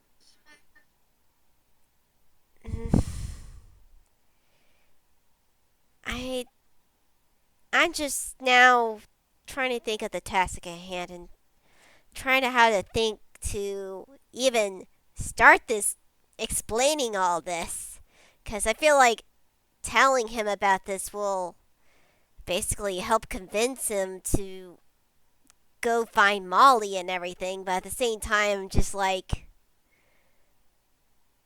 it's a lot to a process. Who are you trying to convince? Rogue Roguefort or Beth? Roguefort. I mean, without Roguefort, this whole thing, we had to say, I'm not very sure. I mean, technically, all we need is Cersei, from what you said, since she can handle it too. I am afraid you will have to leave him in the darkness. This includes my identity. That's fair. He is pretty clued on to the identity of Coconut Blossom, but has kept it mercifully hidden from the eye of her. I am afraid that if you were to tell me about him, then there is not a single future I see where he wouldn't break down and act irrationally. That's gonna make it a little harder. Yeah. Alright, we'll figure it out. Yeah. He is a good man, but he is a very emotional, which they are very emotional. Sometimes the smaller ones can only feel one thing at a time, so they must feel it very much, their whole being. Yeah. But either way, we probably the first even though I have to tell him, we also need that necklace off. So finding a big enough hunt or proving himself enough that he can handle himself is probably, well, his priority. Probably priority, but I will have Would you like an order to? Yeah, I would like an order, probably a good list of to-do things. Mad Lad is just like thinking, this is a lot to handle right now, and I'm just like, he's just like, where do I used to do very good with to-do lists as well. If I didn't make any lists, I couldn't get anything done. Yeah, a to-do I list. still can. Fair. Let me take a sip of water. Can I have a to-do list too for like what I gotta do for my personal stuff? Because honestly, that does sound useful. Thank you. Please remember to pull out a mental piece of paper or some mental document for you to take this in. Mad Lad. Lord, please pull something out to write this down. Mad Lad. Okay, Mad Lad pulls out a notepad for himself as I pull out my keyboard. Let me get on Google Docs real quick for this. Yeah, I have a Google Docs. That's my shit. I love leaving the voice mod off for that. It's just like, yes, if you would please open up something in your mind, like a piece of paper or a document on your computer. Look, we gotta line it up somewhere, all right? Yeah. Alright. This was very shenanigansful, and Yeah. thankfully you actually avoided the angst. I was very worried for a moment, but it was mostly shenanigans and emotions, so that's nice. Yeah. So yeah, The only tell me angst you of- won't be ready. Yeah, we only had close to angst with the Oni, but we don't talk about that. Look, you Ew. got away from it. That's what matters. Mm-hmm. Yep. This is also your note in the future if you're not used to initiative. If you don't know an item that someone's using and the DM describes it in a strange way, a good thing to ask the DM would be, may I roll an Arcana check on that? Or may I see if I know what that does or what that is? And if the DM will allow you, then you may roll for it. And this may help you strategize with your team. Mm-hmm. This also reminds me of the time, and this is not against Blue, but I just have to share because it's funny. The time one of our players, who, mind you, was just a little guy, I don't blame him, didn't really let the DM finish describing a room, so he was like, I cast Firebolt on that thing, and didn't really listen, and he cracked the glass holding a fucking Balrog. Yeah. I remember this. Oh god. And left the rest of us to deal with it, while my poor aberrant mind sorcerer average Joe had to seal that up with mending for a whole 10 rounds. Yeah. Most terrifying moment my poor little tentacle boy had to deal with. Don't worry if I call him tentacle boy, by the way, he's normal. He's fine. It's in his name. See? Fair enough. Alright, I know for the future. I'm also saying that in case any of the people I play with listen. I have no ill will. It still is funny to me, but like, I still think about that. Don't do what I do. Yeah. But anyways, to-do list. You both ready? Yep. Ready as I'll ever be. Young Mad, you who are known as the Mad Friend, you must first find a task worthy, prove Roguefort's might against his so-called mother. When you have proven he can take care of himself and deserves the title of hunter, then the necklace shall be rescinded, and you will be freer to discuss your findings. At any point, you may tell him a little of what you've known, but you must not tell him my identity until much later, when you know he won't react to that. Yeah. Sounds- Instead, when you share what you've learned, then you must persuade him to let you go on your quest to find the Isle of Aia, which is an isle that cannot be found intentionally, but must be found on accident by pure chance. This is how Odysseus found it. When his crew was desperate and in need of food, it came to them, almost like a mirage. From there, you must have one of divinity, pluck the molly and prepare it accordingly, and Roguefort may still need persuading in order to drink it. Upon consumption of it, he will truly and fully be free from Quick everything question. that binds him. Sorry, quick question. Does Cersei count as a god, or do we need to bring Belle with us? She does count as a god, yes. Both of her Okay. parents are divinities. Her father, Venus, and her mother, a nymph. Alright. Alright. So, okay. So I'm writing this down. Okay. Find tasks that worthy of prove Roguefort is a worthy hunter, so necklace can be taken away. Then share information that we talked about here, but don't tell him of your true identity until later when he can handle. Because he will do something stupid inevitably. It's best to save it for later when he's thinking clearly. Yeah, save your true identity until when he can actually handle it. Mm-hmm. All right, and then then hopefully after that, if everything goes well, then find the island Okay, out of character. How do you spell that? I don't know off the top of my head. Allow me to spell it for you. And by that, I mean allow me to pull up a page in which it is spelled. Because I can say it, but let me grab it. I'm not turning the voice mod off, by the way. We're just sticking with this. Fair enough. I'm just imagining like Madeline being, how do you spell that? And then he's like, Let me get a yeah, dictionary. If you would like to know how to spell that, the way you would spell it is A E A E A. A's and E's. All right. Yeah. All right. Fair enough. I Yeah. Say All right. finally, I invite you to get say to pluck Molly. Say the herb Molly. Yep. But prepare must the proof. and have it be prepared appropriately by a god.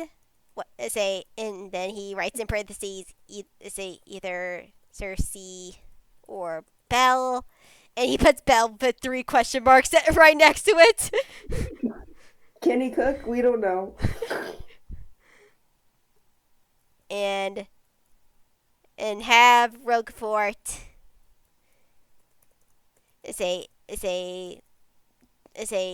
eat/drink it.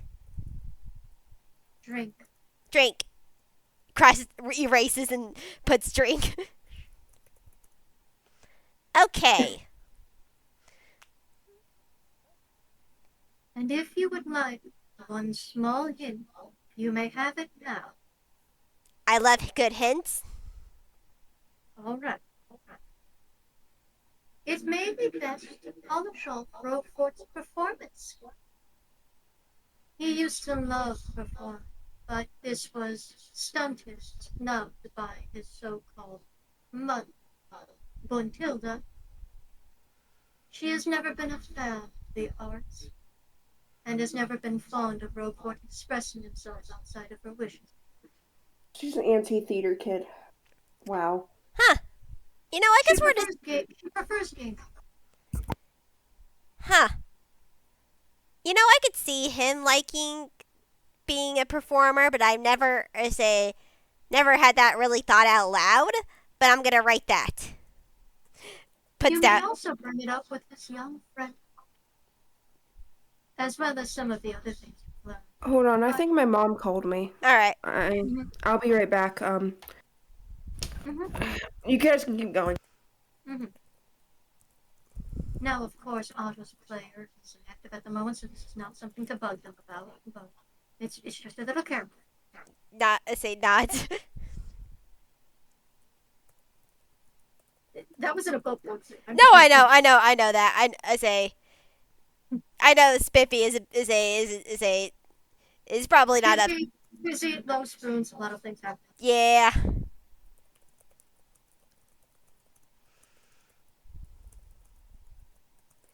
From there, fate is uncertain. But these are the things you can do for yourself. To help Roguefort truly and fully be free. To live the way he wants. As whoever and whatever. Whether this still involves him dying and being reborn, the threads of fate have yet to see. But if this happens, either contact me or bring him somewhere you know he's fallen. Mad Lad nods. Yeah. I'm hoping him dying and being of course can't tell the future, but if this herb works the way it is, we technically wouldn't have to have him die, but if he does die, we still need to get him to someplace. But at the same time, I don't want to think about that. I'd rather just stick to this. Madam. Death and rebirth are a natural part of the sugar plum fairy life cycle. He has been denied this honor. I'm sorry. Will he It's come back though? he will come Of back. course he will. It's just Sugar plum fairies are supposed to be able to come back, but my sister has stunted their growth by baking them until they burn and preserving them as horrible little servants of hers. Matt Oof. let not. Yeah, I'm just sorry. I'm just it that talking about death so casually is just It's rough. I get you. yeah. Um. Right. Yeah, I My say thing. yeah, you say your turn to take notes. Yay. All right. As for you, you must first find your sister, who currently works for the Mafia. Find sis who works for Mafia. Question mark, question mark, question mark. Why? She may or may not wish to leave, but if she does not, respect her wishes, for she still wishes to find you and help you. You are still sisters, and she still loves you very much. So respect her wishes if she doesn't want to leave the Mafia. Okay. If she does, however, feel free to leave them bruises. Bruises. Okay. Beat up Mafia guys. Down with the Mafia. That's better. We If shall things see.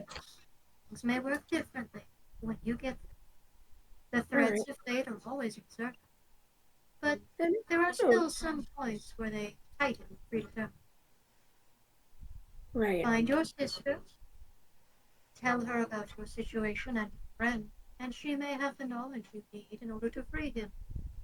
But of course, this involves not only protecting from his past, but freeing him from it. I There is a really want to know what chain that is. that follows him, cold and cruel, dragged from forests far to the north. This is not something a child can take on easily. With your sister, however, you may yet succeed. Okay. And if she says no and I have to leave her with the Mafia, then I'm just gonna be doing it solo, basically? Is that it? You will see. You may and you may not. Alright. There is truly no certainty. But in the end, she will always be your sister. And whatever happens to you, she will always love you. Okay. Thank you. She did actually try contacting me once. That was a fascinating conversation. You talked to her before? Once. She had hoped I would have information for help, and so I sent her on her way. Eventually, that led her to the Mafia, but I did not send her there. That was her path. I merely gave her the tools to find her way. Alright. She did have a few questions and also asked how my visions were, and also if she could send me letters in the future. A very friendly little girl, very sweet, very spongy. Reminds me a little of my sister. I'm glad she's not a guardian. But Coco, Yeah. she always was a sweetheart. Thank you. It takes you a moment of the slow smile creeping on her face to realize she's made a pun. Oh. Okay, I see what you did there. I didn't used to like puns, but I've adapted. Still, while these are threads of certainty, they are connected by illusions of uncertainty, and your fate is not set in stone, but woven. Keep this in mind, all Okay. right? I will. And just as well, it would probably be wise of you to learn when to open your big mouth and when not. Oh, okay. I say If I this affectionately, although my tone does not reflect this. This is unfortunately part of the condition of being stuck as Auntie Bella for the time being. Okay. Mad If I ever said anything out of pocket in the last 30 minutes, I do apologize. No, no. I am advising this for you, so that way you do not get yourself killed. All right. It would break your sister's heart and Swiper's. Think things through. Okay. Essentially, this is not me telling you to be quiet. This is me telling you to watch what you say and when you say. It can be very easy to let your emotions get heated and for you to say things in that moment, but it can be very difficult to take them back, as you have no doubt seen in the past. Yeah. And for a moment, you do get a brief flashback, and you're not sure if it's from you or if it's actually caused by her, of that big letter H over your head when everybody was almost reunited. Oh, right. Uh, is this also like out of character telling me to like think? No, this is genuinely just her giving you advice. Okay. This is her giving you a hint the same as the other. You will probably avoid more death scenarios when Bow Tyke learns to control when speaking. Right. Okay. This is not a DM call it. This is not meant to be insulting or anything. This is her just trying to give you advice based on what she knows of your past. And what she knows is you have talked a lot and this has normally led to trouble. Yeah. Okay. It doesn't mean don't talk, it just means maybe don't respond rudely immediately. All right. I can do that. Think. Also, you are not above finding a therapist. I would recommend one. Yeah, you're probably right. I do not have a therapist. I am merely saying I would recommend you find. Okay. Thank you. Mad Lad does not look at either of them. That Just goes for imagining- you as well, madam. I prefer you not to call me that. I like, Mad. Apologies. yeah. That's my birth. Dead name? No, birth name. It's just, I don't know. It felt, I don't know how to explain it, but it feels wrong for someone other than my mother calling me that. Absolutely fair. That does make sense. I apologize. I saw that it was a name font to you and I used it, hoping to make you feel better. But I could not see it making you uncomfortable. I apologize. No, you couldn't have. I. He said he was about to say you couldn't have known, but at the same time he's just like, I forgive you. I forgive you. I prefer to be called Mad Lad. It is fitting. You have a future of madness ahead of you, no matter what decision. I hope so. I pray that you make the decisions for a long one. You don't cut it short. I also don't plan on dying anytime soon. You say that, but you need to act as you said. I make no promises. No, see, that's the problem right there. You don't Make need to make promises to me. I know. Ugh. You also probably know that he sort of looks like, I'm technically a lot stronger than most people think. I am saying nothing. Please do. I'm pretty sure Roguefort couldn't handle that either. Thank you so much for everything. Yeah, thank you so much. Of course. Now, if you wish to speak to me again, you may do the same, but maintain caution.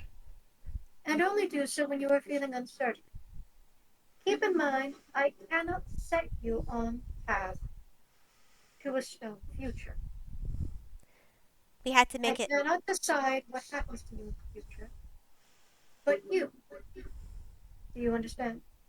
Mad Lad Yeah. nods. We have a good thing of what we do, but how we get there is our own choices. We have to make our own future.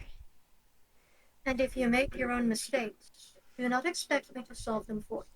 Oh no, I don't. I honestly don't. I am not the Blue Fairy. I wish to be clear. I understand that. Understand that fully.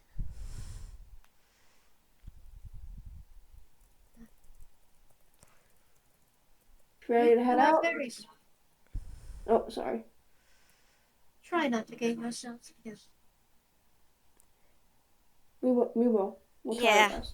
yeah. We'll probably, Good night. yeah. Say we'll probably remain radio silence for a while until at least this list is done. At least. But thank you for. Yeah. But thank you for everything that you have given us, and yeah. Of course. Now, get to bed. It Now, feels kind of like a blur, but at first you think she's escorting you to bed, and you follow along, but the thread between the dream and the world blurs. You are being escorted to bed. You're being dried off, you're being cleaned up, you're being tucked in, and you're given a little kiss on your foreheads, too. But you can't tell if it's her doing it or somebody else. But when you both wake up, you're back in the treehouse, in your beds, in your PJs, complete without any of your rain gear.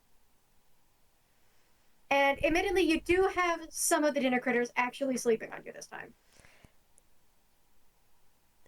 Mad Lad. Admittedly, it feels a little like very big bugs, but Mad Lad's probably more comfortable with that than Bow Tyke. Yeah, Mad Lad is used to that, and is sort of reassured by it, and just pets whatever bug is closest to his hand at the time. That would be actually the Charzushi, who kind of moves his little dragon sushi head into it with a little low sleepy purr, while Bow Tyke, you have that same weighted blanket feeling of Swiper being wrapped around you like a warm blanket. You're not used to him being too affectionate with you, and you don't know if this is affection or if he's just like a cuddly sleeper, but are you gonna complain? Honestly, nah. Because then he's like not gonna want to like be all mushy at all. Right, you are. But you wake up feeling fully rested in the morning, remembering your conversation, but oddly not much else. You do feel like you actually had dinner, even though you swear you didn't. So something must have happened in a way that she magically nourished you. But essentially, you just wake up back in the treehouse. You don't know what happened, or if somebody picked you up, or if she walked you in there and just made you sleepwalk to bed and sleep change everything. But Hey, I'm not you gonna. notice that you no longer have the potpourris on your person. Okay. Yeah, Mad Lad sort of assumes that would happen pretty much, and he sort of sighs in relief. Okay. Yeah, because those were casting materials, and they were spent by the spell. Yeah, Mad Lad say sighs in relief, and sort of like rolls to one side and looks over to where Bow Tyke is. He's like, "We did it." Yes. High five. High five. Yeah. High You are five. very careful to high five without waking anybody up. And with that, you do smell delicious pancakes being made by some woman who appears to be whistling in the kitchen. And as the both of you head off to breakfast, that is where we conclude, with a very sleepy white Strabby looking over, and the sunlight very briefly playing with her shadow to make it look not quite like a strawberry. That's all. Fair enough. With that, we conclude this FPS, and Bow Tyke, both for staying inspirationally in character, and also going out of your way to do the dangerous thing of sewing someone's shadow back onto that person, even when they've been changed beyond recognition, have been rewarded with a magic needle, the specific item description of which I will give you, and this is the only item reward you'll get outside of either an adventure or you using draft points to buy one, but I figured you deserved one, especially for Okay. your hard work. Yeah. Thank you. All right. And Mad Lad, you've done a good deed and you helped Bow Tyke do a good deed. You managed to reunite what appears to be a young boy's shadow with Wibella. Though the name that you get the projection of in the memory isn't Wibella, because of course that's the Has name. That's not the boy's. Mm-hmm. The Mm-hmm. boy's name was Germain, Okay. like Saint Germain. Yeah, Saint Germain. Yeah. And from what memory you got, he likely either was related to or close to Roguefort, along with his sister. Yeah. So either Roguefort or someone else he tried to help and failed. Specifically said, Wibella said their father. So, Mhm. so I'm guessing Roguefort's their father. Did You can Maybe. you can guess that's probably pretty much it, but you're not going to be able to ask him about it because if you do, you know for a fucking fact he'll have a mental breakdown. no for And sure. I might have to ask Swiper later what this ominous backs pass thing is. That's not Yeah. gonna be fun. Good luck. Good fucking luck with that. I'm gonna love playing Swiper dodging your questions. I say that affectionately. That's fair. But that does conclude the FPS, and it ends on a, you know, those nice mornings where it's like fresh after the rain, and it's like there's a dew on the grass, and it's chilly, and the sky's the right shade of blue and pink, and the sun's just coming up, and breakfast is being made. You know those. Mm-hmm. Yeah. It's that kind of that we end the Nice. FPS. A nice, refreshing. Before anybody else has even gone off, and before Roguefort's even gone off on his first patrol of the morning. Because you gotta have breakfast. Indeed. I hope that both of you had fun in Oh, spite yeah. of all the dangers. Indeed. Yeah, I did. Yeah, I had a lot of fun. And I Yeah. do also want to confirm, do you believe the angst rating for this one maintains low or medium due to the amount of comfort and shenanigans? I feel like medium would be a good place to put it. Yeah, do put like a almost death warning maybe. Well, near-death experience, but you did avoid it by means of the fact I wasn't going to try and kill you. I just wasn't expecting you to actually break the back of holding. Yeah, that's why I'm saying medium instead of like low. Yeah, because like Yeah. when But- I said you had a 1% chance of death, part of me was joking. It's like, oh, they're not gonna break the bag of holding. They're not gonna do that. Yeah. And it's like, oh well, I can't chicken out. Yeah, but anyways, thank you all for listening in to this 12 FPS. I hope you have a good time zone. Bye-bye. See you Bye-bye. around, guys.